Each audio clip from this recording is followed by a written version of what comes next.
A brilliant flash consumed the entire battlefield as a massive sphere of blue energy expanded, unleashing a cataclysmic explosion that shook both heaven and earth. When the storm finally subsided, a massive crater scarred the land, shrouded in a thick veil of suffocating smoke and dust. Tudolu shielded her face, her heart racing as she waited for the end. To her surprise, the protective barrier held firm. You actually forced a 5th Corps warrior to self-destruct. A calm voice echoed. Tudolu looked up, searching for the source. Aki stood before her, effortlessly shielding her from the falling debris. Well done, Lu, he said softly. He had combined the powers of metal and wood to forge a reinforced barrier capable of withstanding the blast. Without his intervention, her fragile healing class shield would have been shattered instantly by such overwhelming force, collapsing to the ground. Tudelu lowered her head, her voice trembling with frustration. He lacked the true skill of a 5th Corps. His arrogance masked a total lack of combat experience. Even a seasoned 1st Corps could outmatch him. Overwhelmed by the near-death experience, she continued, "If it weren't for you, I would have been defeated in an instant." Aki gazed at her silently for a moment before offering a simple reminder. You were injured in the clash. Focus on healing yourself now. Only then did Tudolu notice her own wounds. I farms. I didn't even realize.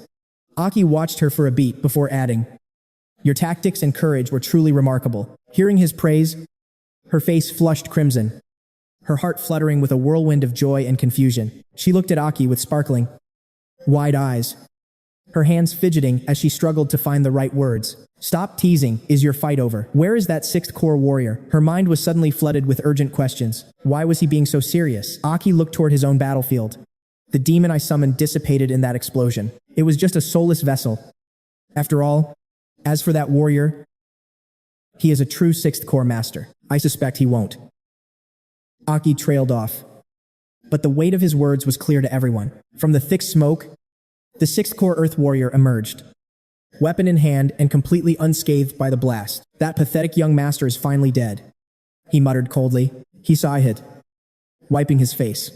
Even if he fled the Min family, their shadow assassins would likely haunt him every single day. Everyone knew of the Shadow Assassins, a ruthless underground organization of desperate warriors who hunted for the highest bidder. They specialized in eliminating powerful targets, rumored to have terrifying 7th Corps masters within their ranks. To hire such monsters, gold was never enough. One had to offer a trade of equal and devastating value. Shouldering his massive weapon, the Earth warrior made his final decision. I'm done. You two are monsters hiding such overwhelming power behind those low-level cores. Aki smiled and nodded in agreement. You're right. Continuing this battle serves no purpose for either of us now. In his mind, the goal was achieved. The target the warrior was meant to protect had been reduced to ash. In this desolate place, the reason for their life and death struggle had vanished. If you had fought me seriously alongside that demon, the warrior added, I doubt I would have walked away unharmed. You hide far too much. He stared intensely at the young man. Who are you really? What is your true strength? Aki remained composed, his expression unreadable as he replied, just a 4th Corps warrior with a bit of luck. If a 6th Corps like you truly fought to the death, I would be the one in grave danger. The warrior narrowed his eyes, deep in thought. A lucky 4th Corps or a rare genius the world hasn't seen. I've heard of rare geniuses possessing innate talents far beyond any ordinary warrior's reach. The old man eyed him.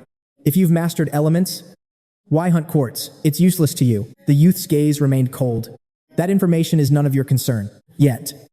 The old man's words sparked a dangerous new ambition deep within his mind. Usually, quartz helps 5 Corps warriors fuse elements. But what if I combined all 5 metal, wood, water, fire, and earth, fusing them with quartz?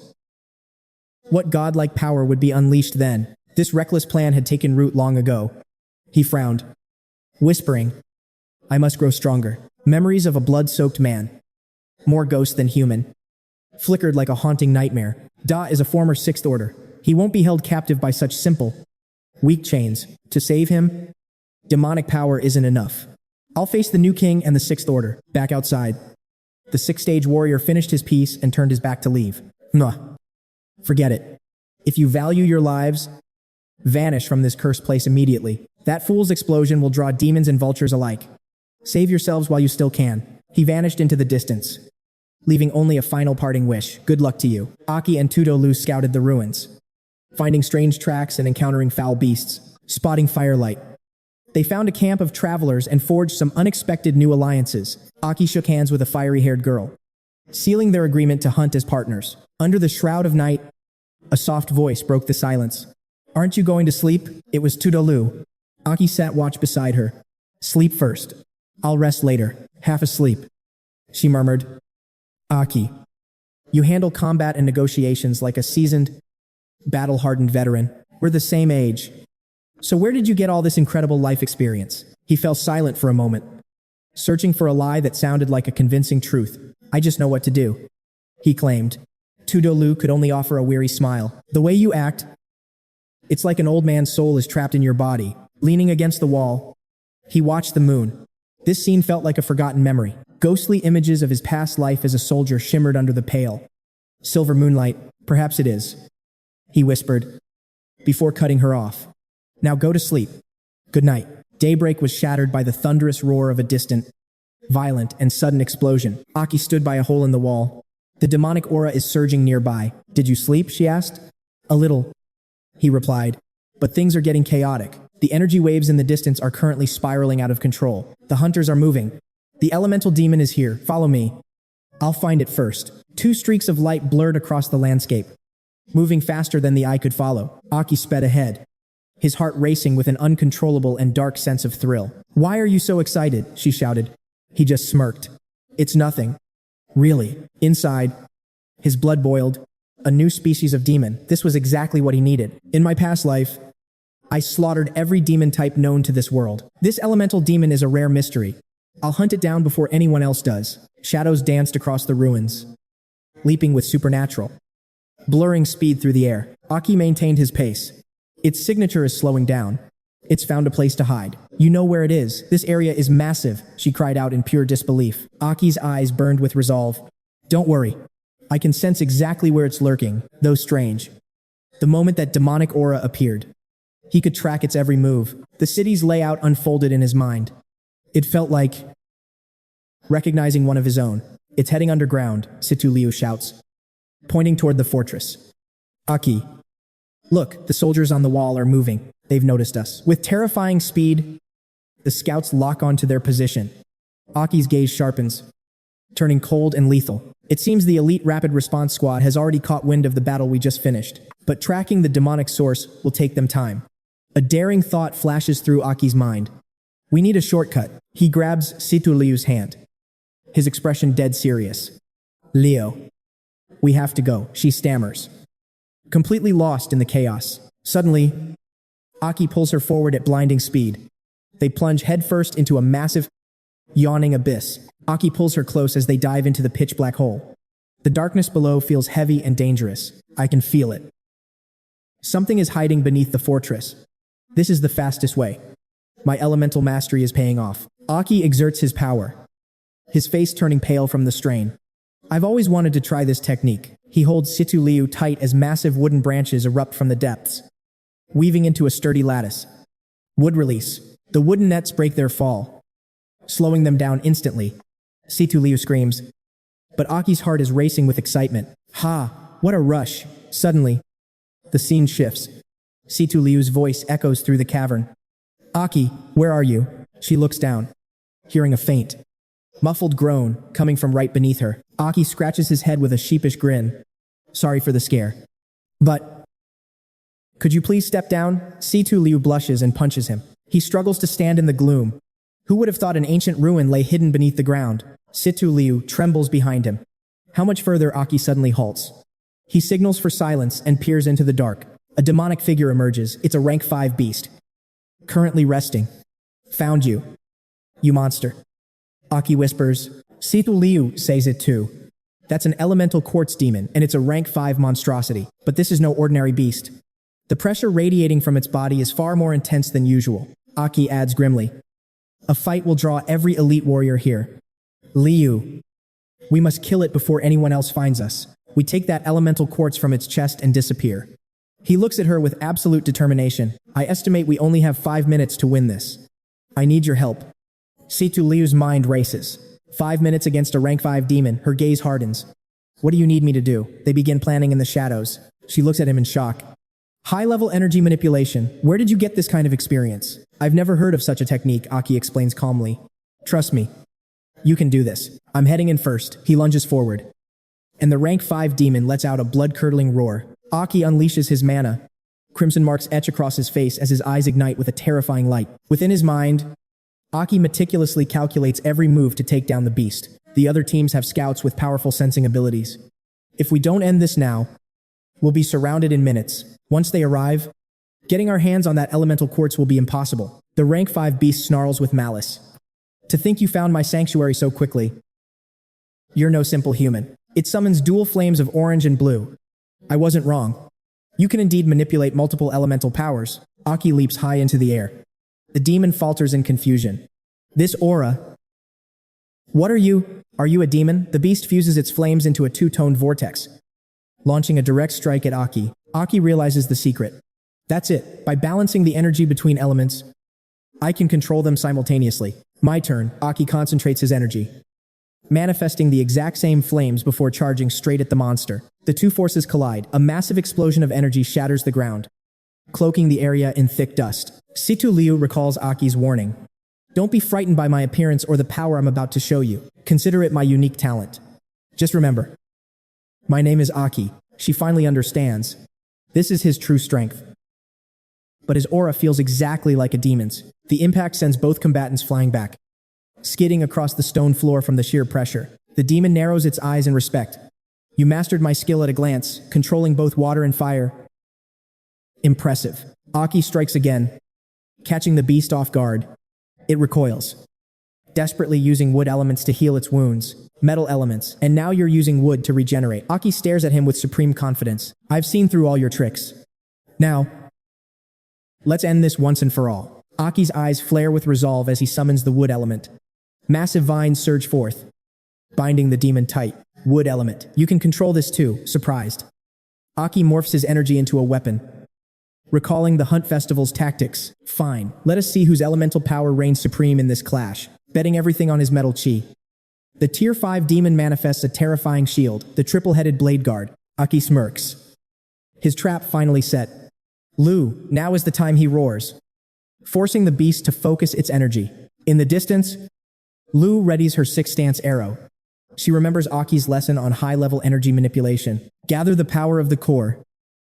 Feel the flow and the shape of the energy within your heart. From formless energy to tangible steel, turn your very soul into a lethal weapon. Let me handle this, Lu thinks, her eyes blazing with heroic determination as she takes aim. Recalling Aki's reckless plan, Tudolu had looked at him with deep, trembling worry. The finishing blow, she had lowered her head, her confidence wavering in the face of danger. It is a high-intelligence Tier 5 demon.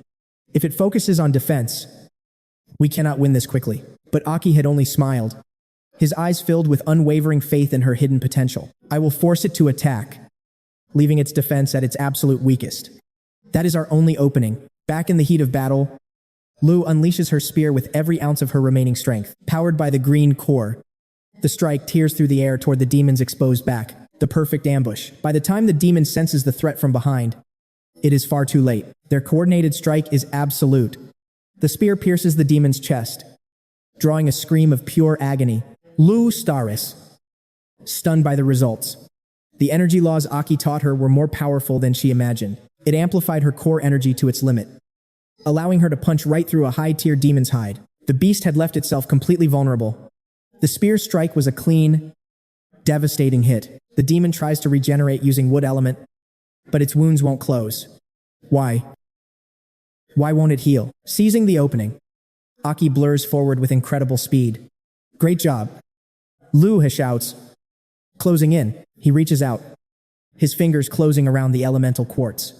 He has finally secured the prize. Without the quartz, the demon collapses. Its overwhelming life force begins to wither away into nothingness. Why? No recovery. It gasps.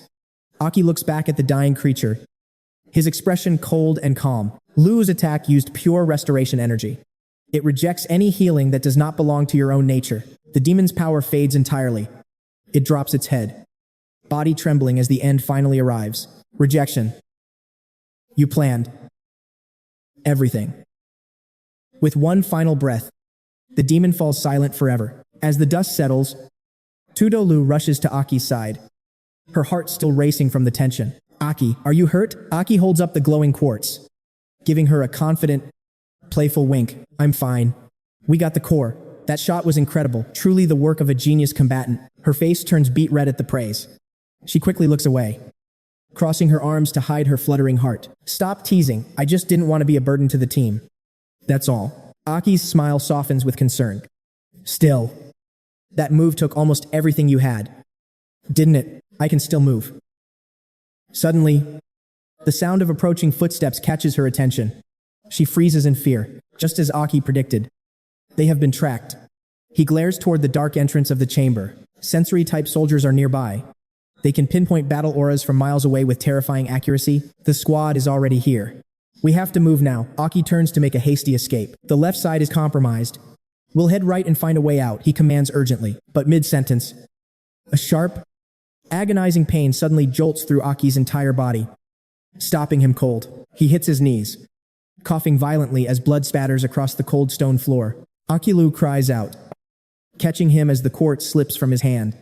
What's happening to you? Aki gasps, clutching his chest in utter confusion. I didn't get hit. So why does it feel like this? The pain is blinding.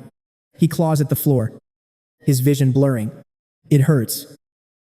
Everything hurts. Aki collapsed, trembling in agony as low groans escaped his lips. Tudolu's heart raced. Aki, where are you hurt? He gritted his teeth, suppressing the searing pain. He realized the grim truth: his physical vessel had finally hit its limit. Despite his high synchronization rate, this body was far too fragile compared to his previous one. It was a glass cannon. Memories of past battles flashed by. He had drawn upon his demonic power too recklessly.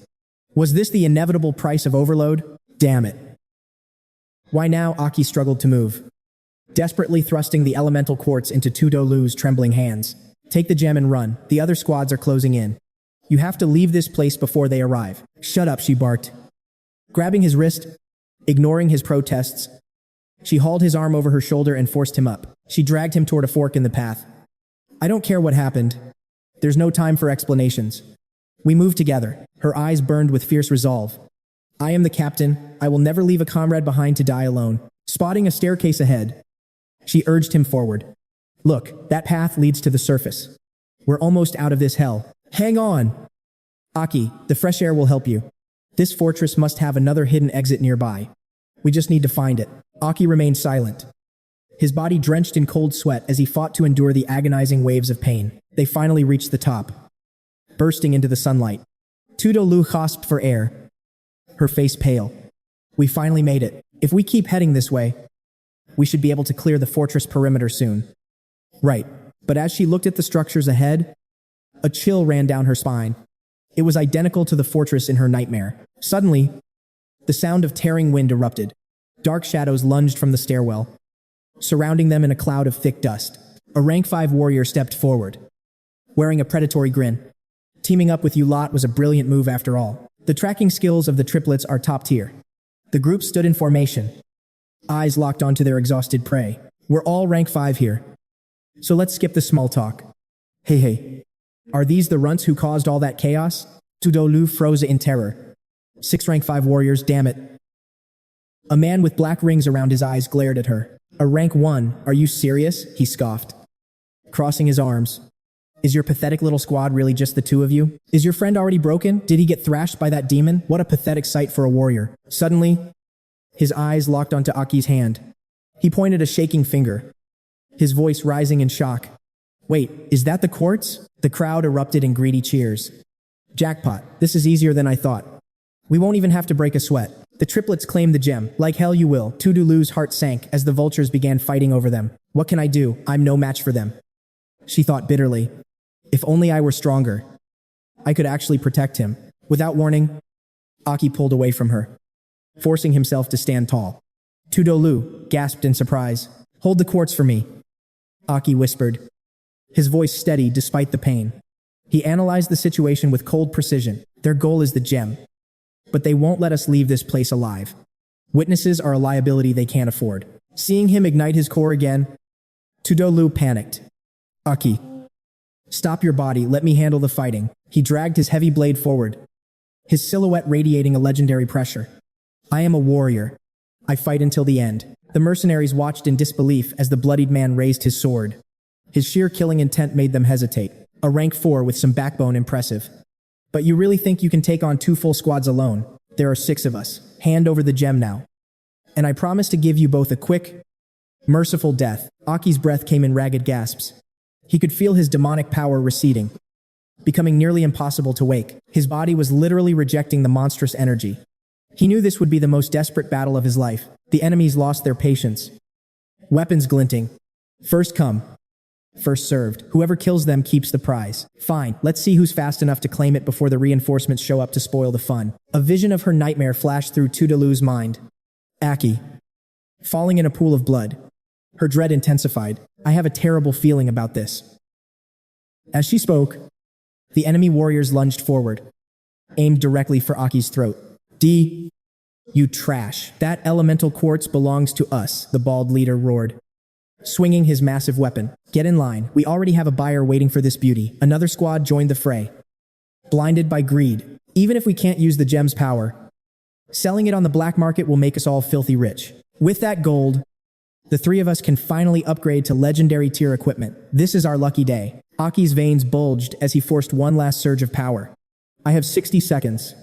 After that, my body will shatter. Damn this body, why must it fail me now? Situ Liu watched him with dread.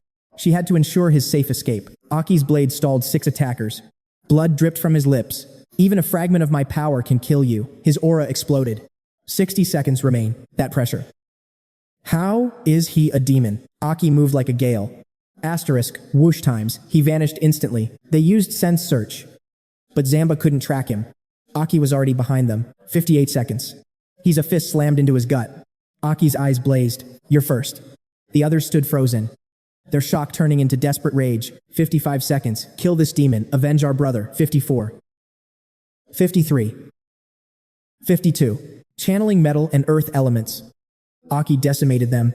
The bald leader gasped. Such speed. 3 down instantly. What kind of monster is he? Aki advanced calmly. 40 seconds left. The leader finally realized the danger. Though Core 5 warriors, the sensing specialists were defeated in a heartbeat. Team up. We can't lose to a single demon. Fine, go all out, Aki lunged. Then come and try. Suddenly, he faltered. He gripped his sword to stay upright. 38 seconds. My organs are exploding. Damn it, 36 seconds. Situ Liu saw his limit. Aki's body was failing. 34 seconds. The attackers sneered. That core is ours. Victory seemed certain. Yet this boy remained a dangerous, unpredictable variable. 32 seconds. The leader charged. Die, Aki growled. You think you can kill me? Try it. Aki formed a shield. The leader laughed. Break it with everything. But their desperate assault was utterly futile. They were gasping. Boss. Should we continue? We've used too much energy. The barrier was shrinking yet unbreakable. The leader froze. Why is it contracting? A terrifying thought struck him. It's a trap. Stop. Aki gave a predatory grin. Too late. Take it all back. Reversal. Reflect. 0 seconds. Every ounce of their power was violently reflected back at them. That energy, the elemental quartz. They scrambled toward the blinding flash. The barrier faded. Aki collapsed to his knees. Situ Liu rushed to him. Aki. He gasped for air. His strength spent. His eyes fluttered shut. Glad I contained the blast. Glad you're safe. Aki keeled over backward. Situ Liu caught him. Don't worry about me. Go, he murmured. The energy surge would draw more enemies. Would you ever abandon a comrade? Hold the quartz. I'm carrying you. She hoisted him onto her back. Leave the rest to me. Her brow furrowed. Damn that nightmare. This is just like the dream. Aki, the door creaked open, revealing light. Pale light filtered through. But the stench of blood hung heavy. Danger lurked ahead. But there was no turning back for Situ Liu. She panted, dragging him forward past demon corpses. Just a bit further. Aki, clinging to the crystal. She hunched her back. We got it. We actually got it. Don't sleep. Aki, stay with me. His limp weight made her legs tremble. Please. Wake up. After everything we've been through. Suddenly, Aki's hand went limp. The elemental quartz clattered across the floor. Terror seized her. She turned back, her trembling hand reaching for the crystal, gripping the elemental quartz. A chilling sense of dread washed over her. Was this nightmare finally beginning? Every detail matched the visions that haunted her sleep. The dream was becoming a terrifying reality. Swallowing hard, she looked up, only to find her worst fears realized. Two high-ranking demons were staring her down. Her legs turned to jelly at the sight of those monstrosities. Death loomed just inches away. With a surge of desperation, she gripped Aki tight and bolted. She had to escape their lethal reach, but mere humans couldn't outrun demons. In an instant, one beast had already closed the gap. Situ Liu pulled Aki into a protective embrace as a claw swung. Was this the end for the One Quartz warrior? The demon's jagged arm tore right through her. A fatal strike, there was no coming back from this. As the beast withdrew, she collapsed face first. Aki tumbled from her arms, sliding across the cold floor. The demons looked down at the fallen pair with utter contempt. How did such pathetic trash even make it this far? What a waste of effort. They scoffed.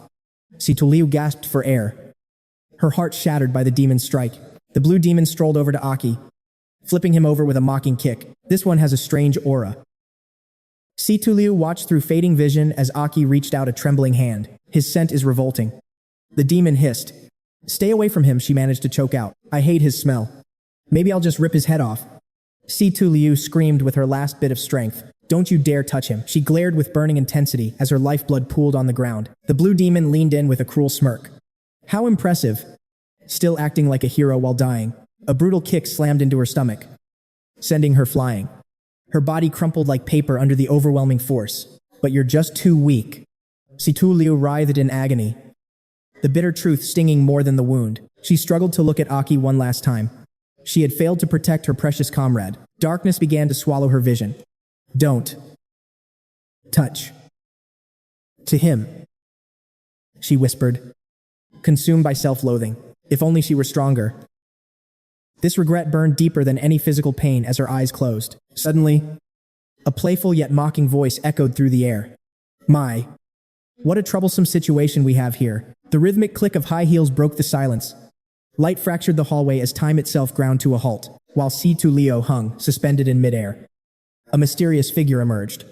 It was the Black King flag. Stepping from the void, as a ruler of time and space, her strange blue eyes gleamed. She watched the frozen carnage with pure amusement. The Red King told me not to interfere with this human. But I suppose I've already made my move. She looked at the dying Aki and sighed dramatically. You can't really blame me for being curious. Can you? After all, the one I'm worried about is hiding inside you. Red King. She smoothed her elegant dress and sat down beside him. A mere human vessel truly can't handle your immense power. My dear Red. She tucked a lock of hair behind her ear. This body should have shattered long ago. You've really pushed yourself to the limit. Haven't you? She studied Aki's peaceful, unconscious face. His will is indeed as incredible as the Red King claimed. A mischievous thought suddenly crossed her mind. Yes. I should probably confirm it for myself. She leaned down, whispering into Aki's ear like a secret lover. Are you in there, Red? Only silence answered her. How boring. I finally show up and you won't even wake up to greet me. Her gaze then drifted over to the dying girl. Ah, that's right. There's still her. She vanished, reappearing instantly before Situ Liu. A predatory smile played on her lips as she examined the girl. You carry a very familiar energy wave. How fascinating, she mused, lost in thought. It's even stronger than I anticipated.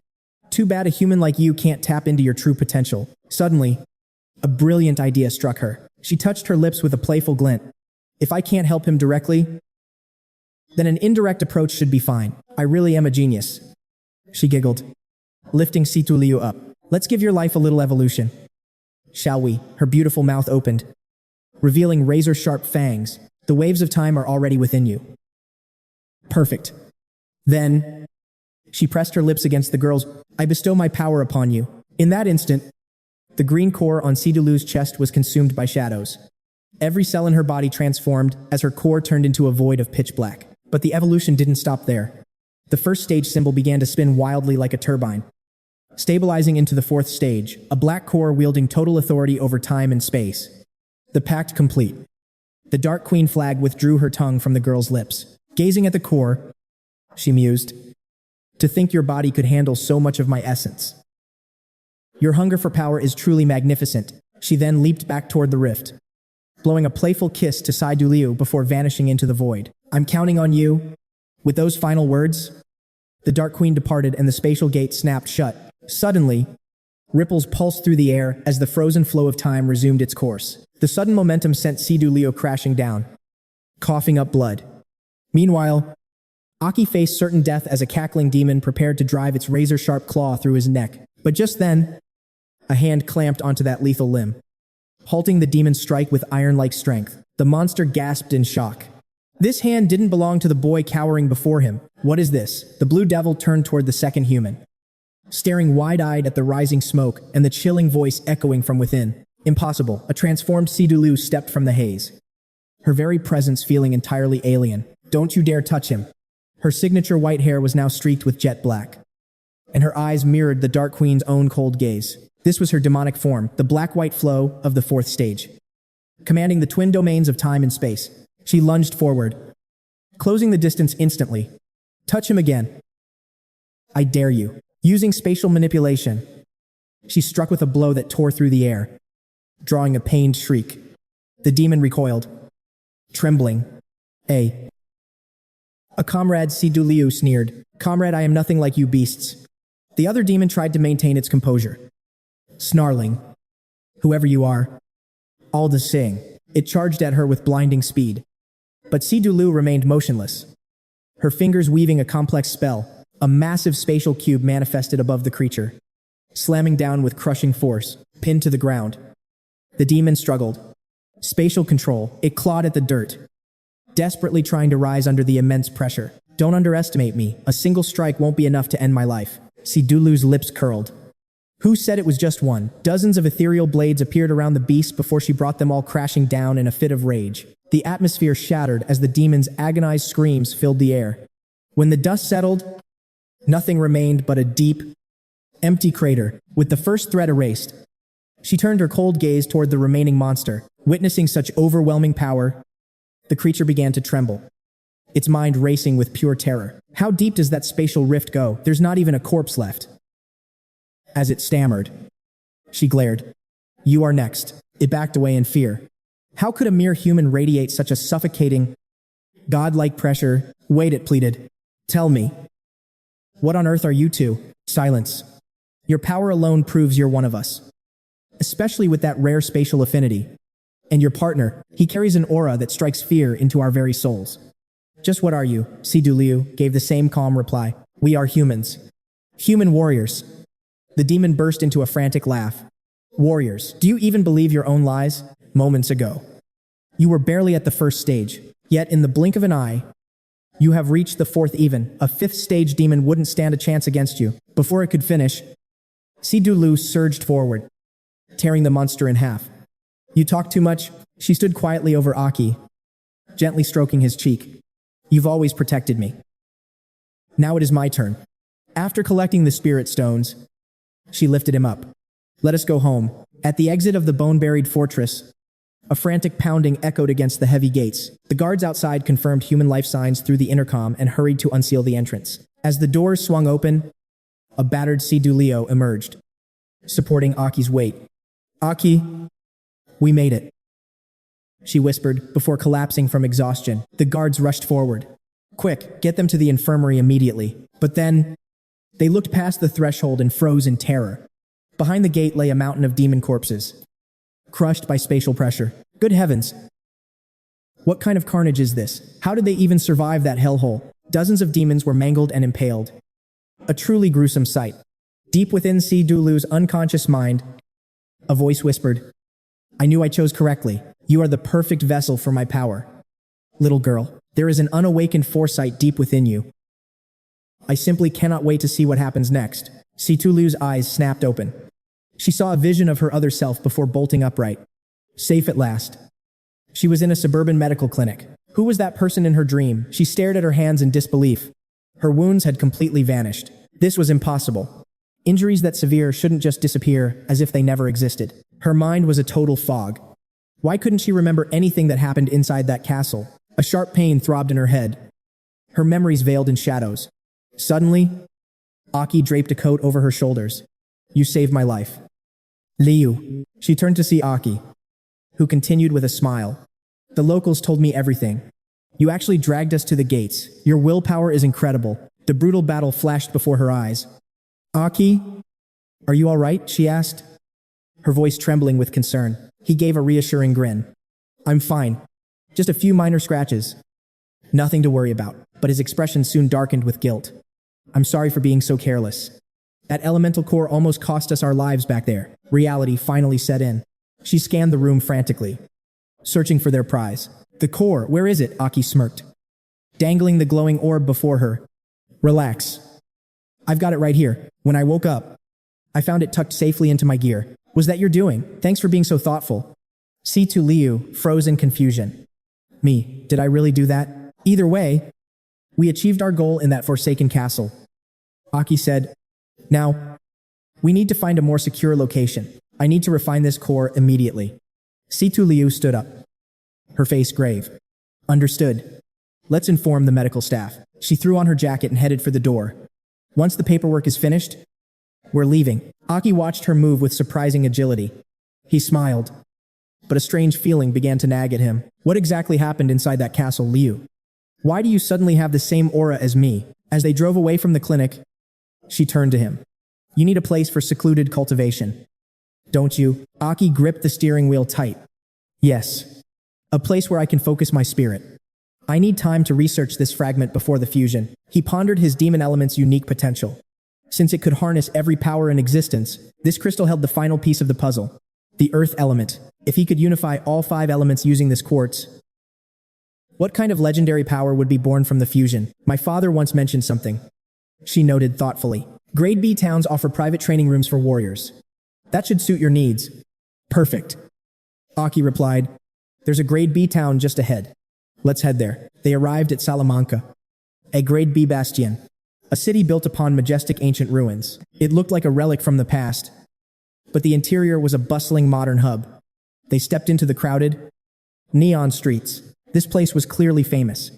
High-level warriors from every corner of the land filled the thoroughfares. She spotted armed figures in the distance. Look, even the legendary hunter squads are here for a visit. Aki chuckled at her excitement. A city girl like you actually knows about the hunters. It's basic knowledge. She explained. Hunters are warriors who refuse to live within city walls. They roam the wastelands with no fixed home. Their only goal is exploration and reclaiming lost resources. They work in elite teams with strict discipline. They are highly armed and perfectly organized. Salamanca was a rare trade hub for these wanderers. Aki sighed in realization. No wonder this place is packed with outsiders. With commerce this advanced, finding a suitable training room should be easy. Suddenly, a loud voice erupted from a nearby shop. What 3 war points for this? The shop owner scoffed at Aki. Are you serious? A warrior who doesn't know about war points? It's the universal currency for people like you. Are you even a real warrior? A 4th-tier core user, and you're this clueless. Is this some kind of bad cosplay? C2 Lu stepped in, pointing to a device on the counter. Points are bound to your identity. Just scan your finger to check your balance. The owner's eyes widened as he looked at her. Well, this beauty certainly knows her stuff. Aki followed the instructions and placed his hand on the scanner. All right, let's give this a shot. In his past life, currency didn't even exist. All resources were shared equally among the survivors. You just filed a request for what you needed. Times had truly changed. The machine beeped, flashing the result. 0 points. The crowd erupted into mocking laughter. Is this kid a clown or what? 0 points. You've got 0 combat points and still expect to rent a training room. The shopkeeper roared in fury. Are you mocking me? Not a single point to your name. Yet you're asking for a cultivation chamber. Was this brat here to start trouble? Aki chuckled while scratching his ear, wondering if he was truly this broke in this life. Why did this sense of poverty feel so familiar? The owner continued his tirade. My facilities are the best. The cheapest is 600 points a day. As the heated argument escalated between the two, a nearby terminal flashed a staggering balance of 1,200,000 combat points. It was C2 Liu. She calmly requested a spacious room, leaving Aki, the owner, and every onlooker frozen in absolute shock. Who was she? Was she secretly the wealthiest person in Helos? The owner bowed, leading them inside as Aki promised to repay the debt. There is no need, she replied softly. Meanwhile, the shopkeeper's attitude flipped. Right this way. My most beautiful, precious, and beloved customer. Aki caught up to her, whispering in awe. I knew your family was rich, but this level of wealth is simply insane. C2 Liu thought of her father's lessons on humility. It was only because they mocked Aki that she intervened. We're here. The owner announced. They stepped into a massive chamber, spanning nearly 200 square meters of pure, high-end training space. Every wall was reinforced with high-grade materials, and it even featured a private relaxation balcony at the far end, a premium rest zone. If training goes south, there is an underground bunker. Not bad. Right. My training rooms are truly in a league of their own. Aki walked in. Impressed. C2 Liu nodded. If you like it, we'll take it. We'll stay until my partner is finished. Certainly, anything you need. Just call. The owner scurried off. C2 Liu turned to Aki. Aki, I won't disturb your training any longer. Use the room as you wish. I'll explore the city and find a place nearby. I need to calculate our recent gains. Aki stretched lazily. Fine. I'll contact you when I'm done. It's getting cold out, take my coat. C2 Liu's face flushed as she snapped. Who would want to wear your coat? She hurried away. And both began their work. Aki set down the core, his gaze hardening. I must get stronger. I will save Dessa from that hell. He recalled Dessa's broken form, beaten and broken for resisting the new kingdom. I'll make the new king pay for every drop of blood spilled. The recent backlash from his demonic power was a warning. He couldn't rely solely on that dark influence anymore. He needed to cultivate his innate strength to reach a whole new level of power. He focused on refining the earth element first, preparing to fuse it with the 5 elements.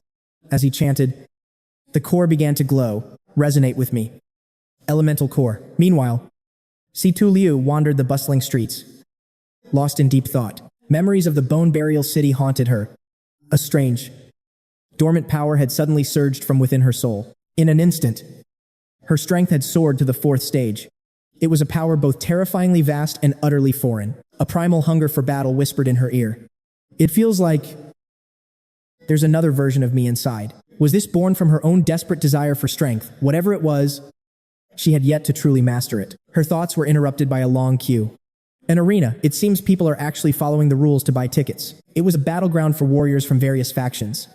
A place where legends were forged. The rankings drew crowds like moths to a flame. An arena. Perhaps real combat is the only way to tame this power. No matter what that inner voice whispered, one thing was certain: she needed to fight to grow. But if she were to enter the fray, she needed to keep her identity a secret. A vendor nearby caught her eye, selling specialized masks and nanocoats. She bought a mask, her resolve hardening. Yes, I will become stronger. I won't be a burden anymore. No one, not even a demon, will look down on me again. I will control this power. She strode toward the registration booth with newfound determination. The boss was greedily counting his earnings when she approached. Excuse me, how do I sign up for the matches? He looked up, his eyes gleaming with profit. Oh ho, welcome, Lady Warrior. What is your current rank? 4th stage warrior.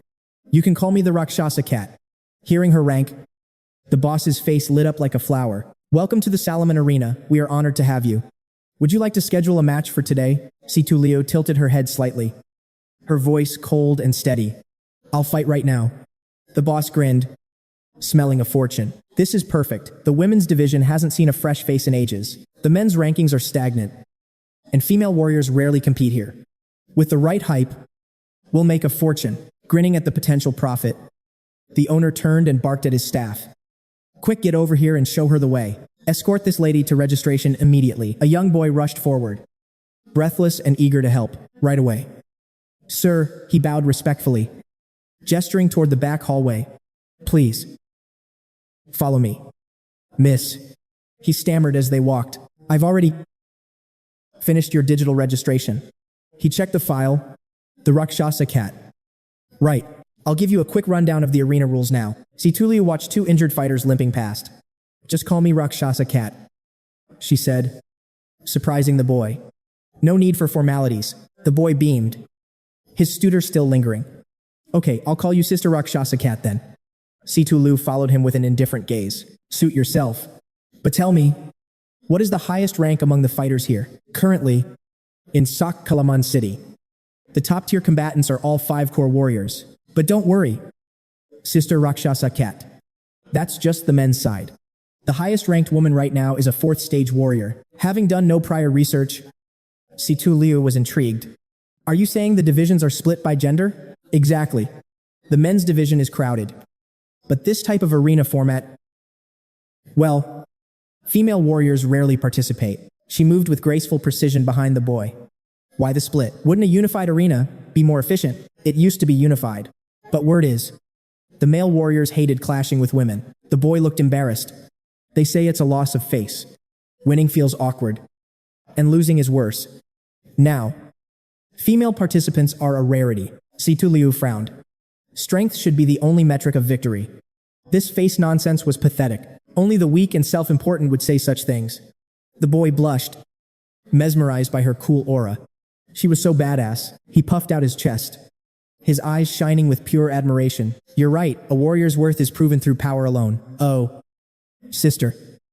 We're here. He pointed toward a blinding light ahead. We have arrived. A massive octagonal stadium opened before them, echoing with the roar of the crowd.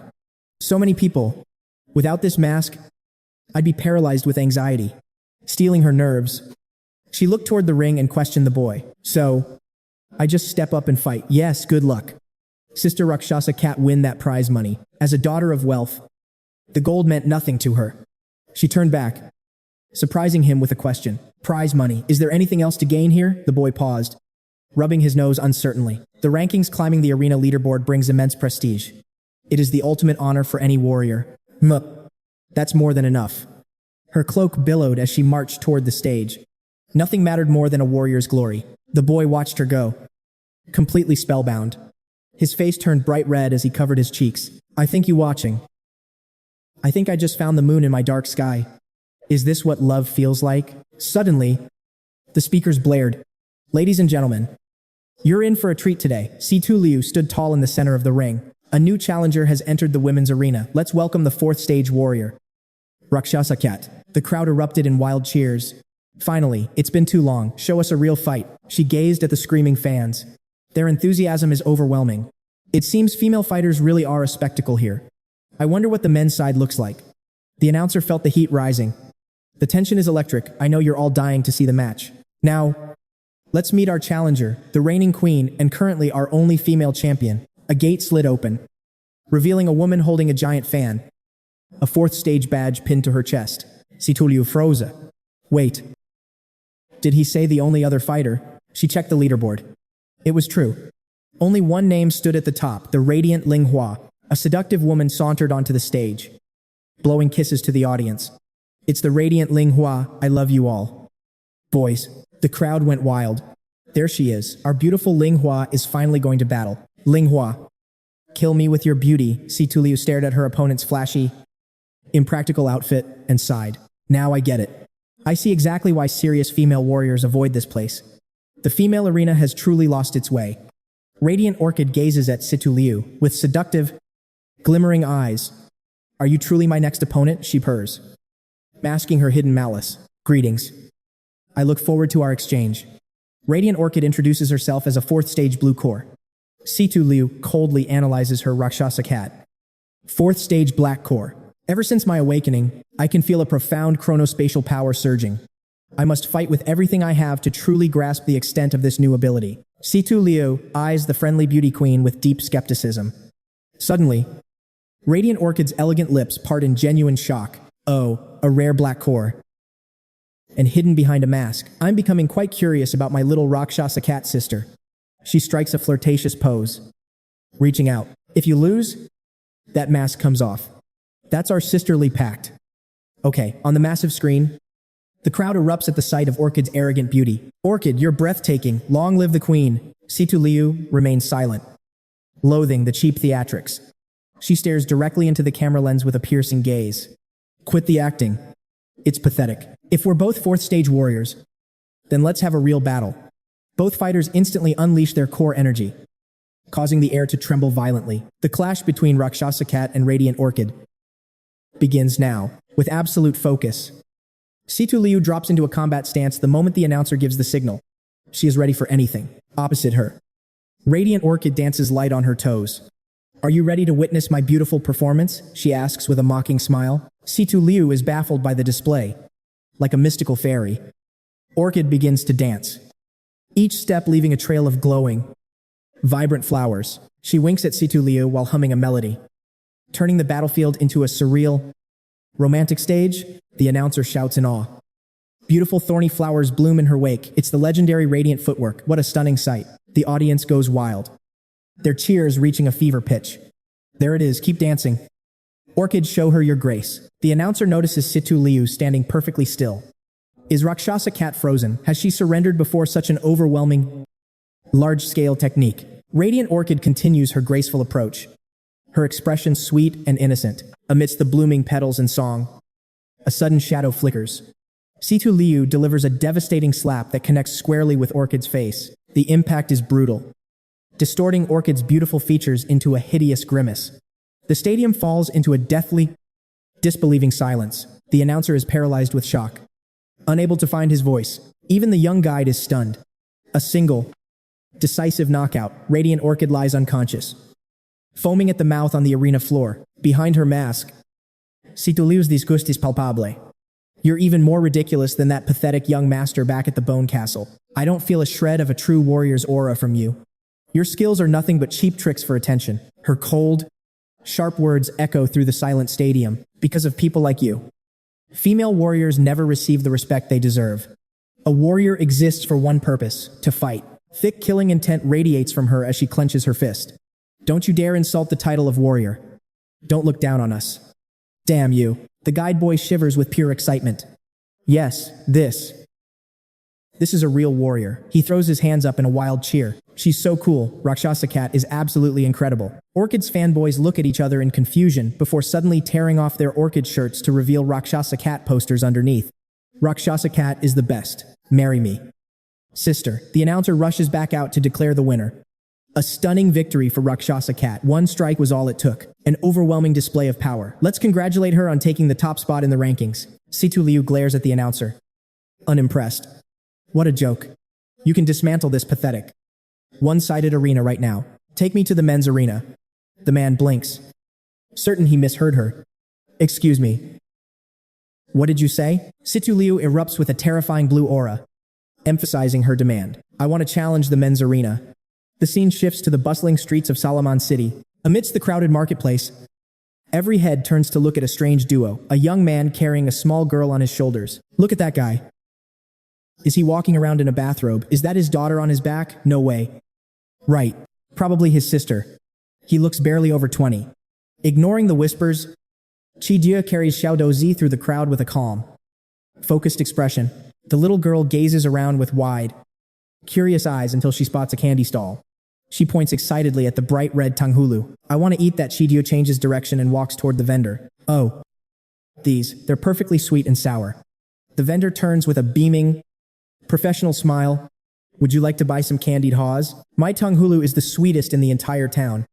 I guarantee it. Shidio looks up at the little girl, who is already reaching out with both hands in pure anticipation. Without a word, he snatched the entire sugar-coated hawthorn rack, leaving the vendor utterly speechless. He casually handed the heavy stand to the little girl as the merchant stumbled back in shock, leaving the bewildered man behind. He mused that this would be enough of a snack for tonight. Snapping back to reality, the panicked shopkeeper screamed out, demanding payment for his stolen goods. The mysterious pair halted. The man remained silent while the girl stared back with vacant, uncomprehending eyes, infuriated by their silence. The vendor rolled up his sleeves, ready to provoke a violent confrontation. He barked threats, boasting of his past as a legendary arena fighter to intimidate the duo. With a cold sigh, the man spoke, lamenting how troublesome the world of humans truly was. Suddenly, his eyes flared with a predatory purple glow, ensnaring the vendor's very soul in an instant. Under the weight of that hypnotic gaze, the shopkeeper turned away like a mindless, broken puppet. With a simple command to go home, the man turned to Little Bean, who was eating greedily. As the city's strongest captains departed, a sinister smile spread across the man's shadowed face. He plotted to sow chaos by slaughtering the human soldiers lurking just outside the city walls. A chilling laugh escaped him as he relished the thought of how fragile these humans were. The order was clear: massacre the town.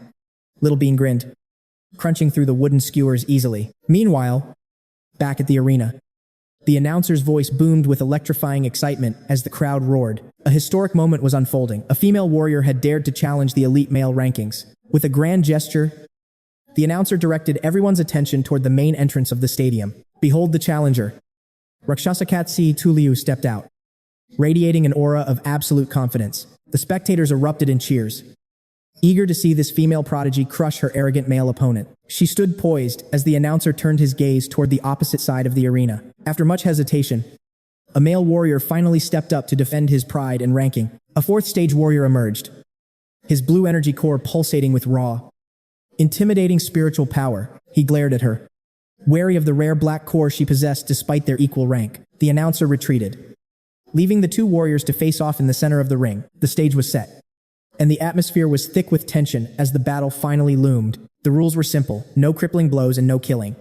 Now, shake hands like true warriors. Taisho offered a fake smile while masking his deep-seated arrogance and disdain for his opponent. He looked down on her, only agreeing to fight because of the promised bonus rewards. As their hands met, he whispered a treacherous proposal to fix the match for mutual profit. He suggested they split the winnings, promising a beneficial outcome for both of them. Situ Liu met his greasy smile with a cold, unwavering stare that spoke absolute volumes. Annoyed by her silence, Taisho's expression soured as he repeated his demand for an answer. With a look of pure contempt, she turned away, declaring him unworthy of even a handshake. Losing his temper, the warrior slammed his foot down, deciding to end her for the insult. Ignoring all rules, he launched himself into the air, aiming a lethal strike at her head. He swung with bone-shattering force, but she leaned back, narrowly avoiding the devastating blow. Smirking, he revealed hidden blades on his gauntlet, mockingly complimenting her surprising agility. He pressed his advantage, unleashing a second strike to crush her while she was most vulnerable. Her blue eyes widened as the lethal blades descended, the threat of death looming closer. A massive explosion rocked the arena, shattering the floor into a million pieces of stone debris. The crowd gasped in horror, certain that the female warrior had been killed in an instant. Through the settling dust, Taisho stood tall, a triumphant and wicked grin on his face. Had he truly committed the ultimate taboo by murdering his opponent in cold blood? Suddenly, a flicker of green light appeared behind him. The real battle was just beginning. As the emerald glow neared, he realized it was a spectral hand wreathed in green. Narrowly dodging, he stared at the vacated spot. Damn it, what kind of monster is this? Blade Master scanned the arena, desperate for answers. How can there be an intruder? Situ Liu hovered, half submerged in reality. The announcer's voice reached a fever pitch. Who exactly is this Rakshasa cat? She had a hidden ace emerging through a spatial rift. She showed no mercy. Behind the mask, a cold smile tugged at her lips. Her father was right. True potential awakens only at death's door. The crowd roared in awe. Blade Master's jealousy burned. Show me what you've got. Rakshasa cat. That black core power? It is terrifying. Yet I crave it, determined to seize it. He lunged forward with a chaotic, zigzag boxing stance. He unleashed his core skill, the swift serpent step. Closing her eyes, she whispered his moves. Left jab, then the right hook. Predictable. A punch whistled by. Her eyes snapped open, glowing with a fierce green light. His heart sank. Does she read my every thought? Using spatial distortion, she clamped onto his wrist, freezing him in place. This is far too easy. She blinked above him, crushing his back with a brutal kick. Blood sprayed the floor. Victory was certain. Once his movements were neutralized, the match was hers. He wheezed, his left arm paralyzed by a surge of foreign energy. A six-core technique. How could she possibly possess such knowledge? Gritting his teeth, he funneled energy into his steel-clad fist for a final gambit. You think you can beat me unarmed? The commentator shrieked. He was dual-wielding nano-gauntlets simultaneously. A 40% synchronization, he threw a bone-shattering punch straight at her face. Pure arrogance. She simply opened a void right where the strike was headed. In an instant, a spectral palm erupted from the rift, blasting him backward. The crowd fell silent, thrown off balance by the transdimensional strike. He tumbled across the arena. The realization dawned on her. I remember. My power governs space itself. Clarity filled her mind. Dark energy flared as she glimpsed the immediate future. The announcer's scouter beeped frantically, displaying impossible data. Rakshasa Cat's synchronization rate was soaring at a terrifying speed. His high-end scouter was precise enough to track the surging power levels. His jaw dropped as the numbers climbed without hitting a ceiling. 42. 50. 60%. Is this broken? It should not be possible. Memories flooded back. Visions of the bone burial castle filled her consciousness. She remembered the source of her strength. The truth sent ripples through her soul. Facing her, Blade Master trembled with a mixture of fear and denial. A spatial pillar manifested above him, descending with the weight of a mountain. He was crushed instantly, hacking up blood as the pressure intensified. The stadium gasped in horror, pinned to the ground. The desperate warrior continued his pathetic barking. I am rank 10. I won't lose to some girl I'd rather die. Si-Tu Liu stepped forward, her presence radiating a chilling, lethal intent. With a wave of her hand, lethal stone pillars manifested in the air, her icy gaze freezing the steel-hand swordsman's heart in pure terror. He trembled, realizing that if a single pillar could crush him, this massive volley would send him straight to the afterlife. I yield, I surrender, the swordsman wailed, declaring that from this day forth, he would be known only as a coward. The announcer threw his hands up with a booming laugh, hardly believing his ears as he declared Steel Hand's total defeat. Rakshasa Cat was magnificent, marking her first legendary victory by crushing the top tier of the male warrior rankings. The stadium erupted into a frenzy, the crowd's roars reaching a fever pitch as fans begged for a single glance from her. Seizing the electric atmosphere, the announcer turned to the victorious warrior, asking if she was ready for another challenger. Under the silver moonlight, her silhouette looked ethereal as she turned back without a moment of hesitation. Captivating everyone, she demanded the next opponent, her words acting like a spark that set the entire arena into a violent, cheering blaze. Rakshasa Cat chose to keep fighting, and as fireworks lit up the sky, the city prepared for a night that no one would sleep through. This was no longer just a match, but a grand festival where all eyes would remain fixed on her until the break of dawn. While the arena burned with excitement, Aki was pushing his own limits, sweat-soaked and determined within his training room. Gasping for air, he looked at his chest and cursed, frustrated that he couldn't sense the quartz element after half a day. It seemed the standard breathing techniques of the human realm were completely useless for this specific power. Regaining his composure, he focused on visualizing the elemental cycle once more, refusing to let his spirit break. Lacking any past life experience with this energy, he told himself to stay calm. This was a brand new path to power. He lacked the earth element, wondering what godlike strength he would possess if all 5 elements finally converged within one body. Suddenly, a flash of inspiration struck his mind, and Aki's eyes snapped open with newfound clarity. He stroked his chin, realizing that the elemental power might actually be a derivative of his demonic Asura strength. If these elements were born from demonic origins, then human cultivation methods would never be enough to touch them. Perhaps the only way to truly harness this energy was to fully embrace his demonic form first. He chuckled bitterly at the irony. He wanted to grow strong on his own, yet he was forced to rely on that dark power again. Instantly, crackling red energy began to surge from the core on his chest, filling the room with a heavy oppressive pressure. His core shifted into the 5-cycle symbol, successfully awakening the dormant quartz element as a surge of power exploded outward. Massive stone hands burst from the floor around him, accompanied by a shockwave that rattled the very foundations of the room. Thick dust and smoke filled the air, leaving nothing but a dark, formidable silhouette standing in the center of the chaos. As the haze cleared, Aki's sharp eyes pierced through the gloom, a satisfied smirk forming as giant stone hands loomed behind him. The power of Earth.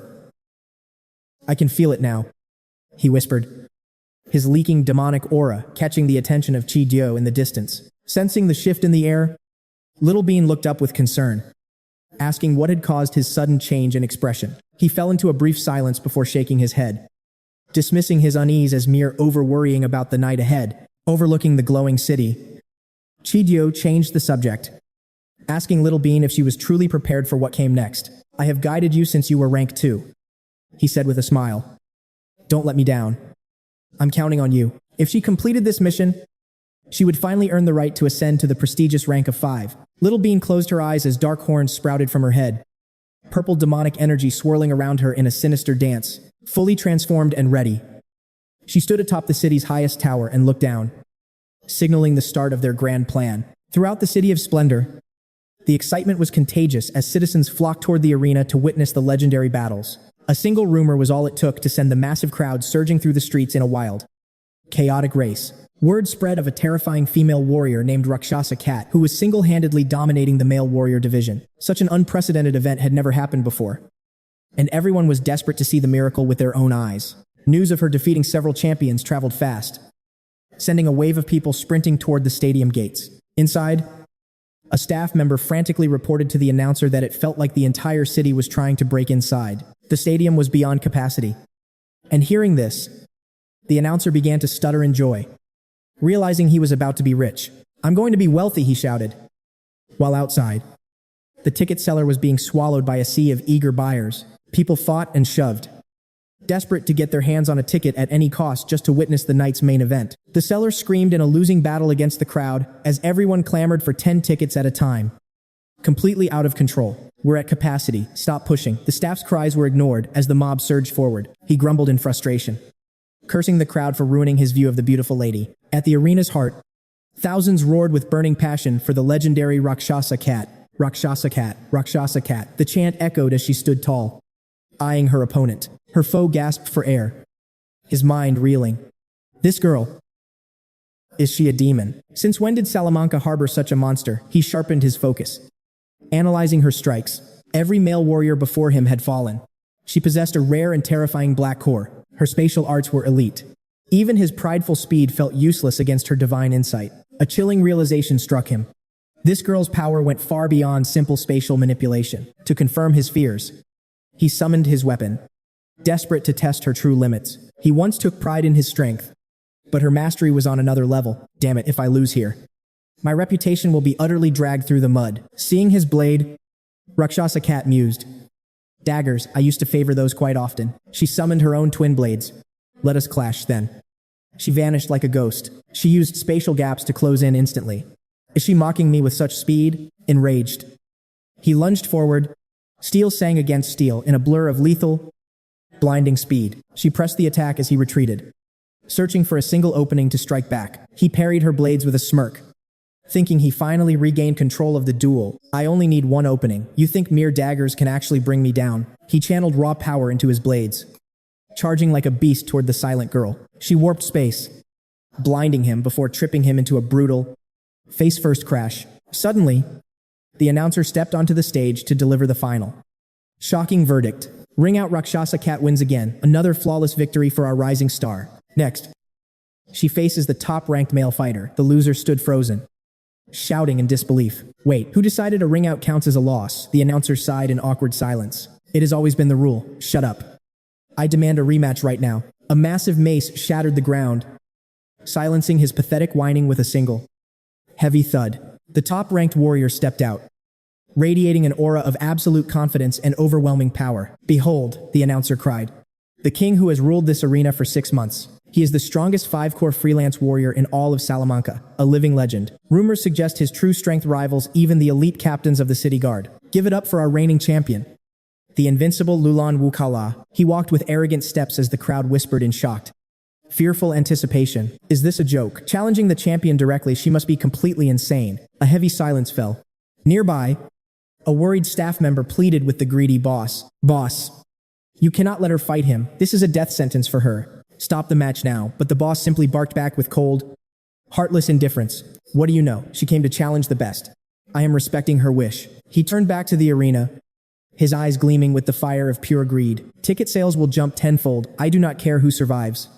Only profit matters. Rakshasa cat locked eyes with Kala, her mind analyzing his every breath and posture. A 5-core warrior.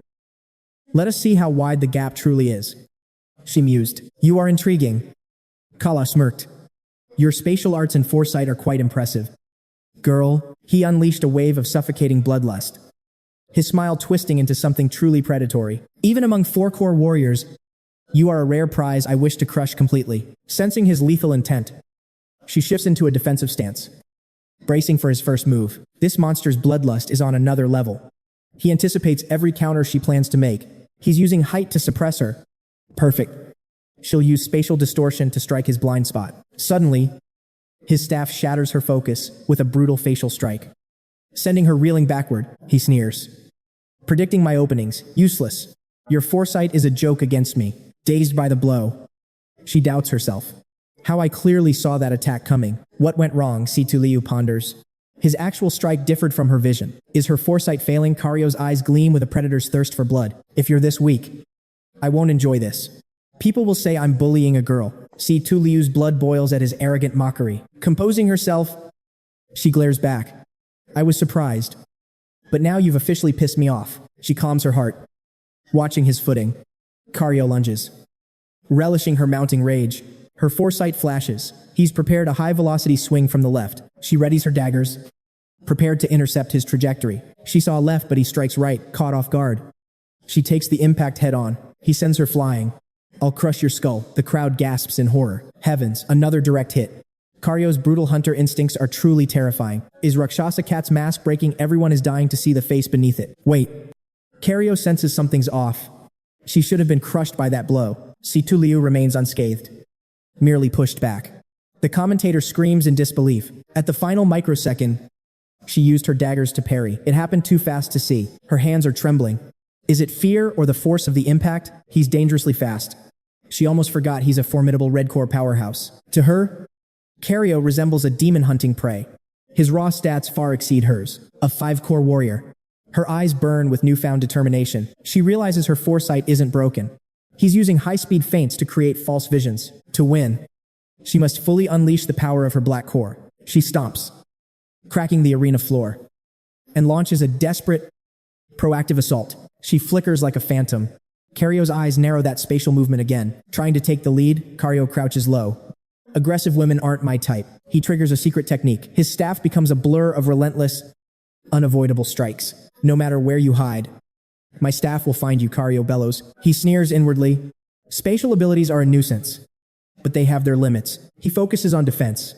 After all, his best defense is total annihilation. A violent vortex erupts. The staff creates a cyclone reaching the heavens. Without the arena's enchantments, the entire building would be reduced to rubble. Come out, I'll crush you. You underestimate my spatial power, she whispers. Before he can react, she materializes right behind his unguarded flank. A flash of steel. A spray of crimson. Karyo collapses with a guttural scream. Immobilized, A glares up. Damn it. My leg. How did she strike from below? It wasn't just a jump, she phased through the very ground. Situ Liu towers over him. If speed is your shield, I'll shatter it first. Don't worry. A healer can fix that pathetic wound in a few days. Beg me, and I might use my green core to heal you. Karyo tremble. He miscalculated the black core's power. Despite her rank, her presence is overwhelming. You're nothing but a target now. The crowd erupts in a deafening roar. Unbelievable. Rakshasa Cat is in a different league. Karyo's strikes can't even touch her. A rank 4 crushing a rank 5 legendary. Meanwhile, a panicked staff member rushes toward the gate. Those screams from the arena. Has Sister Rakshasa Cat been pushed to the brink? Fear grips him for her sake.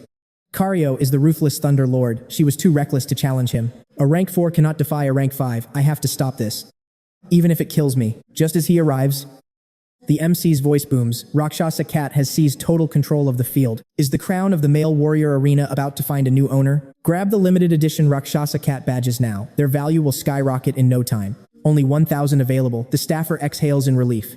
Truly, she is magnificent. She's already won. You idiot. Don't just stand there. Help me with the commentary. The MC beams with greed.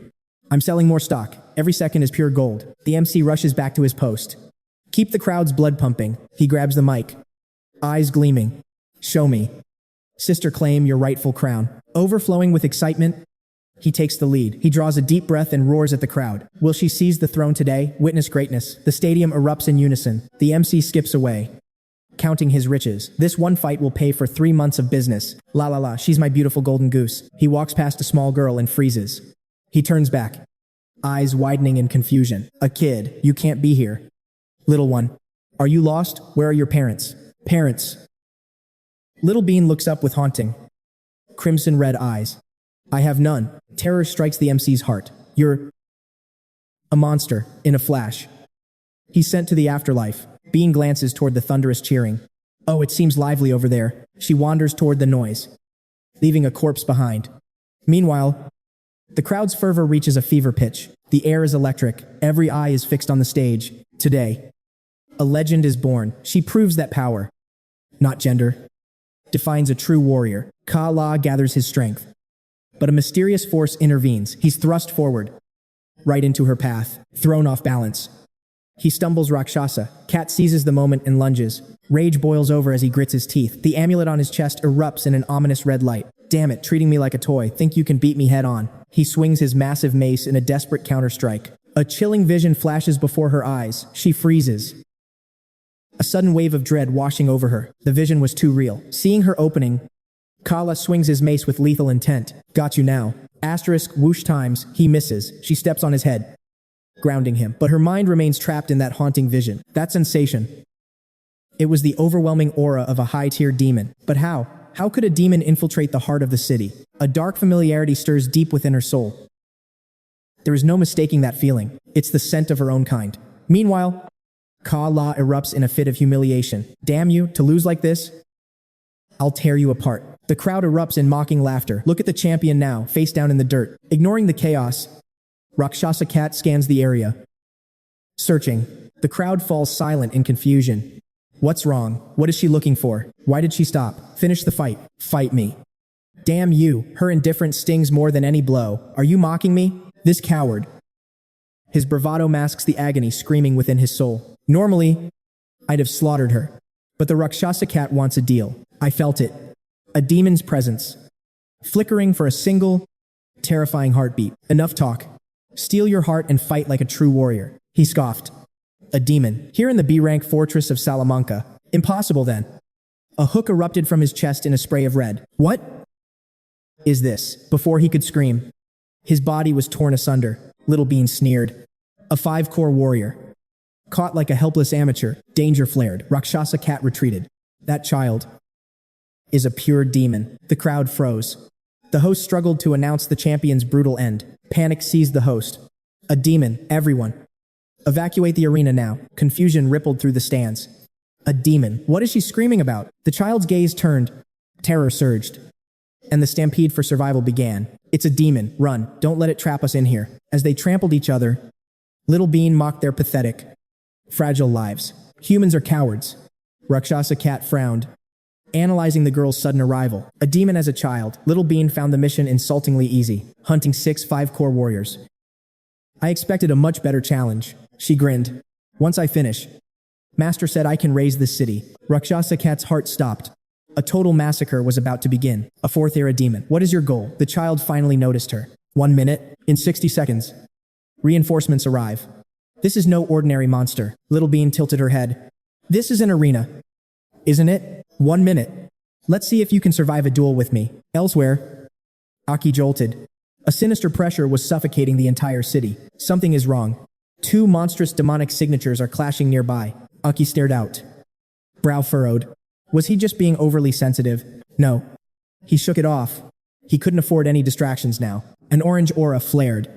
Sweat poured as the elemental pressure intensified. The stone at his chest pulsed with a brilliant, earthen light. This elemental quartz. It holds the raw power of the 5 elements. To control the uncontrollable, I must resonate with the earth itself, perched on a stone throne. He looked like a king of shadows. Aki closed his eyes, his resolve hardening like unbreakable stone. Resonate. Claim the earth element. Then, all 5 shall be mine. The final fusion. His spirit blazed with an indomitable, burning will. Outside, the arena became a tomb as the masses fled in terror. Desperation turned to slaughter. People were trampled in the blind chaos. Screams echoed through the halls. Get out of the way or die. Driven mad by fear, they fought like rats in a sinking ship. Little Bean basked in the symphony of terror, swaying with dark joy. The music of agony is beautiful. Then, she stopped mid-dance. Her crimson eyes glowed. Master was right. Humans are such lowly creatures. Fear is a poison. It strips away their logic and their sanity. Little Bean smirked with arrogance, boasting of her demonic heritage. We demons are never blinded by petty emotions or clouded judgment. We are superior beings, existing on a plane far beyond your reach. Situ Liu remained silent, her expression hardening. It wasn't just hostility she felt, but a deep, instinctive alarm. She couldn't let that childish facade fool her. The swirling green aura confirmed the terrifying truth: this was a high-level demon. Its logic and presence were leagues apart from any monster she had ever encountered. Gripping her weapon, Situ Liu prepared for the kill. Who is this Chi Jia you speak of? She demanded. How many of you have dared to infiltrate our town? Suddenly, a chilling shadow loomed behind her as the demon whispered, "Tick-tock. Do not forget. You only have 1 minute left." Little Bean unleashed a barrage of green light, sharp as needles, raining down towards Situ Liu with lethal precision. Using a flash of space displacement, she narrowly escaped. The demon froze, its eyes widening in genuine shock. Space manipulation. Little Bean's playful gaze instantly turned cold and predatory. That scent. Who granted you such power? Black space energy. Could it be from him? As the demon spoke, the air grew heavy. Situ Liu felt a titanic surge of power erupting from her foe. Through the thick green mist, A vision of an ancient, majestic demon lord appeared. Situ Liu trembled at the sheer pressure. The overwhelming force crushed the air from her lungs, forcing her to one knee. Suk pure, unadulterated demonic energy. To think it could sense the origin of her power with a single glance. Who was this mysterious figure the demon mentioned? She had to play along to extract the truth. You are right. She lied. We serve the same master. Now tell me, what is your true goal here? Little Bean's face darkened into a mask of pure shadow. An evolution task. Situ Liu recoiled. An evolution task. This was a variable she hadn't prepared for. She thought demons only evolved through cannibalism. What kind of twisted mission was this creature on? Little Bean let out a distorted, mocking laugh. Cannibalism. That is how low-level filth survives. We are different. In a heartbeat, the demon appeared inches from her face. We have many paths to ascension. The weight of this new information hit Situ Liu like a physical blow. If the other warriors were unaware of this, the entire town was walking into a slaughter. She needed more. Then, that person must be... Before she could finish, Little Bean gripped her hand with terrifying strength. The demon's grin twisted into a cruel snarl. If you were truly on our side, you would know. You're a liar. A sharp blade whistled through the air. Her rhythm was broken, and her space skills wouldn't activate in time. She barely avoided a fatal blow. But Little Bean was already launching a devastating flame-light strike, pushing her body to the limit. Situ Liu flickered behind the demon with desperate speed. Her arena training kicked in, seizing the opening. She aimed a lethal strike directly at the demon's exposed neck. The blade pressed against the skin. Yet Little Bean remained eerily still, completely unfazed, sensing a trap. Situ Liu aborted her kill and leaped back just as a massive explosion erupted. A voice drifted through the rising smoke. Your space arts are pathetic. You forced me to reveal my true self. Situ Liu gasped. It survived. The demonic aura was now skyrocketing to terrifying heights. I intended to save this form for the main objective. The voice hissed from within the blue flames. Little Bean stepped out. Now transformed into her original state, the blue flame form. Situ Liu's heart hammered against her ribs. Just how many secrets did these high-level demons hide, cloaked in celestial fire? The demon stepped toward her with cold, murderous intent. My patience is gone. I will tear you limb from limb before I finish my task. Outside the arena, the soldiers were in a panic. The captains were missing, and the timing was too perfect. This is no coincidence. A warrior hissed. Every demon attack lately has followed a calculated pattern. It was as if the monsters were intentionally luring them into a trap for the past several days. Brutal massacres were spreading, and even elite supply units were being wiped out by mysterious forces to protect the city of Salamanca. A massive sweep was planned, but they were walking straight into a nightmare. To think a demon would surface on our very first day in this city. Most peculiar. No matter. We move out with 3 Tier 4 warriors united. No common demon stands a chance. We are candidates for vice captain. Do not underestimate us. You wretched monster. Perched upon the rooftops, the demon Chi Diao smirked in the shadows. Strange. Was it? Perhaps I should make the next accident look more convincing. Humans truly are fools, obsessing over the trivial while ignoring the blade at their throats. Now then, let us see how the little one's performance is progressing. Inside the arena, the duel between Little Bean and Situ Liu reached a violent peak. Cloaked in her Rakshasa cat form, Situ Liu stared at the swirling azure blaze. One touch from those blue flames would be certain death. The sheer heat was suffocating even from a distance. Suddenly, Little Bean ignited her true form and lunged like a lethal arrow. Stop running.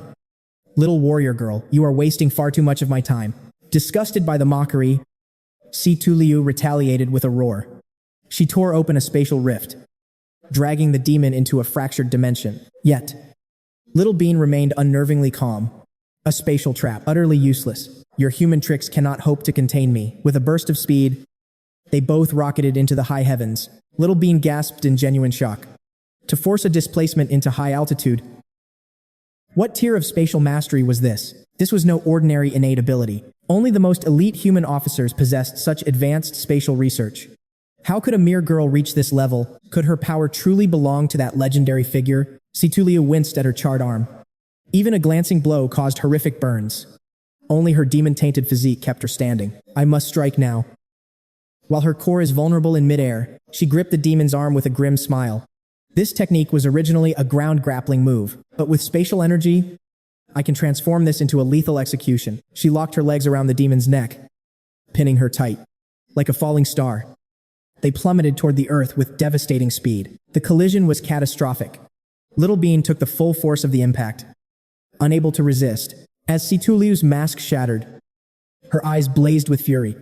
How many more infiltrators are hiding in this city? Speak. Trembling with humiliation, the demon struggled to rise. That spatial power, did the great King He Wang Qi grant it to you? There is no other way to obtain such high-tier energy. Who are you? Really? Situliu froze. He Wang Qi, the image of that mysterious woman flashed through her mind. Who was this king? She thought the 7 stones were the peak of demonkind. Was there a hierarchy even more terrifying? Just what kind of existence was this He Wang Qi? Little Bean spat blood, her voice dripping with venom. Wretched humans, using our power while acting so superior. Master Qi Diao was right. Humanity is nothing but a disgusting, lowly race. Suddenly, the demon's arm snapped back as purple flames erupted. A spiritual shockwave sent Situliu flying. My body, I can't move. Is this the power of a 5th banner evolution? Little Bean stood tall, her aura darkening. Master would be so disappointed to see me in this pathetic state. Her power surged, manifesting her dual core form. To think a human would force me to go all out. Sensing the shift, the other warriors rushed into the fray. A 5th banner demon, no matter. We outnumber it 3-1. Fall before our combined strength. Wait. Stay back, Situliu cried out. But the demon only laughed. Ignorant insects. You aren't even worth my time. The warriors froze in sudden terror. A dual core. It was impossible. With a simple gesture, the demon unleashed her soul-piercing melody. A chorus of death followed as blood sprayed the arena. The 3 warriors were torn apart. But you are special. Little Bean loomed over the trembling Situliu with a twisted grin. You are worthy of being my true target. To evolve, we high-level demons must complete a trial. Mine is simple yet brutal. Kill 6 Tier 5 warriors and slaughter every living soul in this city. My master lured those powerful vice captains away just to clear a path for me. If those human warriors had actually joined forces, they would have been a major nuisance. But with 5 core warriors still in the city, it is enough. You, a mere 4-core fighter, look pathetic in those rags. Battered and trembling yet still standing, you have finally earned the right to be my prey. She gritted her teeth as her mind spiraled into chaos. What should she do now, facing a 5-phase double-core monster? She was completely outmatched. Aki, how do I survive this? Her thoughts drifted to the memories of every hardship and struggle they had overcome together. Why was she remembering Aki now? Suddenly, the demon raised her hand, condensing dark energy into a void-like sphere. Enough. I have already wasted far too much of my time on you. The dark orb expanded, devouring everything nearby. Thank you for the brief entertainment. Snapping back to reality, she saw her flames consumed as the demon shattered the ground beneath them, like a bolt of black lightning. The demon lunged with a lethal strike. Situliu stood frozen in shock. Suddenly, her vision blurred as she was pulled into a mysterious, separate dimension. A voice echoed, I cannot interfere much. Little sister, I have granted you the power to protect what you love. Suspended in a mystical void, her naked form drifted until her eyes suddenly snapped open. You have finally grasped spatial techniques. How you utilize this power depends entirely on your own resolve. The Black King flag manifested behind her, but she only met its gaze with a mocking smirk. A mere demon, lecturing me on enlightenment. Her dormant power suddenly erupted like a supernova. Sensing a terrifying shift, the demon froze. Just as a massive shockwave sent her tumbling back, the demon gasped in disbelief. How could a human possess such a domineering and oppressive aura? Did the Black King flag grant you this? Who are you? You cannot be a simple human warrior. Ignoring the claims of betrayal, she summoned her own hidden technique. I do not care. She hovered into the sky to protect him. She would embrace this dark power and continue to grow stronger without hesitation. Arcane blue lightning began to coil around her as her essence underwent a legendary evolution. The demon hissed in fury. Do not think borrowing our power makes you our equal. You arrogant human, summoning a nightmare with a jagged, bottomless maw? She roared. I will take your head to get my answers. Looking down with icy composure, she showed no hint of fear toward the beast. Then try it, even if it costs my life. I will strike you down. She unleashed her ultimate attack. You double-core demon. Their powers collided, creating a massive shockwave that illuminated the entire city night. Elsewhere, Chide stood on a balcony in a loose bathrobe, gazing up at the chaotic sky. I despise this sky. All this thunder and noise is simply irritating. Someone called out to him from below. A group of guards rushed toward him. Hey, what are you doing? Why are you just wandering around here? Demons have invaded the city. He simply held his robe steady against the wind, looking completely unfazed. Demons are in the city. Are you idiots really heading there just to get in their way? His expression darkened as his eyes pierced through them. My mistake. Are you going there to be slaughtered? The leader lunged forward in a rage. Answer me. Are you even a resident of the city? Where is your identification? Show it now. He grew suspicious, sensing a deep, underlying threat. Rumors of humanoid demons infiltrating the city flashed through the captain's mind. He gave a provocative smile, waving a hand casually. I am just a passerby. Do not be so tense. Reaching into his robe, he smirked. I have my ID right here. Let me show you. After a long pause, he blew a finger heart and winked, instantly driving the guards into a murderous frenzy. Are you mocking us? I will tear you limb from limb, he just chuckled. I think not. A purple haze erupted, manifesting the silhouettes of ancient, terrifying monsters behind him. This is my true identity. With a single snap of his fingers, the guards were vaporized instantly. A stray drop of blood splashed onto his cheek. Disgusted, he wiped it away with a cold, hollow gaze. I despise blood. Just stay out of my way. Seriously now. Wiping the crimson drop, he turned away with a cold flick of his sleeve. Rue the humans. Soon, he arrived at a massive cultivation hall. He sensed it immediately. That strange aura was radiating from within. Releasing his own pressure, he stepped inside. Time to see what's inside. Meanwhile, Aki remained deep in meditation as his internal energy reached a boiling point. The earth element was finally being refined and purified, entering a deep trance. He integrated the element into his consciousness. He had to solidify the earth energy within his body. All 5 elements, metal, wood, water, fire, and earth were finally gathered. It was time for the ultimate fusion. A surge of power erupted from his glabella, making his brow furrow in intense concentration. Channeling the earth element was more exhausting than expected. Any lapse in focus would cause the energy to collapse instantly. Slow and steady, the earth energy merged with his soul. He couldn't afford a single distraction, or all this effort would be for nothing. In the lobby, a man shouted, Boss, what's a kid like that doing with such a massive training room? The shopkeeper sighed. You clearly don't understand the joy of having a rich benefactor. Do you think any wealthy lady out there would be interested in someone like me? Suddenly, the television blared with an emergency alert. Emergency broadcast. Emergency broadcast. The host warned of a possible demon sighting in the city, urging citizens to stay indoors.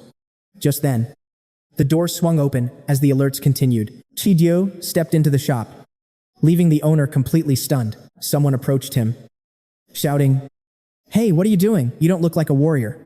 Didn't you hear the demon warning? We're closed, get out. But the intruder simply ignored them, walking straight ahead. The owner grew furious. This is a private facility for warriors. You can't just barge in. With a single muttered word, every neck in the shop twisted backward with a sickening crack. He mused to himself. A warrior's training hall. Could that powerful aura belong to a mere human warrior? He continued deeper into the building, searching. Which room is it? Someone asked who he was, only to be silenced forever. Shouts echoed. Where did you come from? Get out. But they were cut down before they could finish. Blood stained every doorway he passed. Now, which room could it be? Aki remained focused, sweat pouring down his face. Concentrate. The earth element is almost fully merged. Chijia finally stopped before Aki's door. Only one room left, and it's quite the luxurious one. A wicked smile crossed his face as he gathered power in his palm.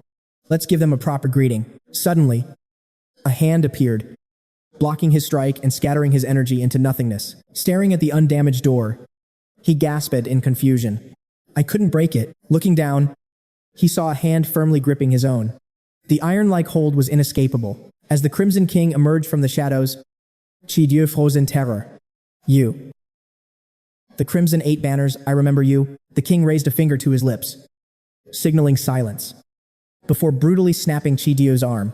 Keep your voice down, he whispered. He turned his gaze back toward the closed door. He's at his most critical stage. Even I am looking forward to this. Instantly, he deployed a red soundproof barrier. Chi Dieu tremble. You. The legendary king, Lord Crimson King, the entity gave a self-deprecating laugh. It seems I've become a legend. Those people sure are living comfortably. He immediately identified the intruder, a subordinate of the Purple King. How is their strength these days? The demon hit the floor, kowtowing. Yes, I serve Lord Purple King. You great kings have always been our clan's supreme beings. Lord Crimson King, please forgive my intrusion. The king sighed, looking out at the city under attack. I've fallen into quite a pathetic state lately. You're not bad. Likely one of the Purple King's top elites. I sense another demon in the city. Is that your companion? Without daring to look up, he replied, yes, that is my disciple. He's undergoing a trial today to prove his worth for promotion. The king smiled coldly. A massacre and citywide destruction mission. I assume. The rules I established back then were quite interesting, but today is inconvenient.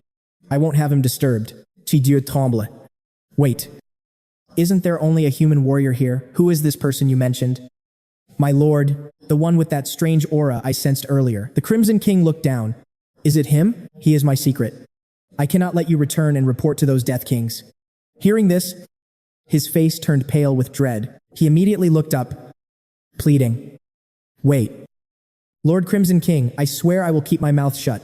I am still a loyal servant of the Death King. But before he could finish, his upper body exploded. The king smirked. There. Now I can be at ease. The secret I must hide. He turned away and stepped back through the portal. No one can ever know. The Crimson King lingered beside Aki, muttering as the boy focused on his cultivation. Your growth is staggering. To think you can actually manifest elemental power within your own consciousness. A human body can usually only hold one attribute. Yet you seek to cram in 5. He frowned in concentration. How greedy. Floating in midair. The king watched him closely. But I like that. It's agonizing. Isn't it? He can't even sense me standing right here. Forcing 5 incompatible attributes into one body. It's a miracle he hasn't self-destructed and died already. Aki grit his teeth, pouring every ounce of his will into his focus. The king encouraged him.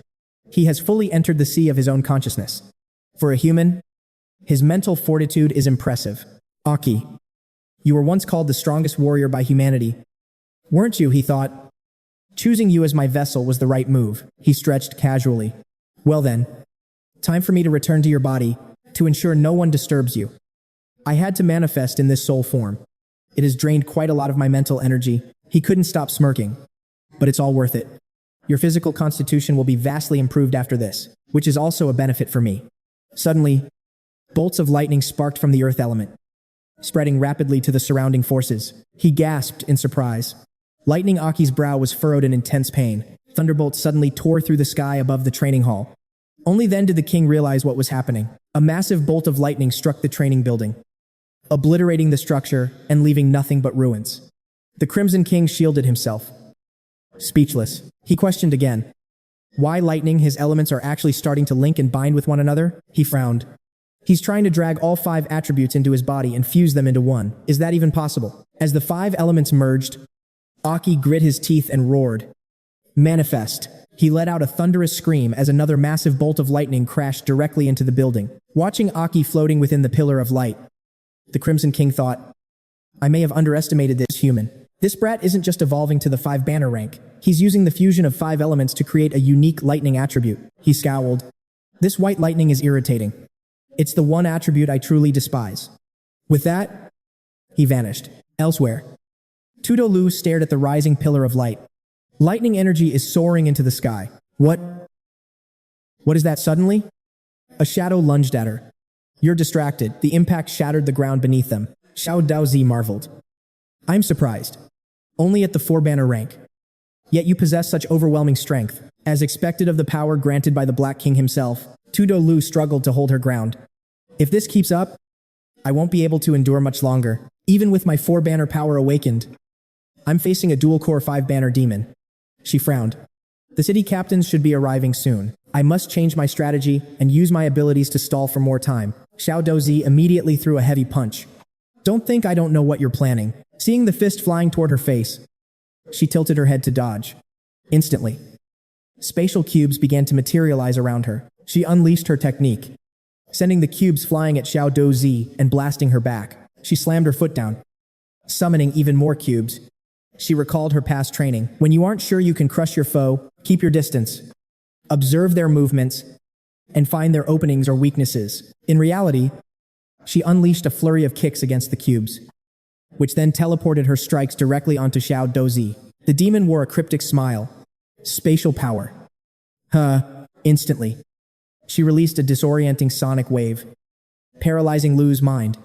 She smirked as she effortlessly blocked the girl's kick. Then, her hand shot out, piercing straight through Lu's calf. The demon withdrew her hand as Lu retreated in agony. She grit her teeth. My ankle was pierced through. Even with my recovery speed, this wound won't heal in time. Xiao Dozi sneered. Every town we target is destined to become a silent graveyard. Even if I fail, which is impossible, my master's power would effortlessly erase this entire city from the map. Simply put, this city won't survive to see tomorrow's sunrise. He lunged at her. Give up. Human, she couldn't move as the strike closed in on her. Death felt certain. Suddenly, a shield of crackling lightning descended, shattering the demon's attack instantly. Xiao Dozi recoiled in shock. My skill. Destroyed by mere lightning. How is this possible? A figure appeared before her. A five-flag demon? No. Her eyes widened as she realized the truth. That presence. It was Aki. He stood transformed into a magnificent five-flag lightning god form. He glared at his three-flag opponent.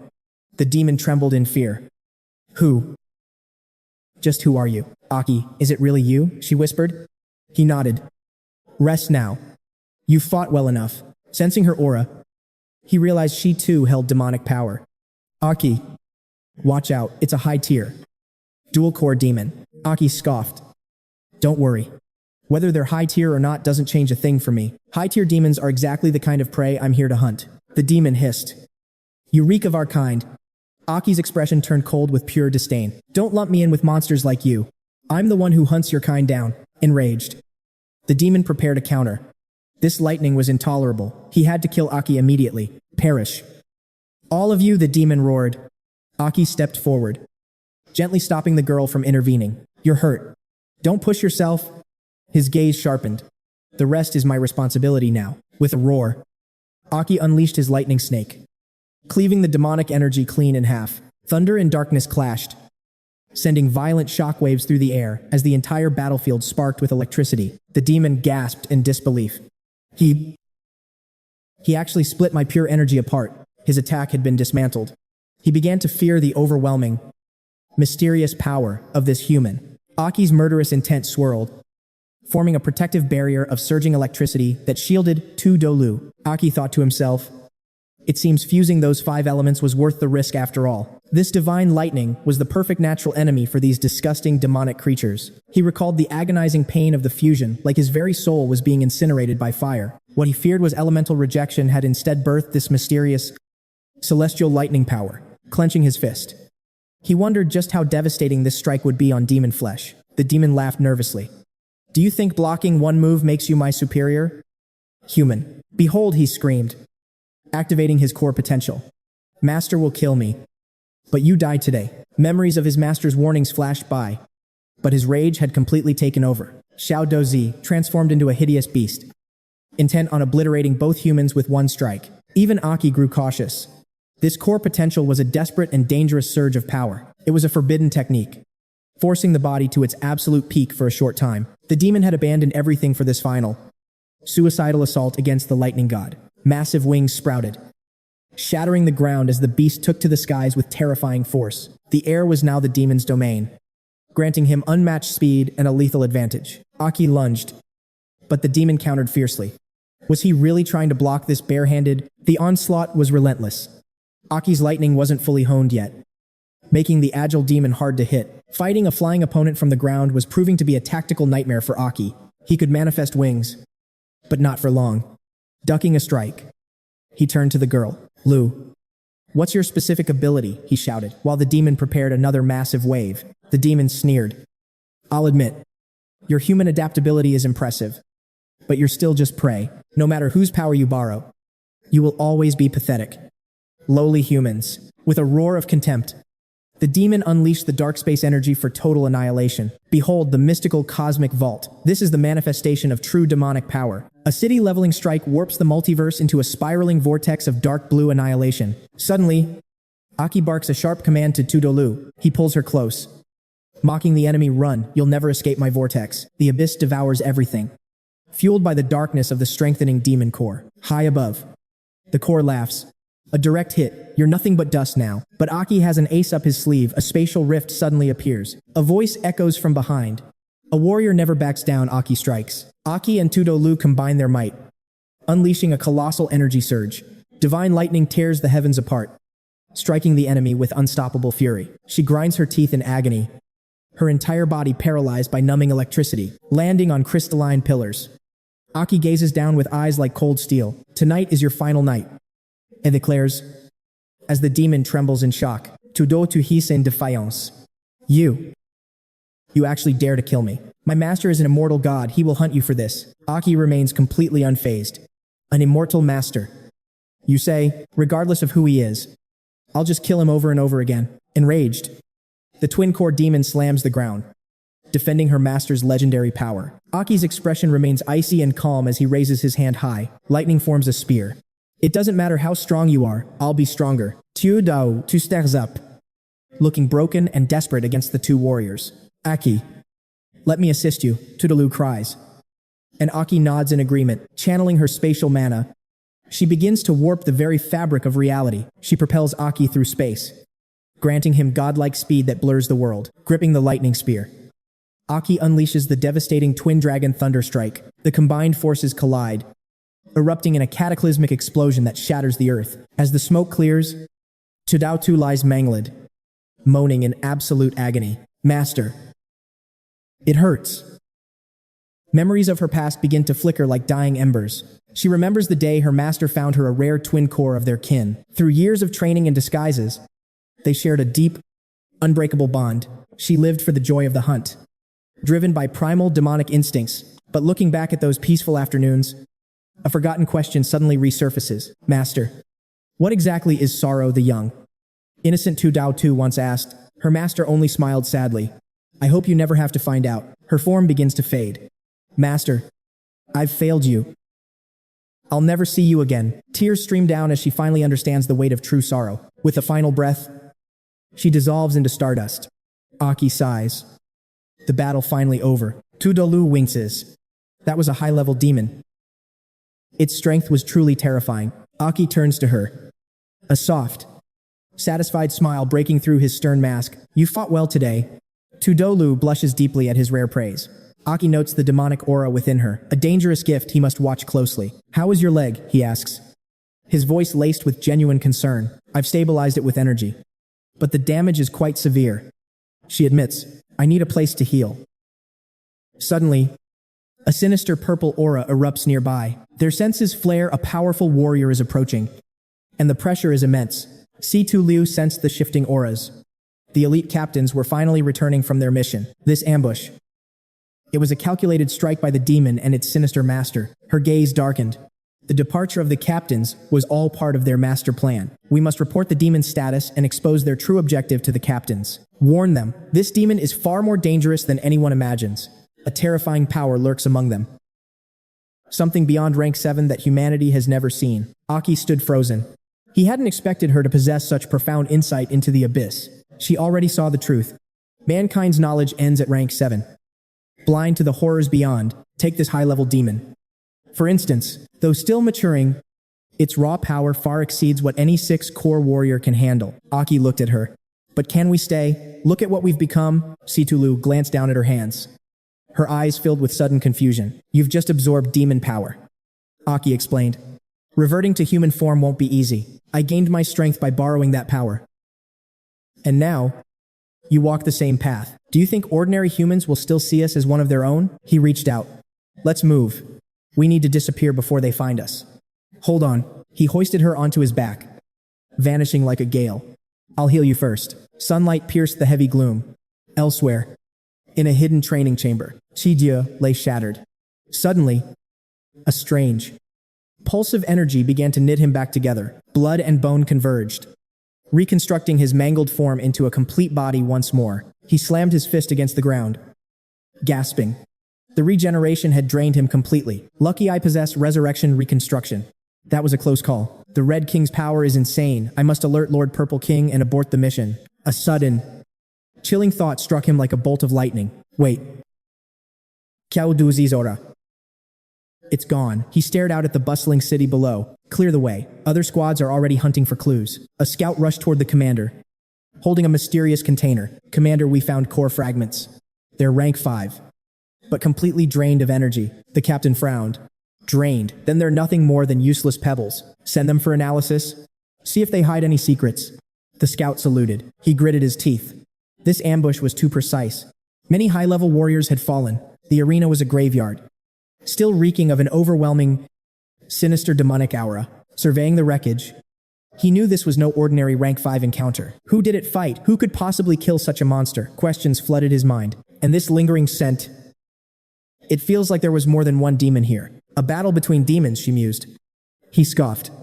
Demons protecting humans. Don't be absurd. Elsewhere, a golden-haired soldier waited in line, dreaming of glory. This chaos is my chance. If I impress the captain, that promotion is mine. Hehehe. I can see it now.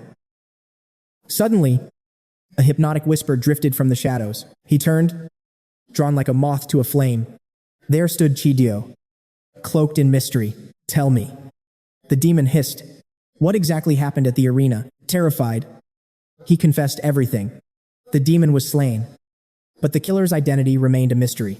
Xiao Do Zi is dead. Was it the Red King? No. The city would be ashes. What secrets lie inside the chest? He demanded again. The blonde revealed the gathered demon core fragments. He immediately ordered it opened. Obeying, the man unsealed the box. He peered inside, his eyes fixed on the contents. Little bean, show me your killer. He activated soul sight, drawing purple mist from the core. This was the power of soul sight, a technique that invades a core to reveal its owner's final memories. A perfect core yields absolute truth, while fragments offer only glimpses. The mist soon faded. Within the smoke, a small screen flickered to life, replaying last night's brutal battle. He watched in shock as two human warriors, a man and a woman, appeared. Seeing Aki's demonic form on screen, he vowed to slaughter them until they stayed dead. Hearing the child's final plea, the master's heart shattered with agonizing grief. Rage boiled over, veins pulsing on his face as he succumbed to murderous intent. He decapitated the prisoner, crushed the cores until his hand bled, and rushed to the Crimson King. While he raged, Aki was busy tenderly treating Tudolu's injuries. You've pushed too hard, Aki noted. You don't have enough energy left to heal. My wood attribute skills are superior to your recovery. Leave everything to me. Her face burned bright red. No man had ever touched her so intimately before. Aki, she stammered, trying to stay calm. Where do we go from here? I came for the elemental cores, he replied. Now that the fusion is complete, it is time to resume my journey and gather the critical information I seek. Information, she asked. Aki looked at her, his mind heavy with dark secrets. Only Lena knew the truth, that he was a regressor born for vengeance. He couldn't mention his plan to rescue DA or the coming war between kings. Would they stand with him against the new 6 pillars? Aki simply looked away. It's nothing. I'll move faster alone, now that your strength rivals a captain's. You're leaving me, she whispered, her heart sinking with every word. Yes, but I'll escort you back. I have business with Captain Kukdio Duong. The wound is healed, but don't strain yourself. It will be painful for a while. As the sun set, he stood. It's time. She nodded, following his shadow. 3 days later in Hesperos, To was dying of boredom, waiting for their return. It's so dull here, she groaned. Nearby, Sino was training like a man possessed. We can't fall behind. Sino urged. To just pouted at her camera. I know, but city training is too slow. I want a real challenge. Suddenly, a familiar voice cut through her whining. If it's too slow, should I take you out for real combat? Lu had returned. Lu, they cheered. Sino rushed forward. You're back, but where is Aki? He's with the captain, she replied solemnly. He's resigning his warrior status. The news struck like thunder. Resigning? Why would he leave now? Inside the office, Captain Kukdio Duong smashed his desk into splinters. Quitting, he bellowed at Aki, who stood firm before the 3 leaders. Joel glared. Did a little power make you think you're above Hesperos? Aki shook his head. Never. I am not an ungrateful man, Captain, but the path I must walk is too dangerous. I won't lead disaster to your gates. Zago leaned forward. Explain yourself. Resigning is no small matter. Aki ran a hand through his hair. How could he explain the impossible? To speak of his true mission would be branded as high treason. He couldn't reveal he was a regressor destined to topple the throne. It's complicated, he said firmly. I ask only for your trust in my choice. I simply refuse to drag any of you into my mess. Aki stated firmly. The 3 listeners fell into a heavy, contemplative silence. Joel leaned back, a nostalgic smirk playing on his lips. The kid's got that same desolate aura I carried back in the day. Jago let out a gasp of pure shock. She couldn't wrap her head around Joel's vague and unexpected reaction. Are you seriously just going to agree? Jago turned toward Deodurng, her voice rising in desperation.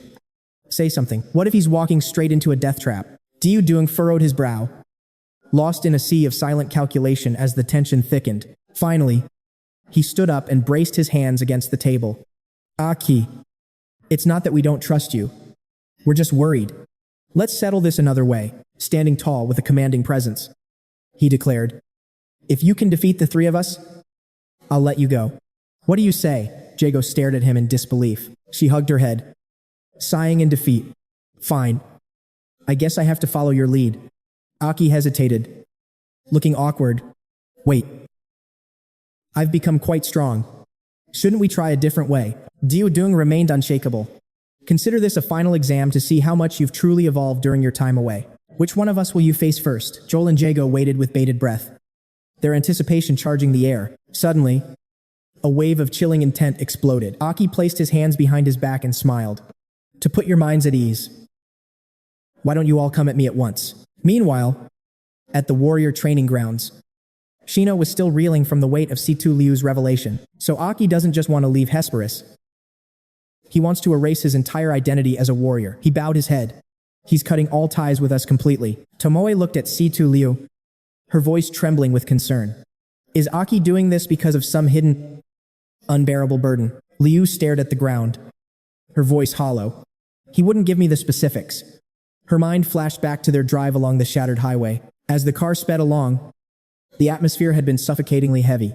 Aki had turned to her and said, there is something I must do. He knew his mission was strictly forbidden by the current authorities. His hands gripped the steering wheel, fueled by the ghosts of his past. It's about my history, Aki continued. I'm going to challenge the high and mighty powers to rescue an old friend. That's why I must sever our bonds. I won't let my shadow haunt your futures. I only returned to Hesperus to strip away my title. Liu had listened in silence, every word feeling like a sharp blade to the heart. The wind whipped through her hair as she turned to him, her eyes pleading. Why so sudden? Is there really no other way than to throw it all away? We could help you, she cried out. But Aki's gaze was cold and unwavering. You can't. Liu's eyes widened in total shock. Aki spoke with brutal honesty. Even if the ice dragon intervened, with your current strength, you'd only be throwing your lives away for nothing. Liu's world blurred as she stared at him. Aki's words were a devastating reality check that left her speechless. Back in the present, Liu looked down at Shino and Tomoe. That's everything I know. A heavy silence fell over the group once more. Tomoe gritted her teeth. Her pride stung. So, he really thinks we're just a bunch of useless burdens. Shino closed his eyes and rubbed his temples. Ever since we met, Aki has always been the one to protect us. He's a man I truly respect. If he's being this stubborn, he must be carrying a world of pain. I believe in him. Shino's fist tightened until his veins pulsed with raw frustration. But this feeling of not being trusted by a comrade, it feels absolutely pathetic, he snarled, refusing to accept this. Tomoe turned her focus back to Liu. Liu, you've always hated losing. That's why I admire you. Are you really going to take this loss lying down? Tomoe gave her a knowing wink. Aren't we going to hunt him down and reclaim our dignity? Shino nodded with fierce determination. Captain, we're a four-man squad. We haven't even finished a single mission together. We can't just let it end like this. Moved by their unwavering loyalty, Liu looked at them. Everyone. Tomoe laughed, pulling up a photo of the four of them on her device. Exactly. A four-man team isn't complete if even one person is missing from the picture. The photo showed Liu standing coolly in the back, while Shino, Aki, and Tomoe beamed with pure, radiant joy in the front. Liu's expression softened before turning into cold steel. You're right. That idiot Aki thinks he can just quit on us, not a chance. She turned on her heel with purpose. Let's go. It's time to find that man. The three set out with a new fire burning in their eyes. Back at the combat arena, Aki stood tall against his challengers. Joel spoke up. I see your travels have certainly made you arrogant. Aki. Joel's lips curled into a dangerous smirk. Do you really think so little of us? Don't get cocky. Kid, we are the guardians of Hesperus City, Deodurng declared. Beginning his intense warm-up, Joel relaxed with his hands behind his head, while Jago stood tall and defiant. Behold the most charismatic trio in Hesperus. Jago immediately snapped back, annoyed. Stop being so cringe. You totally just made that ridiculous name up. Didn't you? Diu Dung sighed in agreement. Nobody would ever use such a pathetic title. Joel groaned. Ugh. You two are so boring. Aki remained focused, his hands behind his back as a calm, confident smile played on his lips. Forgive the intrusion, captains. But how shall we decide the victor? Diu Duong stood with confidence. By going all out. Of course. Did you think we wouldn't be enough? A violent surge of energy suddenly erupted, swirling around Diu Duong's body. His eyes blazed with light as he readied his fists. Aki, if you insist on discarding your status, then consider this your final trial. I know you're a gifted warrior, and your time training outside has clearly made you stronger. But claiming you can challenge all three of us at once, that is far too arrogant. Boy, Aki simply smirked. Understood. I shall keep your guidance in mind. Captain, the energy core on Joel's chest began to glow intensely. Aki is young and talented, but he's blinded by his own pride. It's time we taught him a lesson. With a shout, the three lunged. Joga warned Diu Duong. No holding back, even if he was your subordinate. As they charged, Diu Duong urged the others to be serious. He needed to see if Aki truly had the strength to stand alone. Diu Duong slammed his foot down, causing the very earth beneath him to shatter into pieces. I'll take the lead, he roared, leaping into the air. He swung a devastating punch at Aki, who remained eerily still. A massive explosion rocked the area. The sheer force of the impact blew everything back in a blinding flash. As the dust settled, the impossible happened. Aki was blocking Diu Duong's trembling fist with ease. How? How is this possible? Diu Duong was frozen in midair. His arm caught in Aki's iron grip amidst the thick, swirling smoke. Aki remained perfectly calm. Captain, I told you. You should all come at once. Diu Duong's mind raced in confusion. How could a mere warrior possess such overwhelming power, suspended in the air? His fist was held tight by Aki's hand. Don't hold back. Captain, show me everything the three of you have. The other two captains gasped in shock. They couldn't believe Diu Duong's full-force strike had been stopped so effortlessly. Joga shouted in disbelief. He blocked Duong's attack with a single hand. Just how much has this kid grown? The two captains stomped the ground, the floor tiles splintering as they unleashed their full power. Duong Joel, activate your core energy, Joga yelled. Joel took to the skies, preparing for a combined ultimate strike. Aki shifted his stance, deciding not to take their combined might head-on. Transform, he whispered. Suddenly, a chilling sensation washed over the captains. They were violently blown back as Aki's form shifted into a terrifying red demon. He bared his razor-sharp fangs, his presence turning predatory. Wood, he commanded, pointing his hand toward his opponents. Massive, gnarled roots burst through the reinforced steel walls, lashing out and slamming into the three captains with brutal force. The captains were pinned against the walls, trapped by the crushing weight of the magical branches. They stared at Aki in pure terror. Standing below them, Aki casually gestured, controlling the massive roots that held them captive. Joel struggled against the tightening vines, gritting his teeth. This form, I knew something was off about you. You're a demon. Aki stood tall, his demonic aura radiating throughout the room. Please, captains, calm yourselves, he said coolly. I have shown you my power. I have no ill intent. Now, allow me to explain everything. The giant roots slowly receded, releasing the captains. They landed before Aki, forced to listen to his explanation. Captain Diu Duong. You remember when Liu and I headed to the Bone Burial Fortress? The captain nodded, confirming the mission. I sent Liu with you specifically so you wouldn't have to face the dangers of the road alone. Aki explained that they found a mysterious white crystal. I discovered an elemental quartz there, but I accidentally refined it. He lied, gesturing with his demonic hand. He claimed this elemental power was the source of his unbelievable strength. He recalled Liu's own transformation, the fierce face, the growing horns, and the darkening claws of a demon. Liu also gained a similar power during that time. Aki continued, weaving his cover story perfectly. It's just that when we tap into this strength, our physical appearances undergo a drastic change. Aki had already rehearsed this story with Liu on their way back, knowing they needed a plausible lie.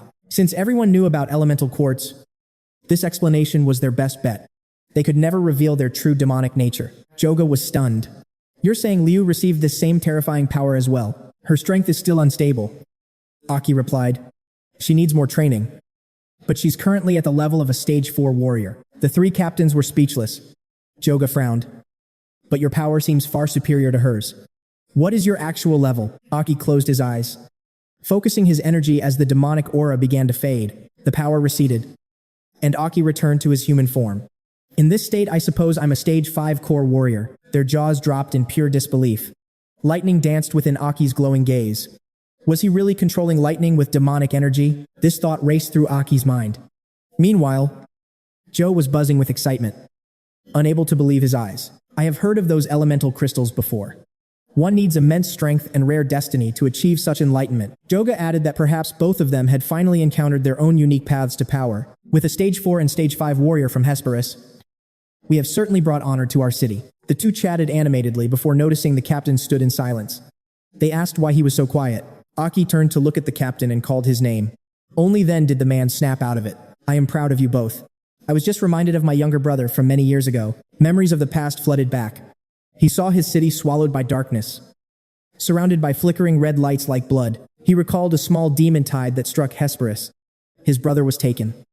And when found, he was only a corpse. The captain wailed as he clutched his brother's body. Around them, the city was a graveyard of ruins and blazing fire. A blood-red power stone appeared. He vowed to become a warrior strong enough to protect those by his side. He looked at Aki with a serious expression. Greater strength brings even greater responsibility for a warrior. Aki fell into a deep silence after hearing the tragic story. So the captain carried such a burden. No wonder he reacted that way when our squad was captured by demons. They said the captain searched for us like a madman. He must have been remembering his lost brother. Aki imagined the captain desperately searching everywhere for them. He had been driven to the brink of insanity by worry. The captain closed his eyes. I do not know why you wish to resign as a warrior here. However, you did not submit to this power. You have shown great skill in controlling and enduring the pressure. He looked at Aki with immense pride. As your captain, I am honored by both you and Liu. Joga turned around in shock. Wait a minute. Does that mean you are actually agreeing to this? Before the sentence finished, the captain confirmed it. Yes. I officially grant him permission to resign. Aki's eyes widened in surprise. The captain stood tall, trusting the boy knew exactly what he was doing. They have their own choices and futures to follow. Aki bowed deeply in gratitude to his leader. The three stood outside the gates, watching Aki's vehicle fade into the distance. Joga sighed while brushing her hair. An image of the old Aki flashed by. He used to be so weak, constantly collapsing during physical training. She recalled his pathetic state during the exams. It was truly a pitiful sight back then. I wonder how far he can truly go this time.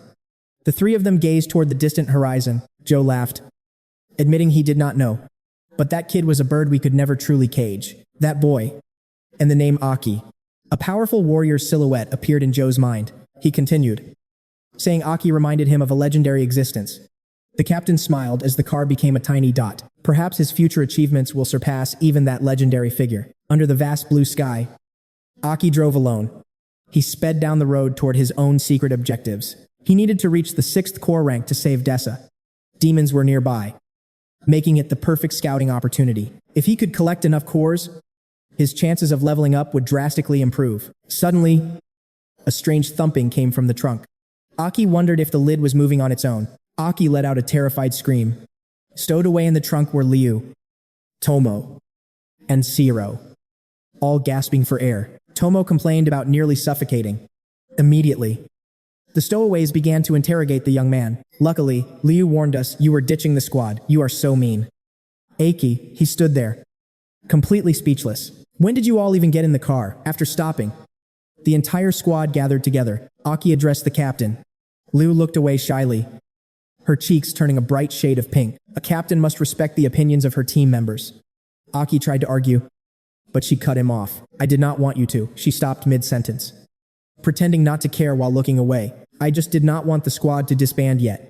You really do not understand anything. Aki was baffled. Tomo's expression shifted as he complained. Staying in the city with snow was becoming deathly boring anyway. You've got some nerve, Tomo snapped, hands on her hips.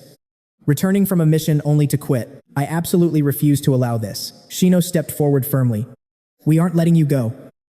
Aki, we're a team. Your burdens are ours now, Tomo declared.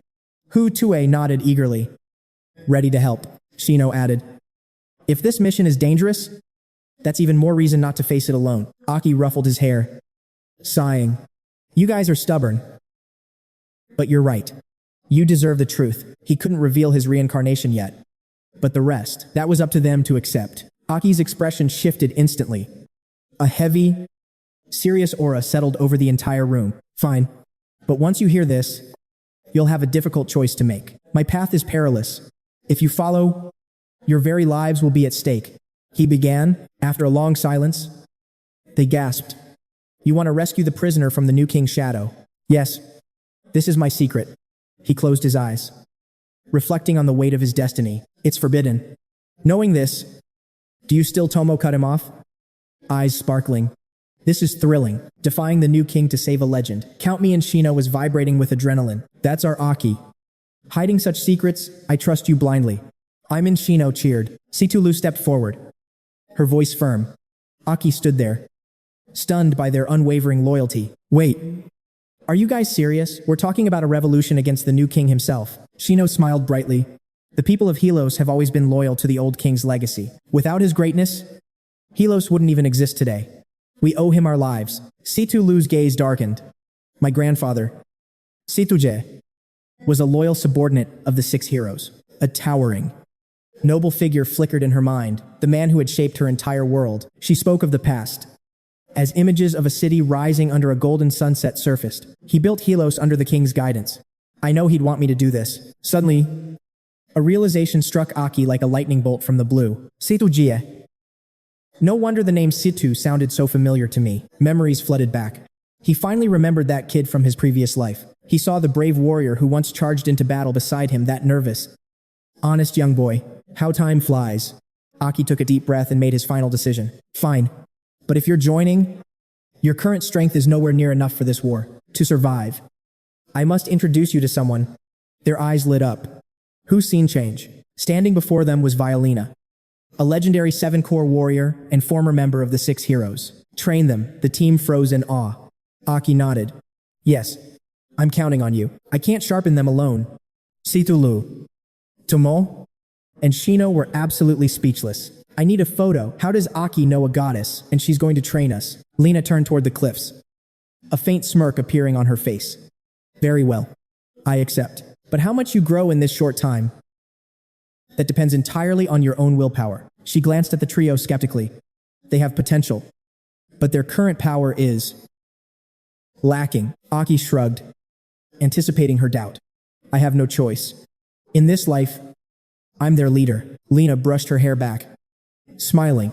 He was exactly the same as he'd always been. People naturally flocked to him. So, have you finally fused the crystal element and mastered lightning too? This body may be weaker, but your talent is still terrifying. Aki pointed to himself with a cocky, confident grin. Who do you think I am? I am Aki. Lena's eyes shined. He truly hadn't changed a bit since the old days. The man who achieves the impossible. The team watched them, whispering. What are they discussing? Isn't Violina ancient? Shino wondered. But she looks just like one of our peers, Situ Lu explained in awe. That's the 6-core power. They can transcend aging itself. This was a feat only she could achieve. Aki strode toward the squad with resolve. I'll become a 6-core warrior. Our goal is 5-core strength before deployment. Fall short, and you're dead. Panic gripped the entire squad. 5-core power. A level they once considered nothing more than a distant, impossible dream. Aki flashed a grin at Lena. Stick to the plan. They're yours now while I transcend my limits, he added calmly.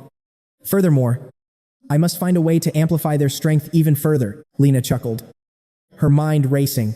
Pushing them to the 5-core stage was a monumental challenge. Lena flourished her cloak with an air of cold, calculated authority. Rapid growth means enduring hell. Can you handle it? The squad roared in unison.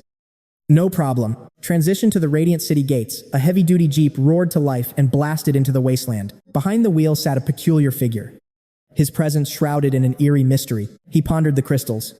Harvesting more to sync with dual-core gear would yield catastrophic results. The Red Flag King appeared. That crystal fusion served you well. Help me later. He reclined arrogantly. I know a bit about those crystals. Lightning crackled around the jeep as Aki drove with style. Your quartz fusion granted me a taste of power. The Red Flag King lounged on the hood. I know a thing or two about that quartz. Aki's voice cut through the howling wind. Why show yourself now? I thought you intended to stay dormant for a long while. The king glanced over. Your digestion of that elemental quartz gave my spirit a sudden boost. Unfortunately, this lingering spark of spiritual energy is still far too fragile. Recalling past horrors, he added, wiping out that nuisance for you last time drained my hard-earned energy. He shut his eyes, laughing mockingly at Aki's visible confusion and stunned silence. You wouldn't understand. At your current rate, you wouldn't find another crystal even in a year. Aki was stunned. However, I can lead you to something with similar effects very quickly. Hearing those words, Aki suddenly slammed his foot onto the brake pedal. Tires shrieked, leaving black streaks. Aki glared with suspicion. What's your game? What's the catch? Why the sudden generosity? What kind of twisted scheme are you cooking up this time? The king was crumpled in the corner from the stop. Warn me before you stop like that. Aki let out a tired sigh. Try wearing a seatbelt next time. The king simply scoffed. Tell me, did you recently clash with a dual-core demon? A haunting image flashed through Aki's mind. He turned toward the king. So you haven't been sealed away. You've been watching everything. The red flag king simply crossed his arms, looking completely bored. That demon was trash. Had it been stronger, you would have harvested a subduing core. A crimson stone appeared. A subduing core. Is it like elemental quartz? The king laughed. Its effects are far superior. The red flag king took on the tone of a master lecturing a novice pupil. You must understand that ordinary demons evolve by consuming their own kind or higher ranks. But for class-level demons to truly evolve, they require the rare power of a subduing core. The king paused, his thoughts drifting before he focused back on the young warrior. You want to bolster your comrades. For humans, refining a subduing core grants absolute, terrifying power. Aki turned sharply. So I need a six-flag demon, and how do I refine its core? Is it the same as my core resonance, just sense the energy and fuse it together? The king admired his claws. No. You'll need at least a six-flag dual-core monstrosity to find one. Aki's eyes narrowed with caution. What's the catch? Why tell me this now? Are you planning to snatch the core to seize control of my mind? Cold sweat poured. Wait. Aren't you a demon yourself? Does betraying your race mean nothing? The king laughed. Aside from the 9 great kings, including me, all other demons are merely mindless husks, birthed from the ancient stone tablets' chaos. You couldn't possibly fathom the plight of the dark kin.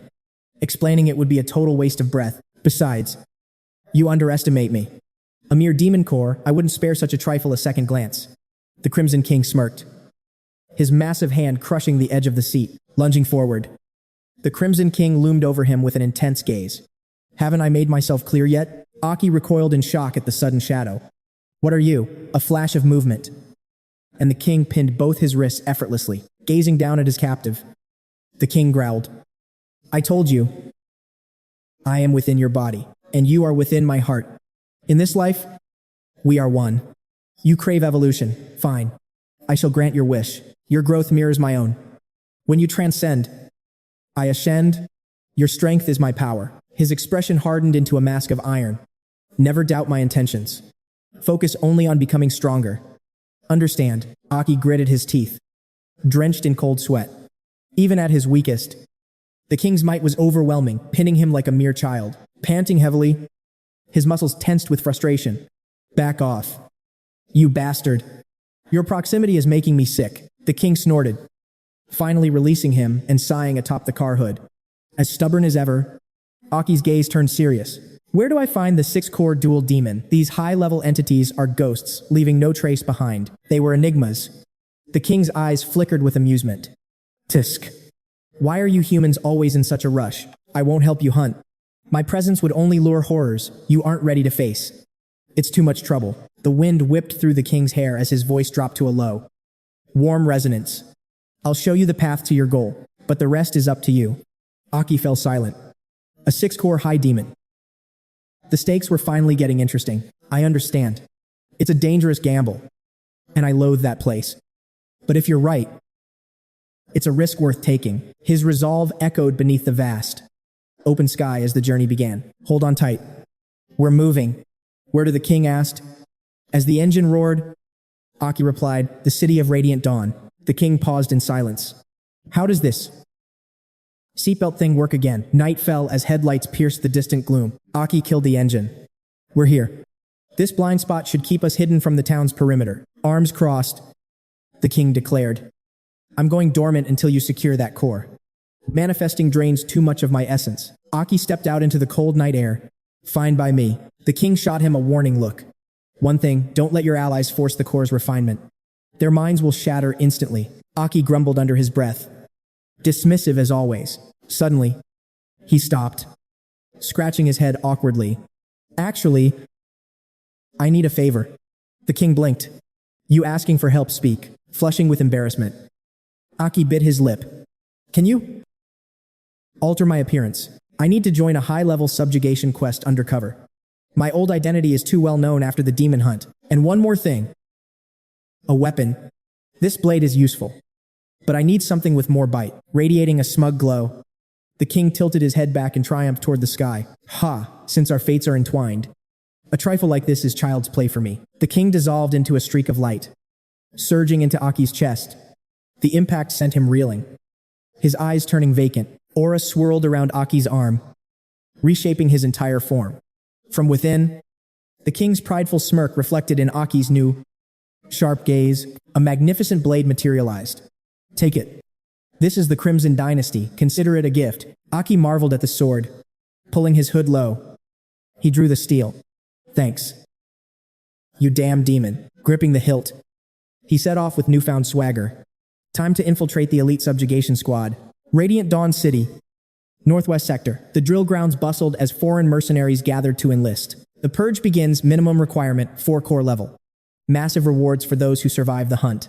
As the warriors filed in, whispers filled the air.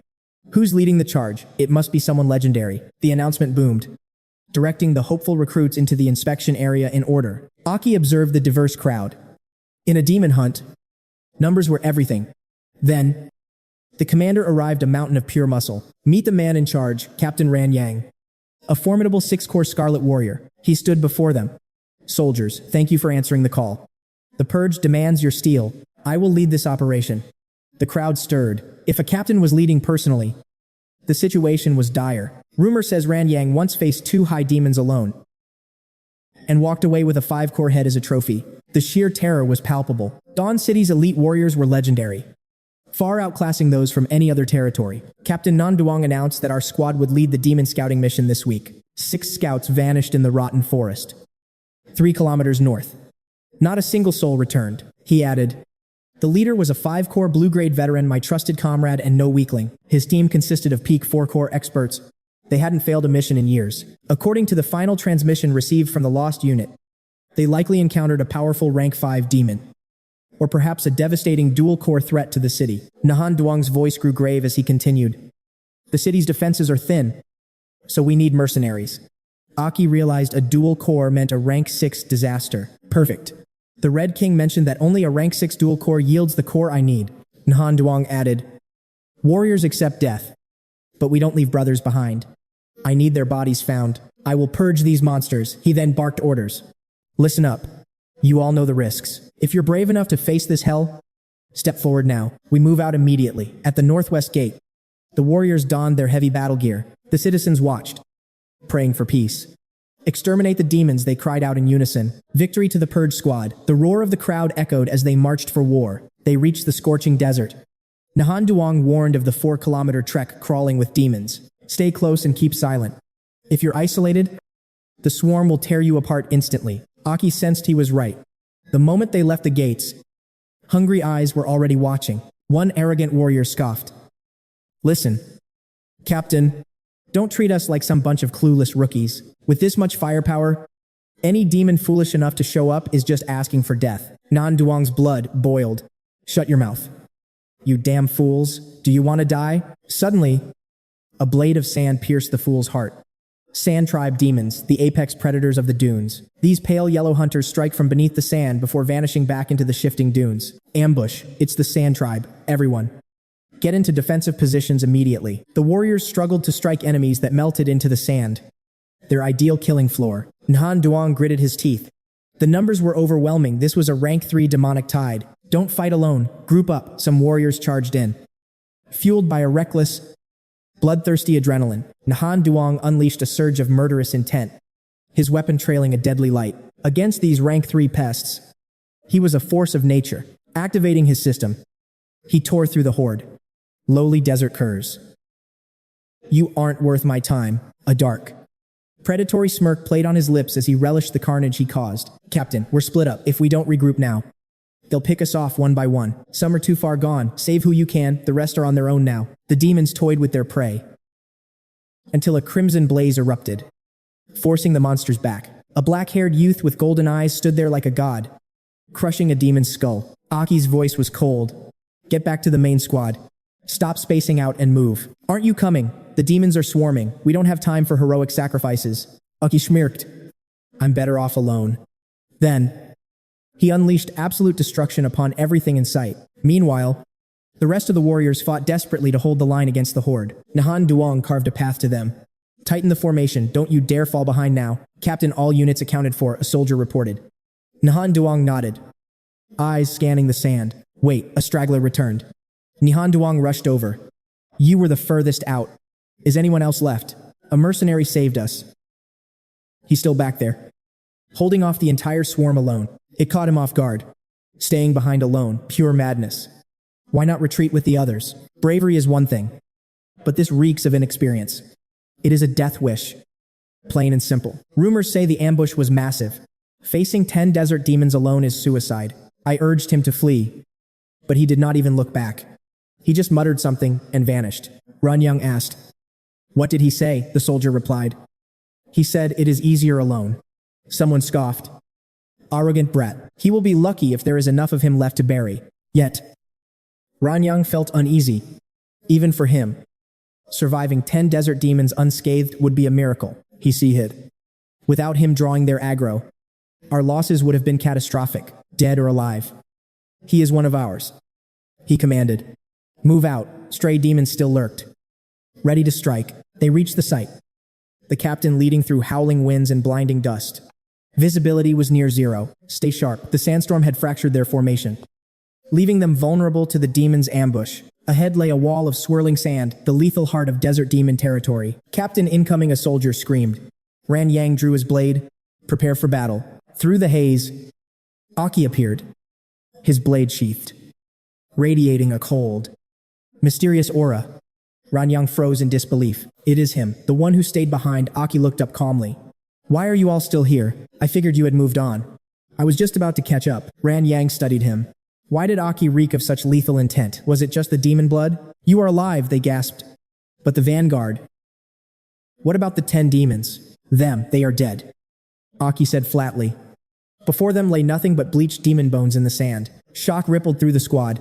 10 demos. Slaughtered solo. Just what is his rank? Captain, this is not right. One whispered. To kill 10 demons alone. He must be stronger than you. I am only at the 5th core. Aki lied smoothly. Though his true power eclipsed even 6th core warriors, even 7th core elites were no match for him. Yet he kept his secrets hidden. The revelation hit them like a lightning bolt. A 5th core Ranyang was stunned. Only 5th core, Ranyang muttered. Even as a 6th core, I would struggle against 10 of those beasts. How Aki shrugged. Mobility. I picked them off one by one before they could swarm me. Doubt me all you want. I was prepared. They marveled at his tactical genius. To isolate and execute demons like that, he was a natural combatant. Ranyang finally spoke. Excellent work.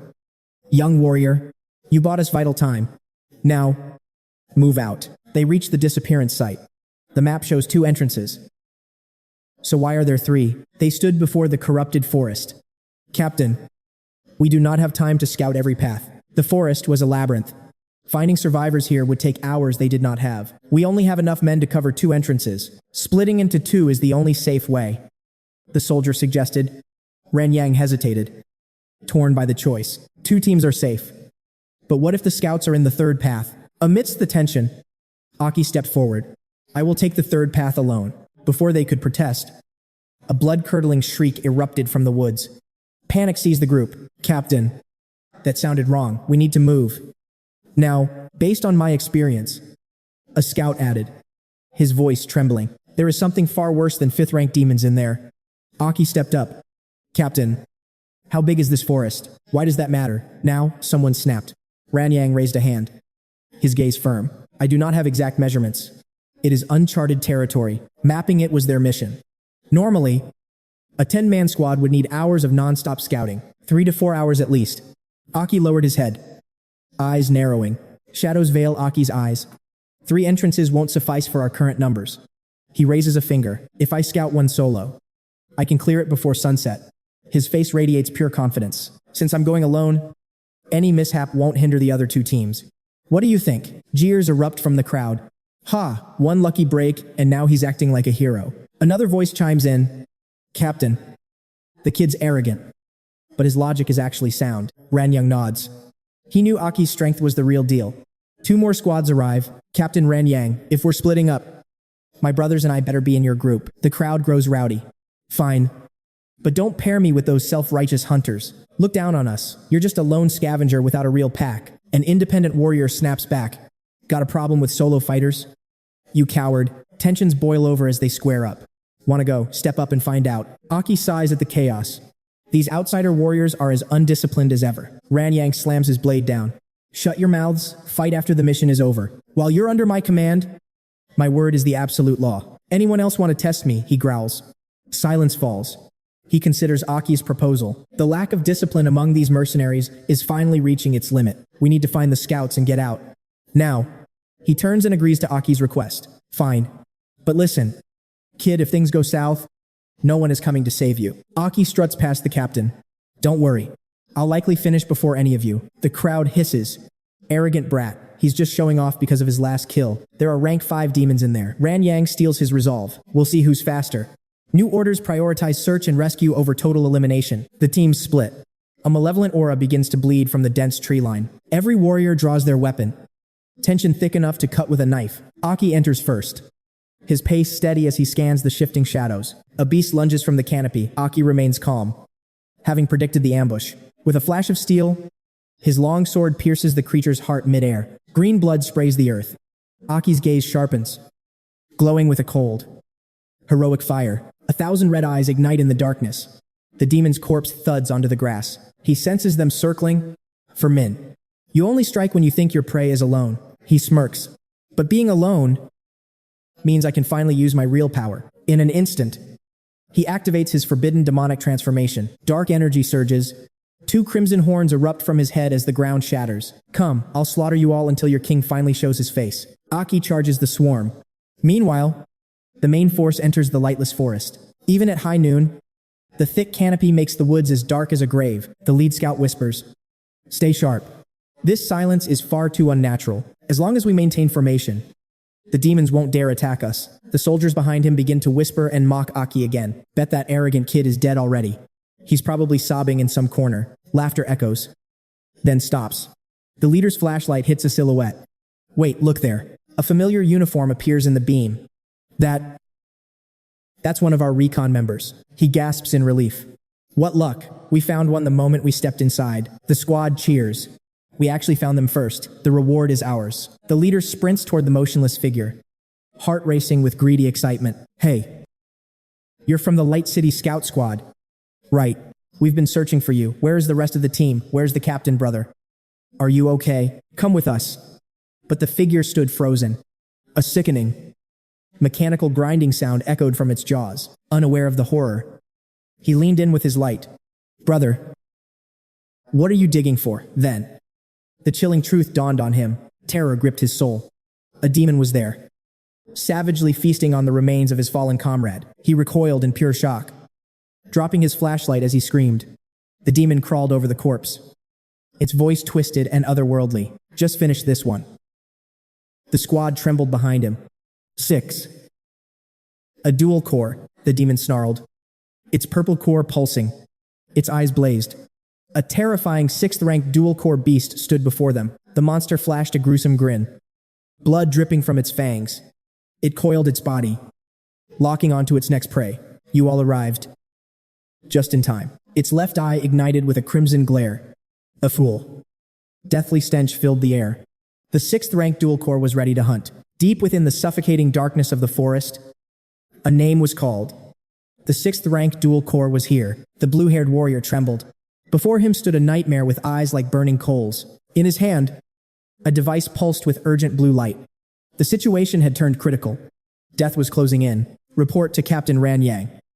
Now he slammed the trigger on the flare gun. The signal was sent. A blinding streak of light tore through the gloomy canopy. signaling the desperate plea of the scouts. But beneath that light, a dark, human-like shadow remained kneeling before the beast. The brilliant blue glow illuminated the clearing, cutting through the oppressive forest fog. From behind, the demon loomed. Its lower half was obscured, leaving only the kneeling man's boots visible. The light was too intense. The demon hissed in pain, shielding its eyes from the hated brilliance. Now it was clear. A red-haired figure knelt there, but his entire body was shrouded in an eerie, pitch-black aura. The demon vanished instantly. In its place, a sudden flash of light erupted from behind. That blue light surged upward with incredible speed, when suddenly, two clawed hands snatched the flare right out of the air. It was the dual-core demon. It leaped high, its eyes bloodshot as it braved the stinging light. It intended to crush the signal. The scouts watched in utter horror as their only hope was intercepted. Yan Ran stared up, his face pale with disbelief. "You've got to be kidding me." His teammates rushed to his side, gasping as they saw the beast catch a signal flare with its bare hands. Panic set in. He braced himself and roared a warning. "Don't just stand there. Run. We are no match for this thing. Regroup with Captain Ran Yang. Fall back." Now, before he could finish, a shadow blurred through the trees. The demon perched on a branch, looking down with predatory intent. The two men stood paralyzed. Small, ominous purple lights began to flicker throughout the woods. The demon's voice was a chilling rasp. Its purple eyes locked onto them. There is no escape. It bared its razor-sharp fangs, licking its lips in anticipation. The predator had found its prey. "Let's wait together." Ran Yang stood firm, his gaze steady, though a seed of unease took root. "It's too quiet. This mist. Something feels dangerously wrong." A blade flashed. At the girl's feet lay a fresh corpse. She scanned the area. "Something's off." He said nothing, turning away. The ground was littered with the carcasses of the monsters they had just slain. Her teammate sensed the tension, shifting into a defensive stance. "This forest isn't that large, yet we haven't heard a single sound. It's like we're trapped in a void, focused solely on the slaughter." She hadn't noticed the silence. Everything seemed fine to me." She turned back to the fray. "Besides, with the commander here, the reinforcements are perfectly synchronized. Every strike was a lethal blow. Progress was perfect. But what about that stubborn brat who went solo?" Suddenly, Aki appeared, looking every bit the seasoned warrior. A thunderous explosion behind him made him jump in surprise. He spun around, only to find a field of demon carcasses. His comrades lay fallen. Suddenly, a voice echoed as a girl emerged from the shadows. "Leader of HJ." He recoiled, his body tensing with sharp killing intent. The girl warped into a monstrosity half-human, half-demon. She wore a twisted, wicked grin. Enjoying the view, her eyes blazed crimson.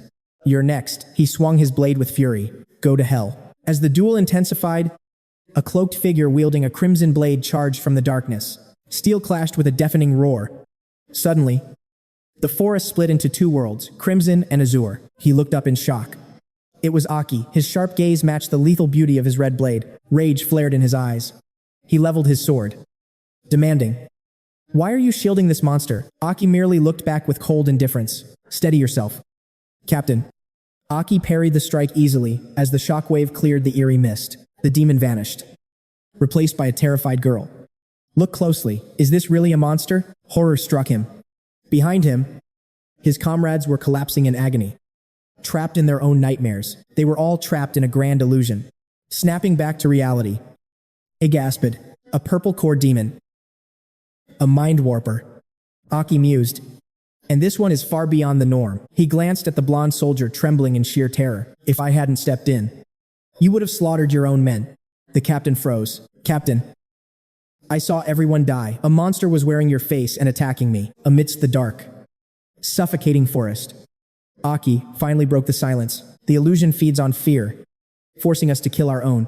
It is a psychological massacre. Regroup now. Check your surroundings and snap your comrades out of it." He paused, eyeing Aki.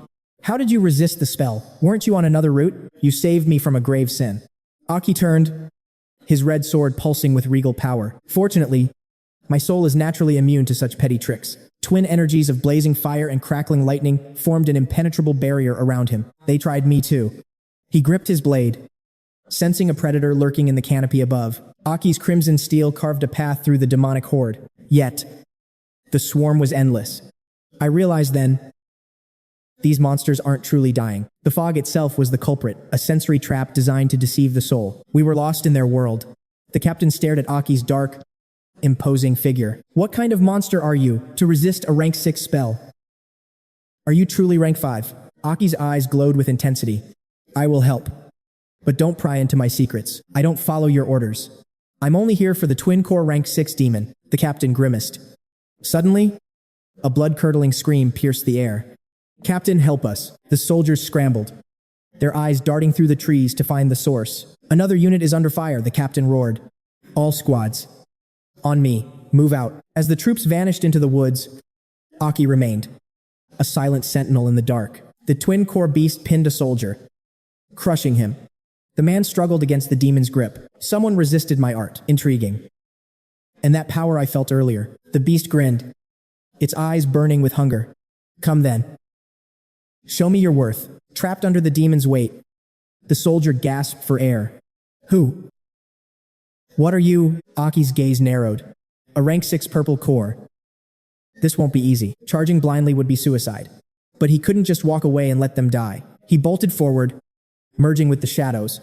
It was time to hunt the hunter. Countless soldiers had already perished here as the flickering light faded. A sinister presence shadowed them, causing his eyes to widen in shock. A frantic cry erupted as the squad rushed forward. Boom! Bloodshot veins filled his eyes, reflecting his utter disbelief at the scene. That is... He stammered, seeing the other squad hanging from trees. The captain and the others... They are all dead. Aki watched coldly, steadying his mind. Hiem Duong recalled Aki's warning and turned back. Do not panic. This purple core demon is using illusions to confuse us. It wants us to surrender before the fight. Aki stepped forward calmly. This is reality. Advance. He stared at Aki in total bewilderment. A hideous demon appeared, salivating with glazed eyes. Everyone drew their swords. The monster drew near as a wounded man gasped for help. Captain, please, save me. He looked at the survivor in a panic.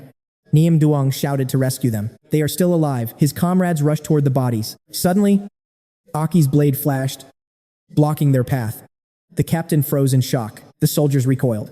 What is the meaning of this? Hiem Duong barked. Aki's face darkened as a sharp light glinted in his eyes. Look closer. A double-core green-rank demon was puppeting the captain's body. It gripped the man from behind, letting out a sinister, mocking laugh. Hey, hey. The demon slowly revealed its face. How very curious. To think you noticed me?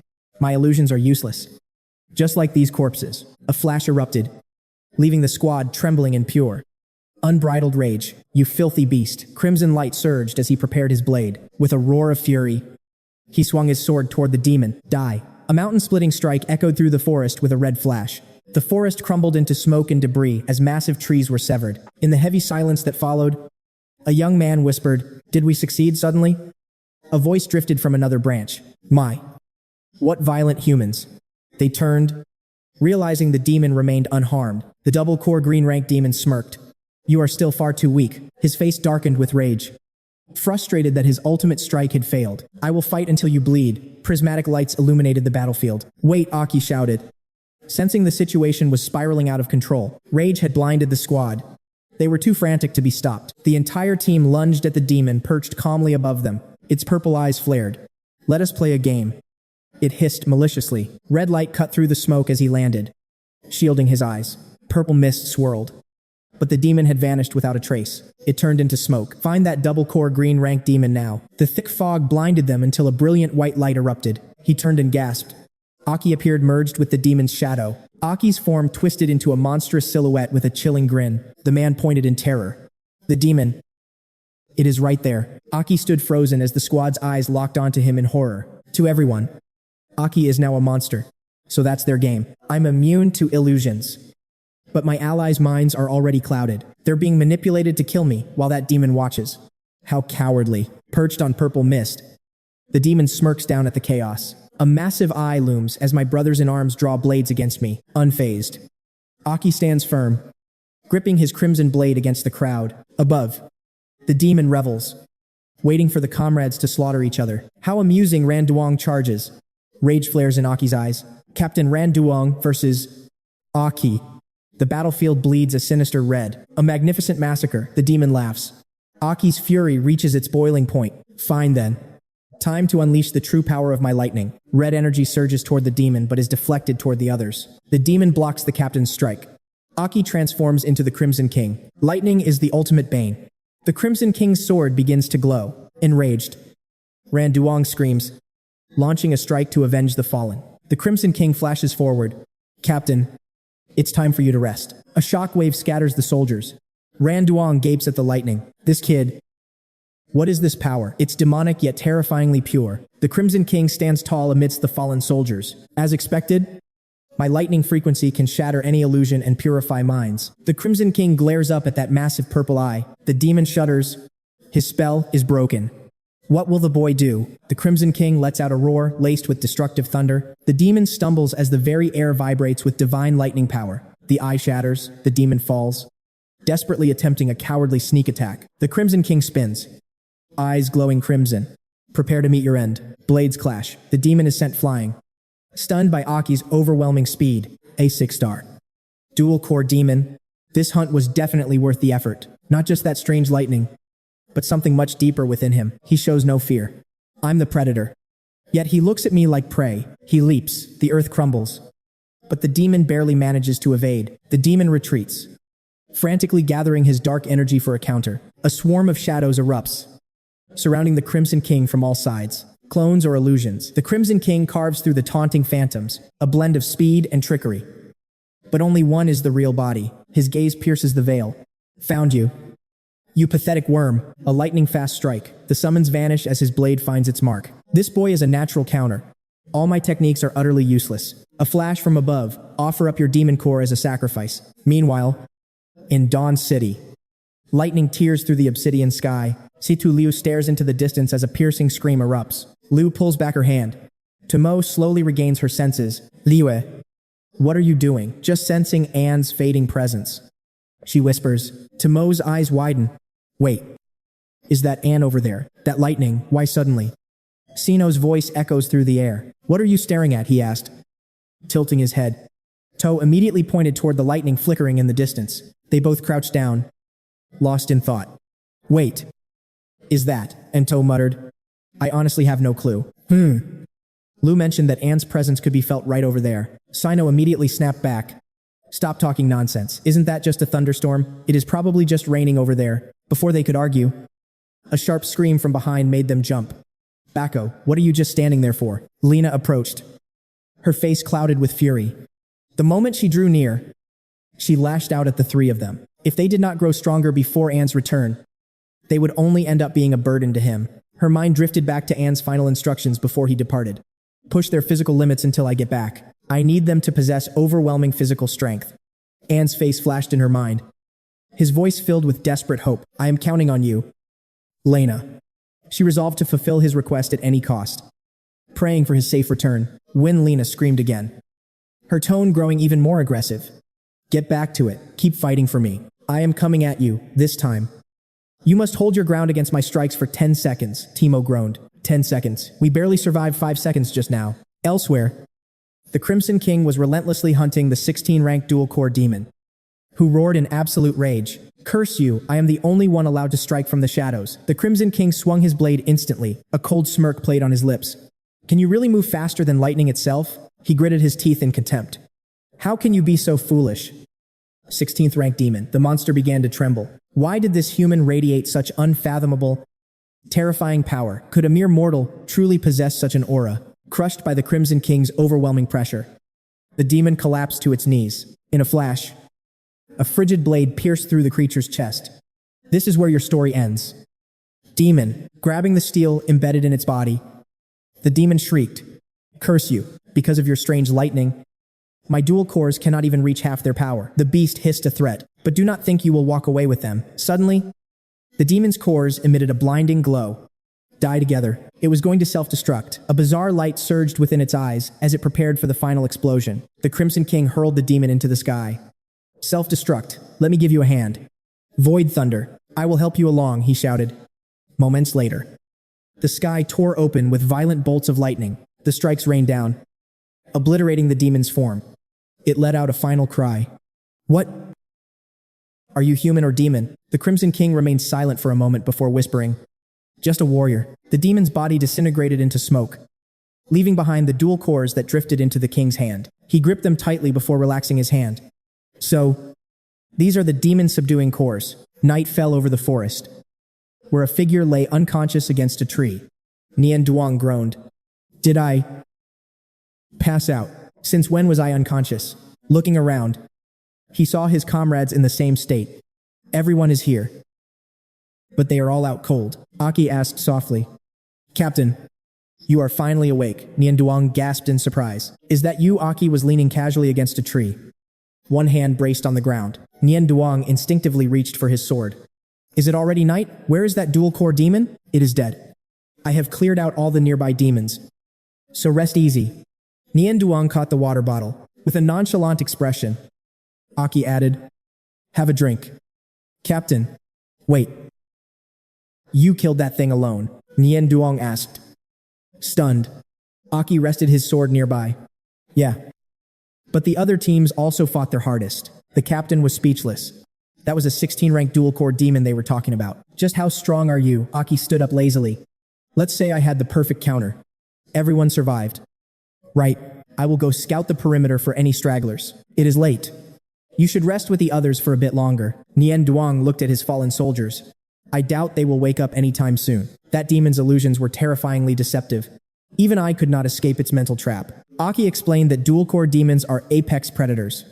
Their twin cores don't just double their power, they multiply it exponentially. He offered a word of encouragement. Waking up this quickly was proof of the captain's impressive strength. However, Ran Duong merely let out a heavy, frustrated sigh. As a 6-core elite of Luminous City, being toyed with by that demon is a bitter pill to swallow. He frowned, feeling the weight of his duty as the commander of the city's purification force. As captain, because you saved us. I will no longer pry into your mysterious background, but as a warrior, I cannot ignore this. Ran Duong clenched his fist, overcome by an intense curiosity. A 6-core elite against an outsider who soloed a dual-core beast. I must know who is truly superior. He proposed a duel to witness Aki's power firsthand. However, Aki gave a firm, immediate refusal. It's unnecessary. Captain, I know you're strong. You were simply hindered by a lack of information this time. Before Aki could finish his sentence, Ran Duong abruptly cut him off. Don't refuse. My curiosity is simply too great. He leveled his blade at Aki. Please, spar with me, a battle-hungry spirit. It made sense. Without such a drive, one could never become a truly great warrior. Aki eventually relented. Fine with me. There is a suitable clearing just a short distance away. Brilliant moonlight flooded the forest as they reached the clearing. Ran Duong shifted into his combat stance, stepping into a combat-ready state. He spoke firmly. I ask only one thing. Do not hold back. Show me your true strength. Aki replied. I share your warrior spirit, so I will face you seriously. Aki drew his blade to strike. Ran Duong smiled. Lunging forward like a gale to unleash a wild slash, crimson strikes layered the air. But Ran Duong suddenly froze in total confusion. Where did he go? He scanned the area but saw no one. Only the scorched earth from his own assault remained. His eyes darted upward as a shadow plummeted toward him. Despite his reflexes, the figure was already behind him. He raised his sword to block. But Aki used an unexpected move, pinning the captain's hand with his foot. A thunderous impact shook the ground, cloaking them in dust. Aki disarmed him and whispered, You have lost. Aki held him down firmly. No matter how many times they tried this, the result would never change. I will always find the gap to disarm you the moment you strike. His gaze was icy and emotionless. Do you want to try again? Ran Duong trembled. He was right. Prepared or not, I am completely outclassed. This was a crushing gap in skill. This overwhelming pressure. He had only ever felt it from them. The new 6-rank Aki reached out to help him up, his expression suddenly softening. Let us stop here. Ran Duong remained dazed. Aki felt different now, like a kind elder. Cold one moment, yet warm the next. A truly mysterious warrior. He concluded with a smile. Taking Aki's hand, he said, Fine. I admit defeat. Later. Rubbing his sore arm, he couldn't help but ask, Why would someone like you join a temporary squad? You are no ordinary 5-core. You are the strongest I've seen. Second only to the new 6 rank. Aki's brow furrowed. The new 6 rank is ranked below them, he muttered quietly to himself. Randuang continued his explanation of the hierarchy. 7 core is the absolute peak. The gap is astronomical. I cannot even compare to the new 6 rank. To this day, no one has ever witnessed the true extent of their full power. I heard one entered the ancient king's realm alone and returned safely. It is beyond our wildest imagination. Aki was stunned. He realized then those people were the ancient king's card themselves. He remembered his own struggle inside. His face darkened. Something was wrong. They were hiding something big. Randuang pulled him back to reality. Dawn is breaking. The other warriors will be waking up soon. Will you return to Luminous City with us? Aki nodded calmly. Yes.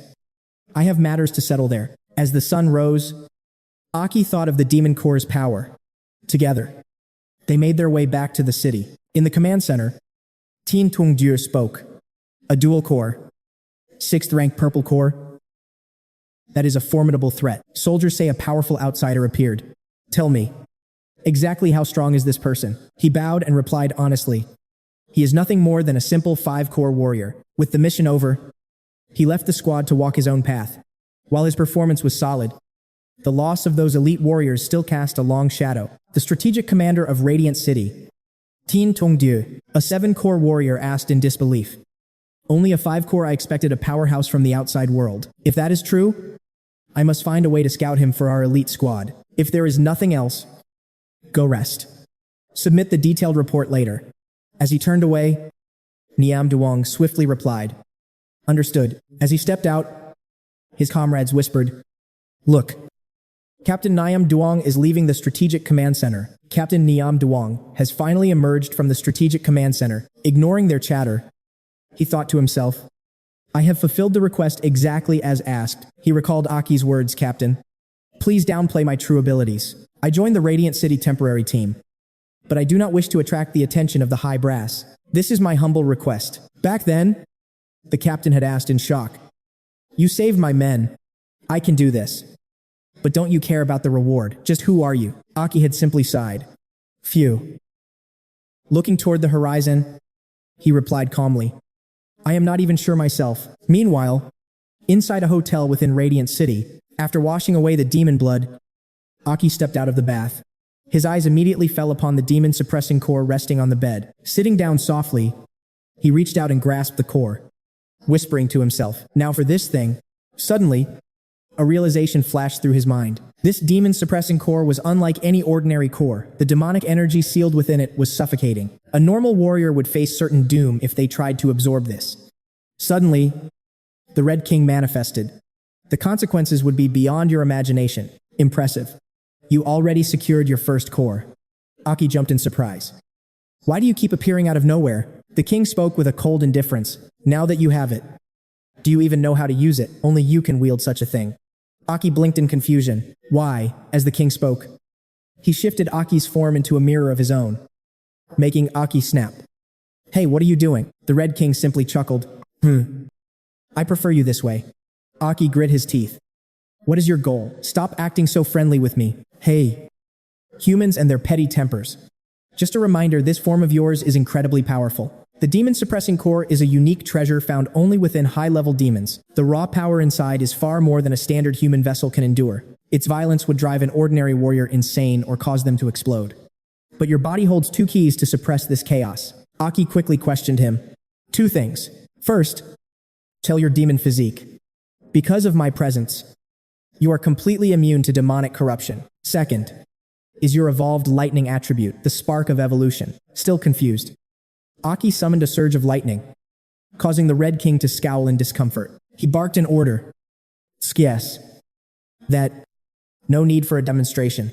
Put it away. Realizing the king's weakness, Aki thought, so this guy really can't stand my lightning. The king then clarified the situation. Your terrifying lightning can suppress demon power and even purify the corruption within this core. In other words, by combining these powers, you can help other human warriors fuse with these cores, provided their spirits are strong enough. Without a powerful will, their minds would be shattered during the fusion process. As for the rest, you will only find out once you attempt the fusion. Anything else on your mind? Reverting to his human form, Aki asked. So, how exactly does this fusion work? What do I have to do? The Red King answered bluntly. A one-on-one. Naked body energy synchronization. Aki screamed in horror. What naked? How is that even a thing? The Red King began to explain the steps. Why are you so worked up? To maximize the resonance between two souls. Isn't this perfectly natural? True synchronization requires a perfect resonance of spirits. You must channel your internal mana directly into your partner's core. Aki followed the instructions, feeling his internal energy shift. But a cold sweat broke out.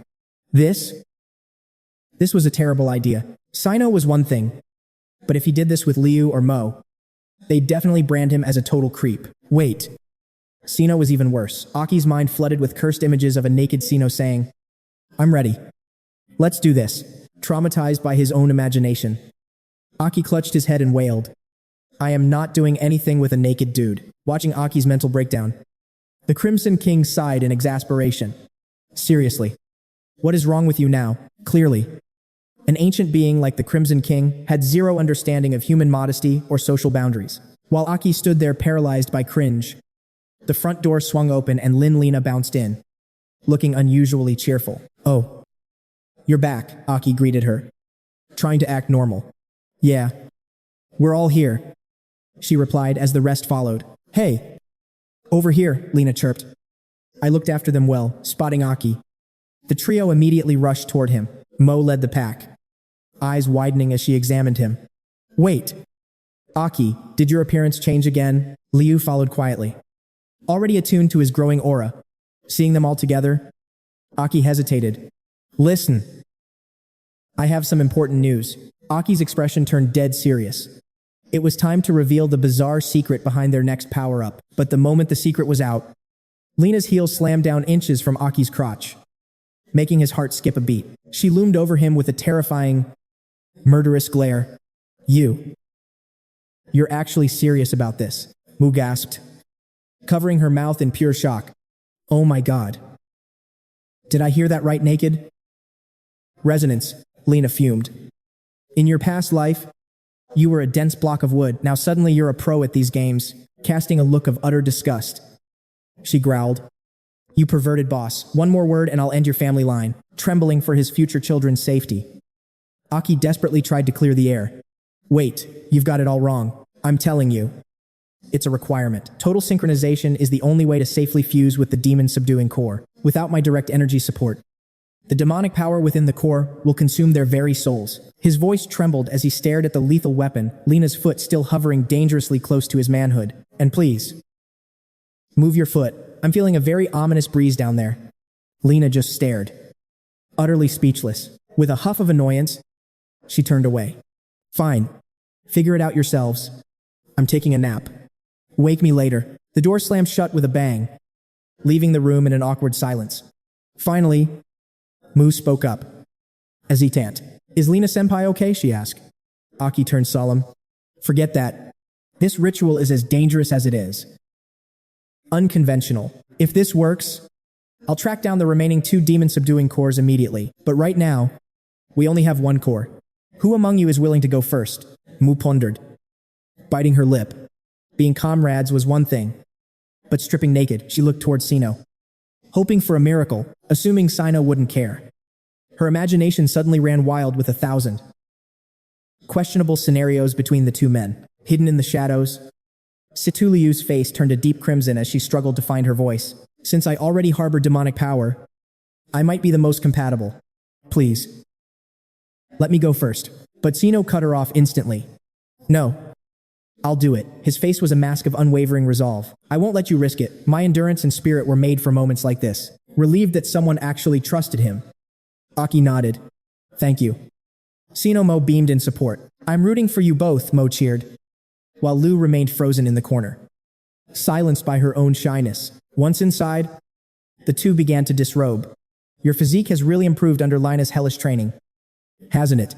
Looking much more muscular than before, Sino shed his shirt, revealing a perfectly sculpted, rock-hard torso. Man, who wouldn't want to build like that if you're aiming for those gains? Smash that like and subscribe button. With his clothes gone, Sino suddenly asked if the underwear had to go too.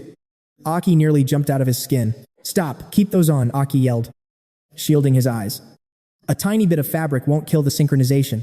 Little did they know, Mo and Liu were pressed against the door, cameras ready to capture every steamy moment. This is the perfect angle. Their lenses were zoomed in as the two men began the intense energy transfer. Is it really okay for us to be peeping like this? Lena whispered, suddenly appearing right behind them. It's fine, we're just staying close in case they need our urgent assistance.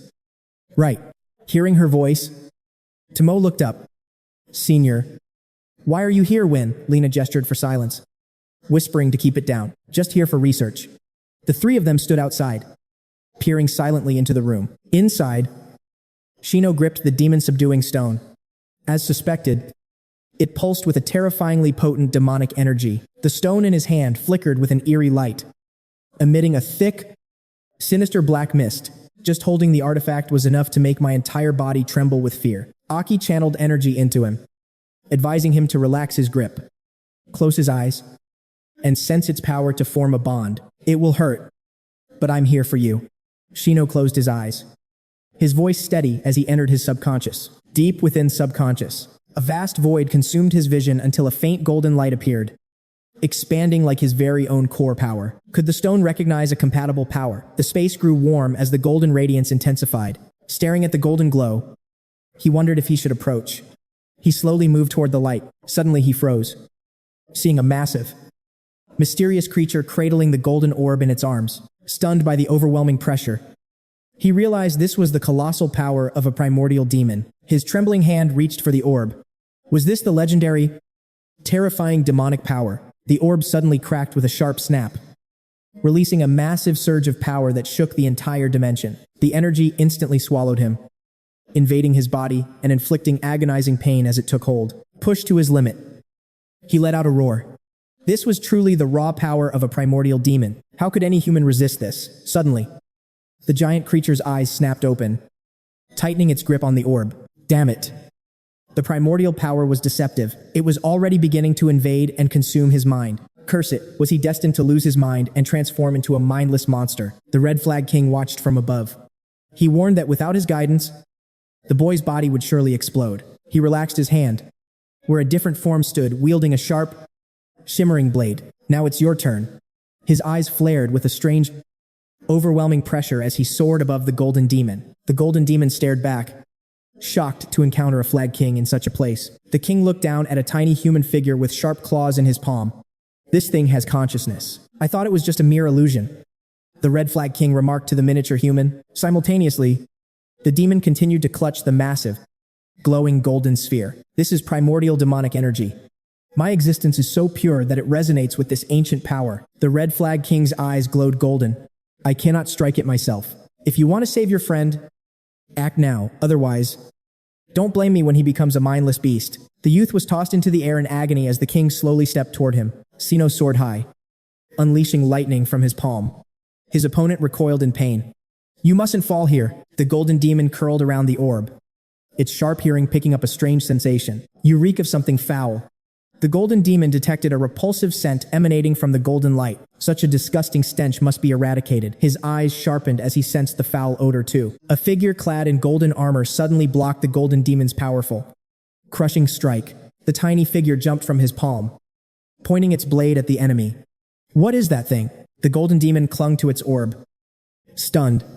How can there be another demon in this place? It stared at its opponent, the primordial six-flag demon, who looked down from the darkened sky. Defeating it won't be easy.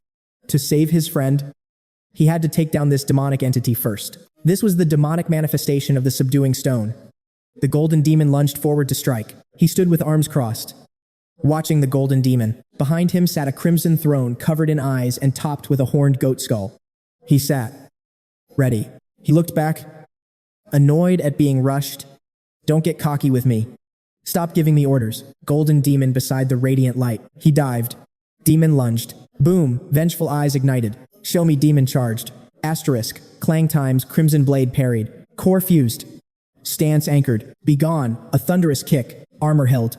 No damage. Red eyes. Defense legendary. Demon condensed dark energy. Shield up. Combat began. Demon trembled. What power? Lightning fusion. Fast strike. Rocks cleared.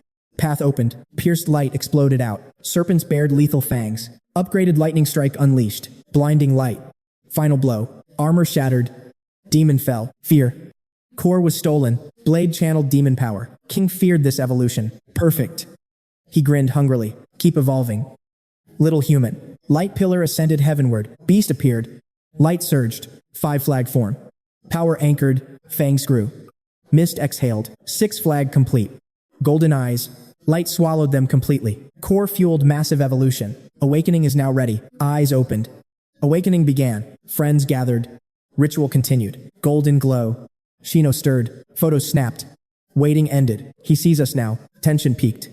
Everyone startled. Eyes glowed bright yellow. Demon eyes. She whispered. Blast. Shino's body warped. Golden vortex hit sky. Back sprouted monstrous growths. Bone arms burst out. Black smoke. 4 arms. 4 flag demon form achieved. Lena's eyes widened in pure shock. This was impossible. A human truly fused with demonic power without a core. Aki threw on his black cloak. No time for shock. Move. Sino's violent breakthrough released a massive energy surge. The Dawn City guards will find us. We must leave now, before anyone could react. Situ Liu regained his senses and bolted. I'll scout the exit, you guys figure out the rest. Before she could finish, Shino's massive hand snatched them all up. He grabbed each of them with ease. Forgive my rudeness. He grunted. Aki smirked. You have a plan. We're counting on you. Then, suddenly, golden wings erupted from Sino's back, followed by a thunderous explosion that rocked the building. He soared out with everyone in tow. Tomo's eyes sparkled. Whoa, Sino is incredible. They vanished like a comet. A gaping hole was left in the hotel roof. By morning, a crowd had gathered in front of the ruins. The hotel sign crashed to the ground. People whispered, "How did that even fall? Clear the area. It was just an accident," the guards barked. A soldier rushed to report to the captain. Captain, aside from the roof hole and the broken sign, there are no other traces found. The Dawn City guard captain frowned. That was definitely a demon's aura.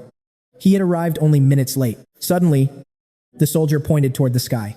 Captain, look over there. Both men instantly dropped to their knees. A mystical blue light descended, revealing a faint, shimmering silhouette. Lord Dylan, why have you come here yourself? The soldier asked in awe. He gazed down with an unreadable expression. The strongest rank 6 dual-core recovery warrior Van Dylan, far away. Sino landed by a thundering waterfall. He touched down gently. Tomo watched him with pure admiration. Sino. How do you feel? Sino stared at his hands. Lost in thought. I feel demonic power overflowing within me. The moment he touched the ground, the energy dissipated. He reverted to his human form instantly. Tomo cheered at his perfect transformation. Lena remained suspicious. Was it Anne's help that allowed this rank 4 jump? Sino recalled the dark moments during his breakthrough and answered, when my mind faded and guided me, he stabilized the wild energy of the demon-slaying core. The demonic power was too intense to master quickly. I reached rank 4, but rank 5 was almost within reach, and hides many secrets. Lena noted. Arki Sihith. We can't return to Dawn City. We'll draw too much attention. Lena. I'm sorry. She let out a long sigh. Sorry for what? That place isn't the Dawn City we once knew. If we can't go back, then so be it. Situ Liu grinned at Aki.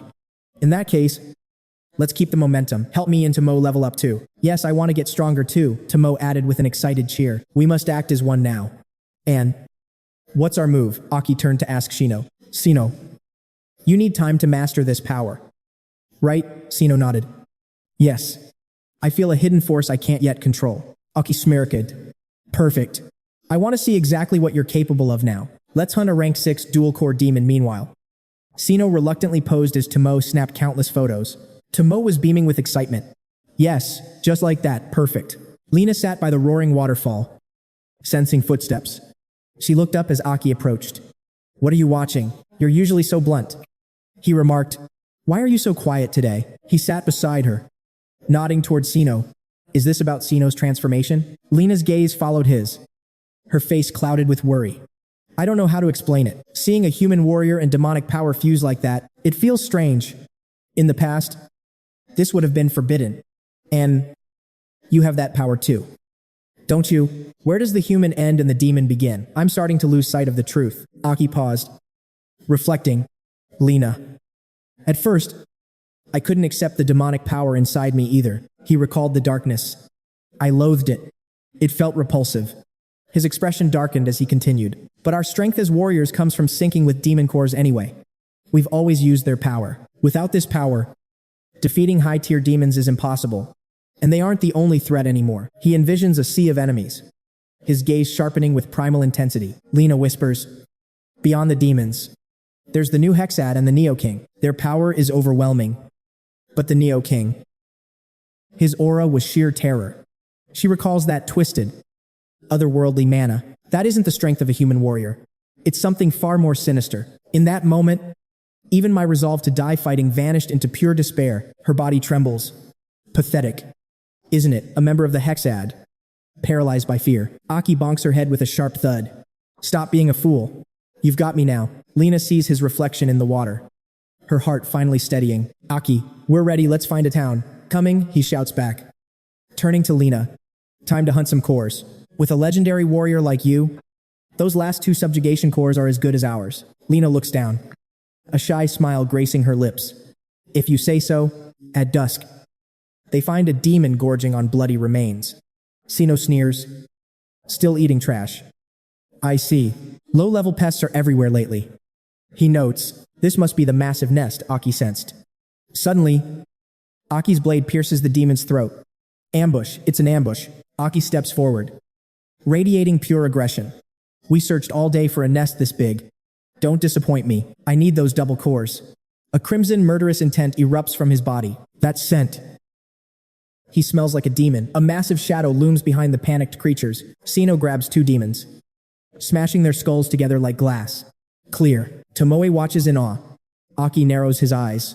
There's a formidable power deeper inside. The subjugation cores must be hidden in the heart of this cave. "I want to fight too. I can help," Lu pleads. But Aki cuts her off immediately. "No. I know you have a demon form. But now isn't the time to burn your stamina. You and Tomoe can't risk exhaustion before the core synchronization. The ritual requires absolute peak condition. We can't afford any mistakes." He orders Lina to guard them as he heads deeper.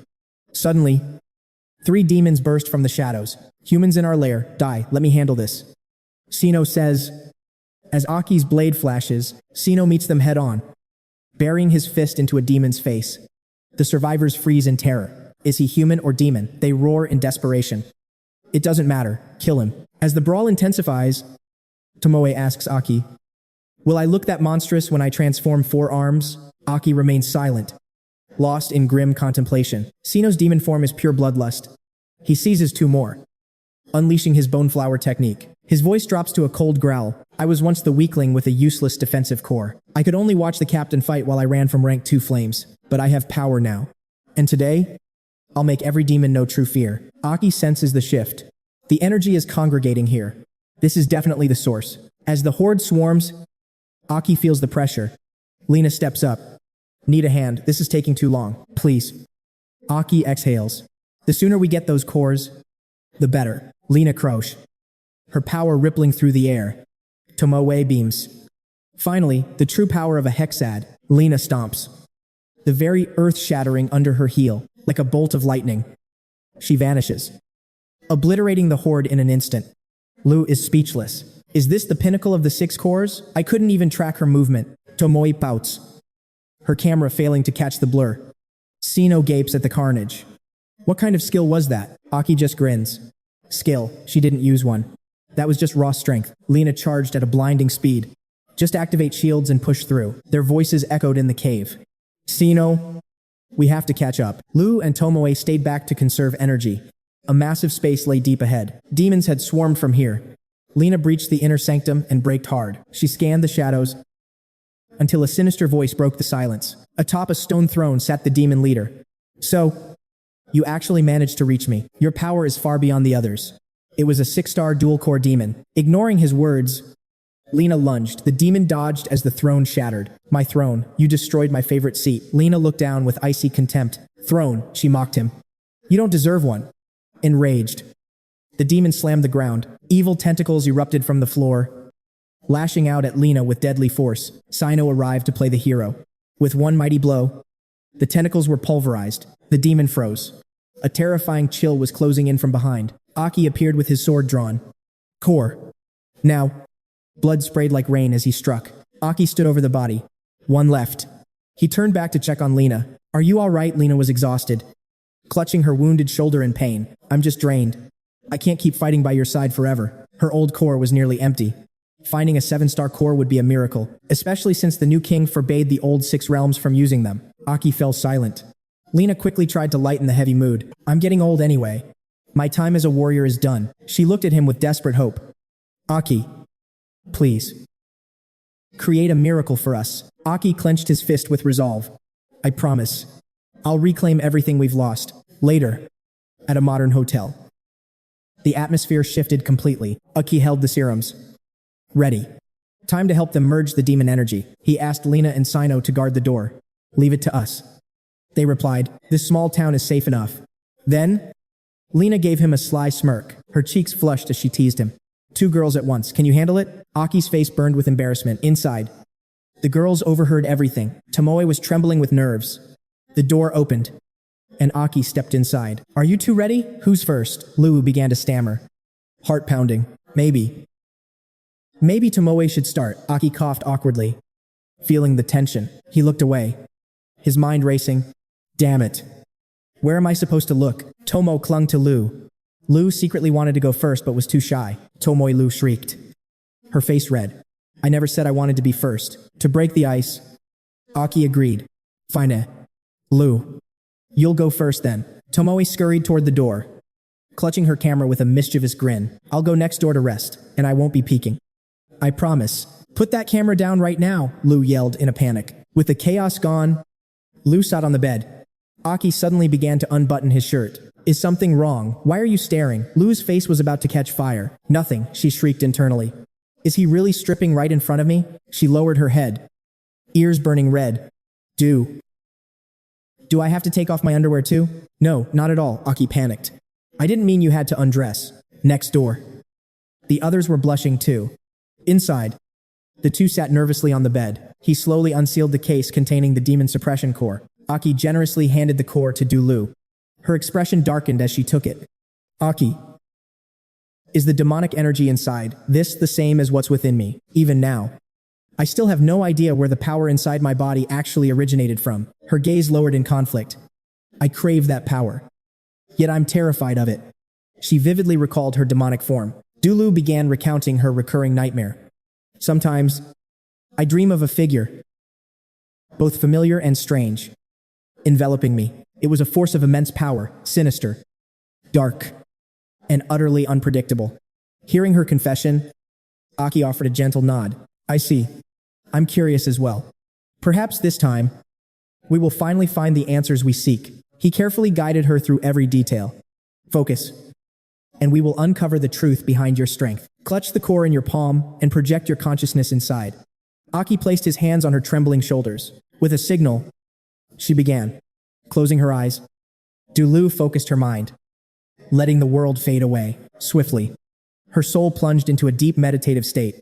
The demon core resonated. Opening her eyes, she fell into a void.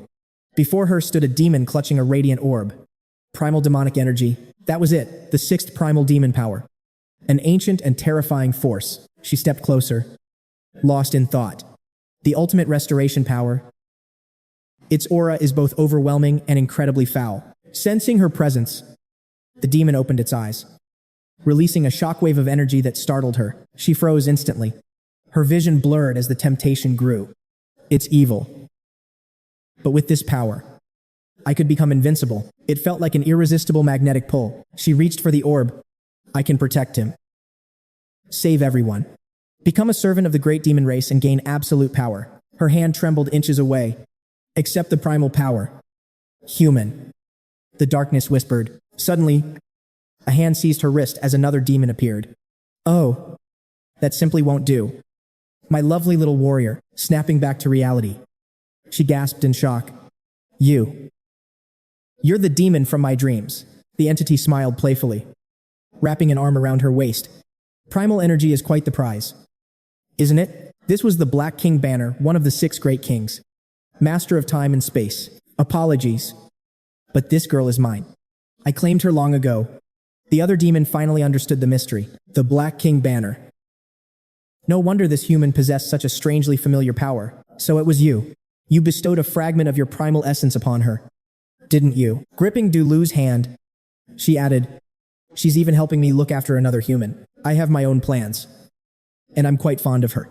So, don't trouble her anymore, she warned coldly. Dulu stammered in realization. The power inside me. That demonic form. It was you all along. She stared intently. Are you truly the Black King Banner? One of the Great Six. Her face went pale. A being beyond even the 7 banners. Technically.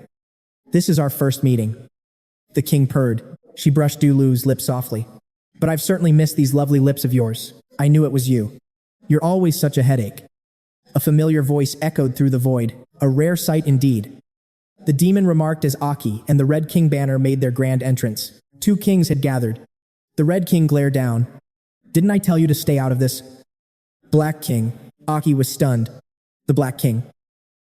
So Dulu's power really comes from her. Both the king and Dulu clutched their faces in identical, synchronized frustration. They spoke in unison as Aki and the Red King landed. The Black King rushed forward, beaming at Red, blushing like a girl in love. She pleaded. Aw.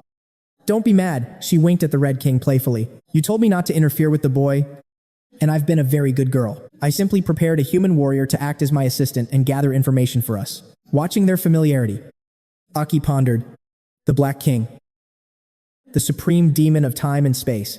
What are they planning? The Red King sighed, helplessly patting her head as she acted spoiled, basking in his sudden gentleness. The Black King's heart raced as she let out a shy squeal. With a rare, soft tone, he spoke to her gently. Intervening in the world around you only risks our exposure. It invites nothing but hidden dangers. Hakvunki pouted. I'm just worried about the boy. Red King Chi's voice turned ice cold. Do you doubt my judgment? Realizing she couldn't win, Hakvunki yielded with a wicked, captivating smile. Fine. Fine. I understand. She reached toward Tudolu with a predatory gaze. If you don't want her, I'll just end her life. Aki's eyes ignited with pure fury. His power surged as he entered his evolved state. Don't you dare. Without hesitation, he lunged forward. I'll take you down first. He moved like a lightning bolt. But she didn't even flinch. With a casual flick of her finger, she neutralized his entire momentum. Aki was sent flying. Liu screamed his name in terror as he crashed violently onto the earth. He knelt, clutching his stomach. That single strike was devastating. Liu rushed past the demoness, trembling. Aki, please. Speak to me. His body convulsed, eyes vacant. Liu's heart sank as she cried out his name again. Red King Chi crossed his arms. I told you not to break him. Relax. I merely froze his time so he could savor every second of that agony. I was only playing, but he actually tried to strike a King Chi. She blinked, releasing her temporal grip on his body. Liu frantically rubbed his back. Can you hear me? Are you all right? Aki collapsed, gasping for air. Suddenly, Black King Chi appeared before him, radiating a suffocating pressure. The realization hit him like a ton of bricks. He was powerless against a King Chi. This was the true gap in their strength. A devious smirk played on her lips. I've taken a liking to this girl, so I won't kill her. Yet, she extended her hand toward Liu. Liu was suddenly yanked through the air like metal to a magnet. Her terrified screams echoed as Aki watched in horror. Liu was back in the demoness's clutches. Red King Chi turned his back, ready to depart. Kame. There is no longer any need for us to stay here. No, I won't leave her with that monster, Aki shouted, causing the king to halt. He glanced back with pure disdain. Are you truly this ignorant? She is the Black King Chi, master of time and space. One of the ultimate existences in this world. The strongest and most lethal. Behind them, the Black King Chi gestured for him to keep quiet. If she intended to kill you, your life would have ended before you even realized it. To her, humans are nothing. Being acknowledged by her is a supreme honor. Aki stood silenced, unable to find a single word to retort. Stop wasting time.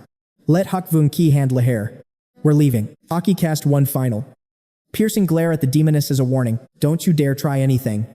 With that, their figures shattered and faded from Liu's consciousness. With Red gone, the fun has ended. Let's wrap this up, she told the green demon. The demon had no choice but to comply with a heavy nod. Their predatory gazes fell on Tudo Lu. The king pressed a finger to her brow, surging her power inward. An immediate transformation began to ripple through Liu's physical form. Her eyes took on a haunting glow. A torrent of emerald energy began to swirl within her soul. Wings erupted from her back in a burst of light. The inheritance was finally complete. Outside, Aki paced nervously. Why isn't she waking up? It should have worked by now. Calm down, Red King Chi commanded. Suddenly, A massive shockwave of energy exploded from Liu's body. Amidst the rising smoke, Liu emerged from her mental trance.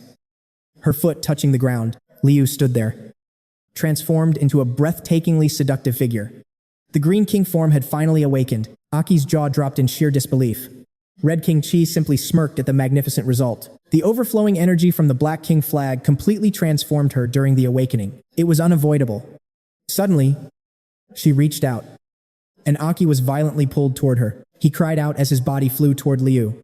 Her hand grazed his chest gently. Leaning in close, she whispered, "I've always wanted to know." Aki gasped her name. Liu locked eyes with him, asking boldly, "Do you like me? Answer now." No stuttering. Aki was stunned. He thought, Liu in her perfect form is dangerously bold. The Red King flag sighed in total disbelief. What on earth is this? He groaned again. Such immense power.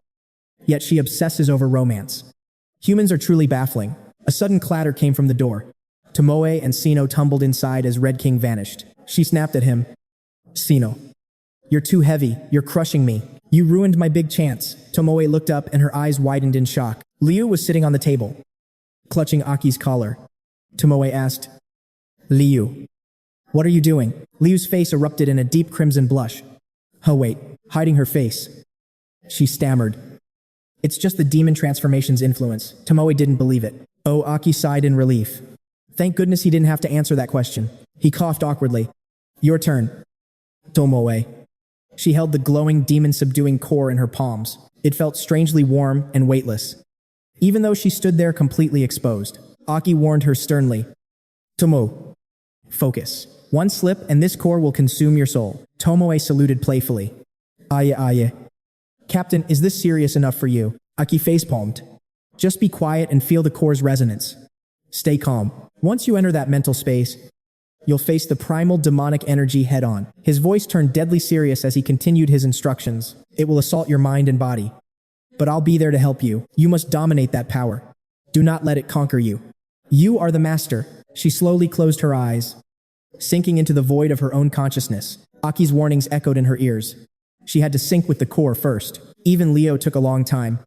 But Tomoe stayed perfectly still, startling Aki. "She's already inside. How was she so fast?" He immediately dived in after her. "Damn it. I have to hurry." When Aki opened his eyes, his form shifted. The Red King flag stared at Tomoe, his expression filled with rare admiration. She's a freak of nature. No resistance. Just standing there absorbing the demon's chi. She swallowed the energy whole. The demon stared at her. She stared right back. Surprisingly, the demon's gaze wasn't fierce. She successfully drained every bit of its power. Aki's jaw hit the floor in pure shock at the sight. The primal force seemed to actually like her, giving up all its energy willingly. A mystical blue aura erupted from her, shattering the very space around them. Twin horns sprouted from her head as new demonic equipment materialized around her. Majestic wings unfurled from her back before she was encased in a glowing sphere. She didn't even need our help. The Red King muttered, "Truly a strange girl." The sphere pulsed with immense power before shattering as Tomoe emerged like a goddess. Her new title was official demon form. Green flag, blue white griffin Tomoe. That's it. I thought it would be much harder. Her new wings flapped instinctively. Wait. I can go faster. She took off, rivaling even Lena's incredible speed. She flickered in front of Aki instantly. Whoa, I'm actually super strong now. Aki nodded slowly. Yeah. Way stronger. But a shadow of doubt remained. Perhaps she's a hidden legendary genius. A voice whispered, "Forget it. Let's move out." Suddenly, 4 brilliant streaks of light erupted from the rooftop, piercing the heavens. The crowd watched, trembling with curiosity. "Look, what is that light in the sky? Is something ascending to the heavens?" Ignoring the gossip, the 4 streaks Aki, Lena, Tomo, and Dulu soared through the clouds. Aki turned to the group. "It's time to find our own base. We must master our team coordination now," Lena suggested. To the west lies the Devil's Den of Dawn City. Even elite squads fear that place. Aki's eyes narrowed. "I assume that means it's crawling with powerful demons then." Her eyes sparkled brighter than stars. "Exactly. I think we're finally ready to face those depths." A den of devils, the 4 stars pressed on, their power surging toward the level of the new 6 Hao. The next morning, Aki found Lena by the stream. He froze. "You're every point not coming with us." His voice faltered, filled with sudden dread. "Did I Did I do something to upset you? She looked down, avoiding his gaze. My core's energy is nearly depleted. I'm useless in battle now. I'll only be a burden if I stay. Aki suddenly flicked her forehead, silencing her with a sharp tap. What burden? What are you saying? Aki snapped. You're one of the legendary 6 How. Remember. Besides, weren't you the one who told us about the Devil's Den in the first place? I'll find you a new 7-colored core. He promised, gently rubbing her forehead to soothe the pain. Lena pulled away, her expression cold. No, I simply can't keep up anymore. She turned to leave. Every step felt like dragging a mountain. Lena didn't want this, but her strength was fading fast. Aki chased after her. What does keeping up have to do with anything? We'll just gear you up again. With your combat experience, you're vital. Lena cut him off, her face heavy with sorrow. You've forgotten. Aki, I've grown old. I can't stay by your side much longer. She confessed with a trembling voice. Only the green core's healing kept me young. Without it, I'm just a withered, frail old woman. Seeing his silence, she continued. You're still so young. Aki, you forget I'm practically a grandmother. A single skirmish leaves me utterly exhausted. My body can no longer handle the strain. She looked back at the others.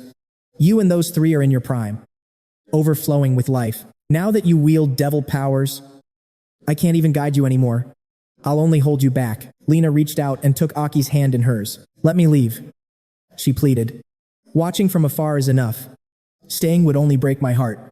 Understand. Aki shook his head firmly. Lena, even if you can't fight, I don't care. I need you. Lena smiled sadly. Stop. When you go to save Da, find me. Take this. She pressed something into his palm. Aki stared at the device. What is this? Lena explained. A positioning compass to find me anytime. She pointed to a blinking blue light. That's my location. Suddenly, a voice notification rang out. Win Lena. Status optimal. She chuckled. It even has voice alerts. I made it specifically for you. She handed him a thick scroll. And take this as well. It's important. I've mapped out devil strongholds and included my battle notes. They will guide your path. Aki tucked the items into his cloak. Understood. But where will you go? You can't return to Dawn City. Lena remained calm. Don't worry. Ordinary soldiers are no match for my skills even now. I am Win Lena. After all, I'll reclaim my treasures and retire in a quiet, distant town. Aki glanced at their laughing teammates. Don't talk about retirement. It doesn't suit you at all. Are you leaving right now, without even saying goodbye to the others? A silent departure is better, she whispered. I've been alone for years. Your warmth feels overwhelming. Oh. And watch over that girl, Dulu. Aki blinked, turning his head toward her. Dulu stood in the distance, sensing their gaze. Her face instantly flushed a deep crimson. She looked like a radiant heroine from a novel, laughing brightly with her 2 companions. She cares for you deeply, Lena warned. Don't ignore her heart. Aki stood there, lost in thought. You really are a total fool when it comes to things like this. Her parting words were heavy with meaning as the river caught the first light of dawn. It was time to say goodbye. Lena turned away decisively. Fine. I'm off.